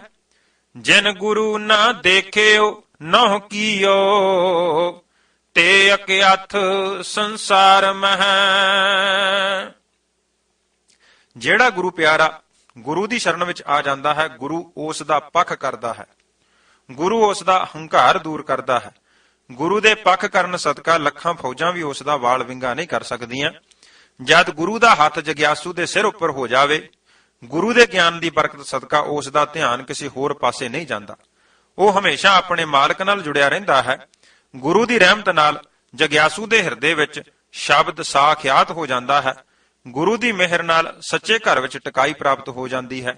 ਜਿਹੜਾ ਗੁਰੂ ਪਿਆਰਾ ਸਤਿਗੁਰੂ ਜੀ ਪਾਸੋਂ ਨਾਮ ਦੀ ਦਾਤ ਪ੍ਰਾਪਤ ਕਰਕੇ ਦਿਨ ਰਾਤ ਉਸ ਨਾਮ ਦੀ ਕਮਾਈ ਕਰਦਾ ਹੈ, ਸਿਮਰਨ ਕਰਦਾ ਹੈ, ਹਰੀ ਉਸ ਦੇ ਹਿਰਦੇ ਵਿੱਚ ਟਿਕ ਜਾਂਦਾ ਹੈ। ਹਰੀ ਦਾ ਨਾਮ ਹਿਰਦੇ ਵਿੱਚ ਟਿਕਣ ਸਦਕਾ ਉਸ ਦਾ ਜਨਮ ਮਰਨ ਦਾ ਚੱਕਰ ਵੀ ਖਤਮ ਹੋ ਜਾਂਦਾ ਹੈ। ਜਾਮ ਗੁਰੂ ਹੋਏ ਵੱਲ ਧਨੈ ਕਿਆ ਗਾਰਵ ਦਿੱਜੈ, ਜਾਮ ਗੁਰੂ ਹੋਏ ਵੱਲ ਲੱਖ ਬਾਹੇ ਕਿਆ ਕੀਜੈ, ਜਾਮ ਗੁਰੂ ਹੋਏ ਵੱਲ ਗਿਆਨ ਅਰ ਧਿਆਨ ਅਨਨ ਪਰ, ਜਾਮ ਗੁਰੂ ਹੋਏ ਵੱਲ ਸ਼ਬਦ ਸਾਖੀ ਸੋ ਸੱਚਾ ਘਰ, ਜੋ ਗੁਰੂ ਗੁਰੂ ਅਹਨਸ ਜਪੈ ਦਾਸ ਭੱਟ ਬੇਨਤ ਕਹੈ, ਜੋ ਗੁਰੂ ਨਾਮ ਰਿਦ ਮੈਂ ਧਰੈ ਸੋ ਜਨਮ ਮਰਨ ਦੋਹ ਥੇ ਰਹੈ। ਸਾਹਿਬ ਸ੍ਰੀ ਗੁਰੂ ਅਮਰਦਾਸ ਸਾਹਿਬ ਜੀ ਦਾ ਪਾਵਨ ਫਰਮਾਨ ਹੈ ਕਿ ਰਸਨਾ ਨਾਲ ਤਾਂ ਹਰ ਕੋਈ ਰਾਮ ਦਾ ਨਾਮ ਲੈਂਦਾ ਹੈ, ਪਰ ਗੁਰੂ ਦੀ ਕਿਰਪਾ ਤੋਂ ਬਿਨਾਂ ਰਾਮ ਦਾ ਨਾਮ ਹਿਰਦੇ ਵਿੱਚ ਨਹੀਂ ਵਸਦਾ। ਜਿੰਨਾ ਚਿਰ ਨਾਮ ਹਿਰਦੇ ਵਿੱਚ ਨਹੀਂ ਵਸਦਾ, ਉਹਨਾਂ ਚਿਰ ਨਾਮ ਦਾ ਪੂਰਨ ਫਲ ਮਨੁੱਖ ਨੂੰ ਪ੍ਰਾਪਤ ਨਹੀਂ ਹੁੰਦਾ। ਗੋਜਰੀ ਰਾਗ ਵਿੱਚ ਧੰਨ ਗੁਰੂ ਅਮਰਦਾਸ ਸਾਹਿਬ ਜੀ ਦਾ ਪਾਵਨ ਬਚਨ ਧੰਨ ਗੁਰੂ ਗ੍ਰੰਥ ਸਾਹਿਬ ਜੀ ਦੇ ਪੰਨਾ 491 ਉੱਪਰ ਅੰਕਿਤ ਹੈ। ਰਾਮ ਰਾਮ ਸਭ ਕੋ ਕਹੈ, ਕਹੈ ਰਾਮ ਨਾ ਹੋਏ, ਗੁਰ ਪ੍ਰਸਾਦੀ ਰਾਮ ਮਨ ਵਸੈ, ਤਾਂ ਫਲ ਪਾਵੈ ਕੋਈ। ਸਾਹਿਬ ਗੁਰੂ ਅਮਰਦਾਸ ਸਾਹਿਬ ਜੀ ਦਾ ਪਾਵਨ ਬਚਨ ਕਿ ਮੂੰਹ ਤੋਂ ਤਾਂ ਸਾਰਾ ਸੰਸਾਰ ਰਾਮ ਦਾ ਨਾਮ ਭਾਵੇਂ ਲੈਂਦਾ ਹੈ, ਇਸ ਤਰ੍ਹਾਂ ਰਾਮ ਪ੍ਰਾਪਤ ਨਹੀਂ ਜੇ ਹੁੰਦਾ, ਕਿਉਂਕਿ ਰਾਮ ਰਾਮ ਤਾਂ ਇੱਕ ਮੰਗਤਾ ਵੀ ਕਹਿੰਦਾ ਹੈ, ਪਰ ਉਸ ਦੇ ਰਾਮ ਰਾਮ ਕਹਿਣ ਪਿੱਛੇ ਭਾਵਨਾ ਕੇਵਲ ਤੇ ਕੇਵਲ ਪੈਸੇ ਦੀ ਹੁੰਦੀ ਹੈ, ਪ੍ਰਭੂ ਪ੍ਰਾਪਤੀ ਦੀ ਨਹੀਂ। ਸੋ ਅਗੰਮ ਅਗੋਚਰ ਅਤੋਲ ਪ੍ਰਭੂ ਦੀ ਪ੍ਰਾਪਤੀ ਕੇਵਲ ਗੁਰੂ ਦੀ ਸ਼ਰਨ ਪ੍ਰਾਪਤ ਕਰਕੇ ਪਿਆਰ ਭਾਵਨੀ ਨਾਲ ਆਪਣੇ ਮਨ ਨੂੰ ਪ੍ਰਭੂ ਦੇ ਨਾਮ ਵਿੱਚ ਤਦਾਕਾਰ ਕਰਕੇ ਹੀ ਕੀਤੀ ਜਾ ਸਕਦੀ ਹੈ, ਗੱਲੀ ਬਾਤੀ ਨਹੀਂ। ਰਾਮ ਦੀ ਪ੍ਰਾਪਤੀ ਦਾ ਇੱਕੋ ਇੱਕ ਤਰੀਕਾ ਹੈ, ਉਹ ਹੈ ਗੁਰੂ ਦੀ ਸ਼ਰਨ ਵਿੱਚ ਆ ਕੇ ਸਤਿਗੁਰੂ ਪਾਸੋਂ ਨਾਮਦਾਨ ਲੈ ਕੇ ਗੁਰੂ ਦੇ ਨਾਮ ਵਿੱਚ ਆਪਣੇ ਮਨ ਨੂੰ ਵਿੰਨ ਲੈਣਾ। ਇਸ ਤਰ੍ਹਾਂ ਹਰ ਸਮੇਂ ਨਾਮ ਦੇ ਨਾਲ ਜੁੜੇ ਰਹਿਣ ਸਦਕਾ ਪਰਮੇਸ਼ਰ ਜੀ ਦੀ ਲਖਤਾ ਹੋ ਜਾਂਦੀ ਹੈ। ਰਾਮ ਰਾਮ ਕਰਤਾ ਸਭ ਜਗ ਫਿਰੈ, ਰਾਮ ਨਾ ਪਾਇਆ ਜਾਏ, ਅਗੰਮ ਅਗੋਚਰ ਅਤ ਵੱਡਾ, ਅਤੁੱਲ ਨਾ ਤੁਲਿਆ ਜਾਏ, ਕੀਮਤ ਕਿਨੈ ਨਾ ਪਾਈਆ, ਕਿਤੇ ਨਾ ਲਿਆ ਜਾਏ, ਗੁਰ ਕੈ ਸ਼ਬਦ ਭੇਦਿਆ, ਇਨ ਬਿਦ ਵਸਿਆ ਮਨ ਆਏ, ਗੁਰ ਕੈ ਸ਼ਬਦ ਭੇਦਿਆ, ਇਨ ਬਿਦ ਵਸਿਆ ਮਨ ਆਏ। ਸਤਿਗੁਰੂ ਜੀ ਦੀ ਸ਼ਰਨ ਪ੍ਰਾਪਤ ਕਰਨ ਅਤੇ ਨਾਮ ਦੀ ਦਾਤ ਪ੍ਰਾਪਤ ਕਰਨ ਦੀ ਆਦ ਤੋਂ ਮਰਜ਼ਾਦਾ ਚੱਲੀ ਆਈ ਹੈ। ਉਸ ਵਿਧੀ ਨੂੰ ਅਪਣਾ ਕੇ ਹੀ ਗੁਰੂ ਪਾਤਸ਼ਾਹ ਜੀ ਪਾਸੋਂ ਨਾਮ ਦੀ ਦਾਤ ਪ੍ਰਾਪਤ ਕੀਤੀ ਜਾ ਸਕਦੀ ਹੈ। ਜਿਸ ਵੇਲੇ ਸਤਿਗੁਰੂ ਜੀ ਦੀ ਜੋਤ ਸਰੀਰਕ ਜਾਮੇ ਵਿੱਚ ਵਿਚਰਦੀ ਸੀ, ਉਸ ਸਮੇਂ ਜਦੋਂ ਕੋਈ ਜਗਿਆਸੂ ਆਪਣੀ ਕਲਿਆਣ ਵਾਸਤੇ ਸਤਿਗੁਰੂ ਜੀ ਦੇ ਚਰਨਾਂ ਵਿੱਚ ਨਾਮਦਾਨ ਦੀ ਪ੍ਰਾਪਤੀ ਲਈ ਬੇਨਤੀ ਕਰਦਾ, ਗੁਰਦੇਵ ਉਸ ਨੂੰ ਅਧਿਕਾਰੀ ਜਾਣ ਕੇ ਚਰਨਾਮ੍ਰਿਤ ਦੀ ਪਹੁਲ ਦੇ ਕੇ ਮੂਲ ਮੰਤਰ ਅਤੇ ਗੁਰਮੰਤਰ ਦੀ ਦਾਤ ਬਖਸ਼ਦੇ ਸਨ ਅਤੇ ਉਸ ਨੂੰ ਗੁਰੂ ਚਾਲੀ ਦੀ ਜੀਵਨ ਜਾਚ ਸਮਝਾਉਂਦੇ ਸਨ। ਉਸ ਚਾਲੀ ਉੱਪਰ ਚੱਲ ਕੇ ਜਗਿਆਸੂ ਆਪਣੇ ਲੋਕ ਸੁਖੀ ਪਰਲੋਕ ਸੁਹੇਲੇ ਕਰਦੇ ਸਨ। ਸਾਹਿਬ ਕਲਗੀਧਰ ਪਾਤਸ਼ਾਹ ਜੀ ਨੇ ਦੇਹਧਾਰੀ ਗੁਰੂ ਦੀ ਪਰੰਪਰਾ ਸਦਾ ਲਈ ਸੰਕੋਚ ਕੇ ਲੋਕਾਈ ਨੂੰ ਸ਼ਬਦ ਗੁਰੂ ਦੇ ਲੜ ਲਾਉਣਾ ਸੀ। ਆਪ ਜੀ ਅਨੇਕਾਂ ਕੌਤਕ ਕਰਦੇ ਲੋਕਾਈ ਨੂੰ ਪ੍ਰਭੂ ਨਾਲ ਜੋੜਦੇ ਸੱਚਖੰਡ ਸ੍ਰੀ ਹਜੂਰ ਸਾਹਿਬ ਨੰਦੇੜ ਪੁੱਜੇ। ਕੁਝ ਸਮੇਂ ਤੋਂ ਬਾਅਦ ਸਾਰੀ ਸੰਗਤ ਨੂੰ ਇਕੱਤਰ ਕਰਕੇ ਸ੍ਰੀ ਗੁਰੂ ਗ੍ਰੰਥ ਸਾਹਿਬ ਜੀ ਦਾ ਪ੍ਰਕਾਸ਼ ਕਰਵਾਇਆ। ਗੁਰਦੇਵ ਧੰਨ ਗੁਰੂ ਗੋਬਿੰਦ ਸਿੰਘ ਸਾਹਿਬ ਪਾਤਸ਼ਾਹ ਨੇ ਗੁਰਦਾ ਗੱਦੀ ਦੇਣ ਦੀ ਮਰਜ਼ਾਦਾ ਅਨੁਸਾਰ ਥਾਲ ਵਿੱਚ 5 ਪੈਸੇ ਨਾਰੀਅਲ ਰੱਖ ਕੇ ਸ੍ਰੀ ਗੁਰੂ ਗ੍ਰੰਥ ਸਾਹਿਬ ਜੀ ਅੱਗੇ ਧਰੇ ਤੇ ਆਪ ਮੱਥਾ ਟੇਕ ਕੇ ਪ੍ਰਕਰਮਾ ਕਰਕੇ ਗੁਰਦਾ ਗੱਦੀ ਸ਼ਬਦ ਗੁਰੂ ਸ੍ਰੀ ਗੁਰੂ ਗ੍ਰੰਥ ਸਾਹਿਬ ਜੀ ਨੂੰ ਸੌਂਪ ਦਿੱਤੀ ਅਤੇ ਸੰਗਤ ਨੂੰ ਸੰਬੋਧਨ ਕਰਕੇ ਬਚਨ ਕੀਤਾ, ਜਿਸ ਦਾ ਭਾਵ ਪੰਥ ਪ੍ਰਕਾਸ਼ ਵਿੱਚ ਗੁਰਮੁਖ ਪਿਆਰਿਆਂ ਨੇ ਇਵੇਂ ਅੰਕਿਤ ਕੀਤਾ ਹੈ ਕਿ ਸਤਿਗੁਰਾਂ ਨੇ ਉਸ ਸਮੇਂ ਇਹ ਬਚਨ ਕੀਤੇ ਕਿ ਆਗਿਆ ਭਈ ਅਕਾਲ ਕੀ ਤਵੈ ਚਲਾਇਓ ਪੰਥ, ਸਭ ਸਿੱਖਨ ਕੋ ਹੁਕਮ ਹੈ ਗੁਰੂ ਮਾਨਿਓ ਗ੍ਰੰਥ, ਗੁਰੂ ਗ੍ਰੰਥ ਕੋ ਮਾਨਿਓ ਪ੍ਰਗਟ ਗੁਰਾਂ ਕੀ ਦੇ, ਜੋ ਪ੍ਰਭ ਕੋ ਮਿਲਬੋ ਚਾਹੈ ਖੋਜ ਸ਼ਬਦ ਮੈਂ ਲੇ, ਸਭ ਗੁਰੂ ਪ੍ਰਗਟ ਭਏ ਪੂਰਨ ਹਰ ਅਵਤਾਰ, ਜਗਮਗ ਜੋਤ ਬਰਾਜ ਹੀ ਸ੍ਰੀ ਗੁਰੂ ਗ੍ਰੰਥ ਮਝਾਰ, ਜੋ ਦਰਸਿਓ ਚਾਹ ਗੁਰੂ ਕੋ ਸੋ ਦਰਸੈ ਗੁਰ ਗ੍ਰੰਥ, ਪੜੈ ਸੁਨੈ ਸੁਵਾਰਥ ਲਹੈ ਪਰਮਾਰਥ ਕੋ ਪੰਥ, ਵਾਹਿਗੁਰੂ ਗੁਰੂ ਗ੍ਰੰਥ ਜੀ ਉਭੈ ਜਹਾਜ ਉਦਾਰ, ਜੋ ਸ਼ਰਧਾ ਸੇਵ ਹੈ ਸੋ ਉਤਰੈ ਭਵ ਪਾਰ। ਗੁਰਸਿੱਖਾਂ ਨੇ ਸਤਿਗੁਰੂ ਜੀ ਦਾ ਇਹ ਹੁਕਮ ਸੁਣ ਕੇ ਸੀਸ ਨਵਾਇਆ ਤੇ ਨਾਲ ਹੀ ਬੇਨਤੀ ਕੀਤੀ, ਗਰੀਬ ਨਵਾਜ ਜੀ, ਆਪ ਜੀ ਦਾ ਹੁਕਮ ਅਸੀਂ ਸਿਰ ਮੱਥੇ ਮੰਨਦੇ ਹਾਂ। ਅਸੀਂ ਧੰਨ ਗੁਰੂ ਗ੍ਰੰਥ ਸਾਹਿਬ ਨੂੰ ਆਪ ਜੀ ਦਾ ਰੂਪ ਮੰਨਾਂਗੇ ਤੇ ਗੁਰਬਾਣੀ ਦੀ ਅਗਵਾਈ ਵਿੱਚ ਚੱਲਣਾ ਕਰਾਂਗੇ, ਪਰ ਸ਼ਬਦ ਵਿੱਚੋਂ ਜੋਤ ਪ੍ਰਗਟ ਕਰਨ ਦੀ ਵਿਧੀ ਜੋ ਸਰੀਰ ਵਿੱਚ ਹੁੰਦੇ ਆਪ ਜੀ ਦੱਸਦੇ ਸੋ, ਉਸ ਜੁਗਤ ਨੂੰ ਅਸੀਂ ਹੁਣ ਕਿਸ ਪਾਸੋਂ ਪ੍ਰਾਪਤ ਕਰਾਂਗੇ। ਤਾਂ ਗੁਰਦੇਵ ਪਾਤਸ਼ਾਹ ਗੁਰਸਿੱਖਾਂ ਦੀ ਬੇਨਤੀ ਸੁਣ ਕੇ ਮੁਸਕਰਾਏ ਤੇ ਬਚਨ ਕੀਤਾ, ਗੁਰਸਿੱਖੋ, ਜੁਗਤੀ ਦੱਸਣ ਦੀ, ਸ਼ਬਦ ਵਿੱਚੋਂ ਜੋਤ ਪ੍ਰਗਟ ਕਰਨ ਦੀ ਜੁਗਤੀ ਅਤੇ ਗੁਰੂ ਦੀਖਿਆ ਦੇਣ ਦਾ ਅਧਿਕਾਰ ਤਾਂ ਅਸੀਂ 1756 ਦੀ ਵਿਸਾਖੀ ਨੂੰ ਖਾਲਸੇ ਨੂੰ ਦੇ ਦਿੱਤਾ ਸੀ। ਜਦੋਂ ਇਹ ਬਚਨ ਕੀਤਾ ਸੀ ਕਿ ਪੰਚੋਂ ਮੈਂ ਨਿਤ ਵਰਤਤ ਮੈਂ ਹਉ, ਪੰਚ ਮਿਲੈ ਸੇ ਪੀਰਨ ਪੀਰ, ਗੁਰ ਘਰ ਕੀ ਮਰਜ਼ਾਦਾ, ਪੰਚੋਂ ਪਾਹਲ ਪੂਰਬ ਪੀਨ, ਹੋਏ ਤਨ ਖਾਈਆ ਬਖਸ਼ੈ ਪੰਚੋਂ, ਪਾਹਲ ਦੇ ਮਿਲ ਵਿੱਚ ਪੰਚ ਪ੍ਰਵੀਨ, ਲਖੋਂ ਪੰਚ ਕੀ ਬੜ ਵਡਿਆਈ, ਪੰਚ ਕਰੈ ਸੋ ਨਿਫਲ ਨ ਚੀਨ। ਹੇ ਗੁਰਸਿੱਖੋ, ਸਾਡਾ ਸਦਾ ਵਾਸਤੇ ਤੁਹਾਨੂੰ ਹੁਕਮ ਹੈ ਕਿ ਜਿਸਨੇ ਵੀ ਪ੍ਰਭੂ ਦਰ ਸਮਾਈ ਵਾਸਤੇ ਗੁਰੂ ਦੀਕਸ਼ਿਤ ਹੋਣਾ ਹੋਵੇ, ਉਸ ਨੂੰ ਸਭ ਤੋਂ ਪਹਿਲਾਂ ਪੰਜਾਂ ਪਿਆਰਿਆਂ ਪਾਸੋਂ ਖੰਡੇ ਦੀ ਪਹੁਲ ਅੰਮ੍ਰਿਤ ਰੂਪ ਵਿੱਚ ਲੈਣੀ ਪੈਣੀ ਹੈ। ਪ੍ਰਥਮ ਰਹਿਤ ਜੇ ਜਾਨ, ਖੰਡੇ ਕੀ ਪਹੁਲ ਛਕੇ, ਸੋਈ ਸਿੰਘ ਪ੍ਰਧਾਨ, ਅਵਰ ਨਾ ਪਹੁਲ ਜੋ ਲਏ, ਪਾਂਚ ਸਿੰਘ ਅੰਮ੍ਰਿਤ ਜੋ ਦੇਵੈ, ਤਾਂ ਕੋ ਸਿਰ ਧਰ ਛਕ ਪੁੰਨ ਲੇਵੈ, ਪੁੰਨ ਮਿਲ ਪਾਂਚੋਂ ਰਹਿਤ ਜੋ ਭਾਖੈ, ਤਾਂ ਕੋ ਮਨ ਮੈਂ ਦ੍ਰਿੜ ਕਰ ਰੱਖੈ। ਜੋ ਬਚਨ ਇਹ ਰਹਿਤਨਾਮਿਆਂ ਵਿੱਚ ਆਉਂਦੇ ਹਨ। ਸੋ ਸਤਿਗੁਰਾਂ ਹੁਕਮ ਕੀਤਾ ਕਿ ਤੁਸੀਂ ਖੰਡੇ ਬਾਟੇ ਦੀ ਪਹੁਲ ਪੰਜਾਂ ਪਿਆਰਿਆਂ ਪਾਸੋਂ ਪ੍ਰਾਪਤ ਕਰਨੀ ਹੈ। ਪੰਜਾਂ ਪਿਆਰਿਆਂ ਦੇ ਸਨਮੁਖ ਸ੍ਰੀ ਗੁਰੂ ਗ੍ਰੰਥ ਸਾਹਿਬ ਨੂੰ ਆਪਣਾ ਗੁਰੂ ਮੰਨ ਕੇ ਤਨ ਮਨ ਧਨ ਅਰਪਣ ਕਰ ਦੇਣਾ ਹੈ। ਗੁਰੂ ਵੱਲੋਂ ਦਰਸਾਈ ਚਾਲੀ ਅਨੁਸਾਰ ਅੰਦਰੂਨੀ ਤੇ ਬਹਿਰੂਨੀ ਰਹਿਣੀ ਤੇ ਰਹਿਤ ਜੋ ਪੰਜ ਪਿਆਰੇ ਦ੍ਰਿੜ ਕਰਵਾਉਂਦੇ ਹਨ, ਉਸ ਨੂੰ ਪੂਰਨ ਤੌਰ ਤੇ ਗੁਰੂ ਹੁਕਮ ਜਾਣ ਕੇ ਉਸ ਦਾ ਧਾਰਨੀ ਜਿਹੜਾ ਵੀ ਬਣੇਗਾ, ਸਮਾਂ ਪਾ ਕੇ ਉਸ ਗੁਰਸਿੱਖ ਦੀ ਜਿੱਥੇ ਗੁਰੂ ਨਾਲ ਬਣ ਆਵੇਗੀ, ਉੱਥੇ ਗੁਰੂ ਚਾਲੀ ਅਨੁਸਾਰ ਜੀਵਨ ਬਸਰ ਕਰਦਿਆਂ ਇੱਕ ਦਿਨ ਪ੍ਰਭੂ ਸਰੂਪ ਵਿੱਚ ਅਭੇਦਤਾ ਪ੍ਰਾਪਤ ਕਰਕੇ ਉਹ ਗੁਰਸਿੱਖ ਪ੍ਰਭੂ ਦਾ ਹੀ ਰੂਪ ਬਣ ਜਾਵੇਗਾ। ਇਸ ਲਈ ਹੀ ਗੁਰੂ ਦੀਕਸ਼ਿਤ ਖਾਲਸੇ ਗੁਰਸਿੱਖਾਂ ਪ੍ਰਤੀ ਸਤਿਗੁਰੂ ਜੀ ਦਾ ਪਾਵਨ ਬਚਨ ਹੈ, ਖਾਲਸਾ ਮੇਰੋ ਰੂਪ ਹੈ ਖਾਸ, ਖਾਲਸੇ ਮੈਂ ਹਉ ਕਰੋ ਨਿਵਾਸ, ਖਾਲਸਾ ਮੇਰੋ ਮੁਖ ਹੈ ਅੰਗਾ, ਖਾਲਸੇ ਕੇ ਹਉ ਸਦ ਸਦ ਸੰਗਾ। ਗੁਰੂ ਦਾ ਖਾਸ ਰੂਪ ਬਣਨ ਲਈ, ਸਤਿਗੁਰ ਦਾ ਆਪਣੇ ਹਿਰਦੇ ਵਿੱਚ ਨਿਵਾਸ ਕਰਾਉਣ ਲਈ, ਪ੍ਰਭੂ ਜੀ ਵਿੱਚ ਅਭੇਦਤਾ ਪ੍ਰਾਪਤ ਕਰਨ ਲਈ, ਮਰਜ਼ਾਦਕ ਤੌਰ ਤੇ ਪੰਜਾਂ ਪਿਆਰਿਆਂ ਪਾਸੋਂ ਅੰਮ੍ਰਿਤ ਪਾਨ ਕਰਕੇ ਗੁਰੂ ਦੀਖਿਆ ਪ੍ਰਾਪਤ ਕਰਨੀ ਅਤੇ ਗੁਰੂ ਬਖਸ਼ਿਸ਼ ਕੀਤੇ ਨਾਮ ਦੀ ਕਮਾਈ ਕਰਨੀ ਹਰ ਗੁਰਸਿੱਖ ਲਈ ਅਤ ਲਾਜ਼ਮੀ ਹੈ। ਜਿਵੇਂ ਪਿੱਛੇ ਵਿਚਾਰ ਕੀਤੀ ਹੈ ਕਿ ਨਾਮ ਗੁਰੂ ਪਾਸੋਂ ਪ੍ਰਾਪਤ ਹੋਣਾ ਹੈ। ਨਾਮ ਦੀ ਦਾਤ ਦੇਣ ਦਾ ਅਧਿਕਾਰ ਸਤਿਗੁਰੂ ਜੀ ਨੇ ਪੰਜਾਂ ਪਿਆਰਿਆਂ ਨੂੰ ਬਖਸ਼ਿਸ਼ ਕੀਤਾ ਹੈ। ਸੋ ਹਰ ਗੁਰਸਿੱਖ ਨੂੰ ਆਪਣੇ ਮਨੁੱਖਾ ਜੀਵਨ ਦੀ ਸਫਲਤਾ ਲਈ ਗੁਰੂ ਚਾਲੀ ਨੂੰ ਅਪਣਾਉਣਾ ਚਾਹੀਦਾ ਹੈ, ਤਾਂ ਜੋ ਸਫਲ ਭਈ ਸਫਲ ਯਾਤਰਾ ਆਵਣ ਜਾਣ ਰਹਿ ਮਿਲੇ ਸਾਧਾ ਇਹ ਦਾਤਾਂ ਗੁਰੂ ਚਰਨਾਂ ਵਿੱਚੋਂ ਪ੍ਰਾਪਤ ਹੋ ਸਕਣ।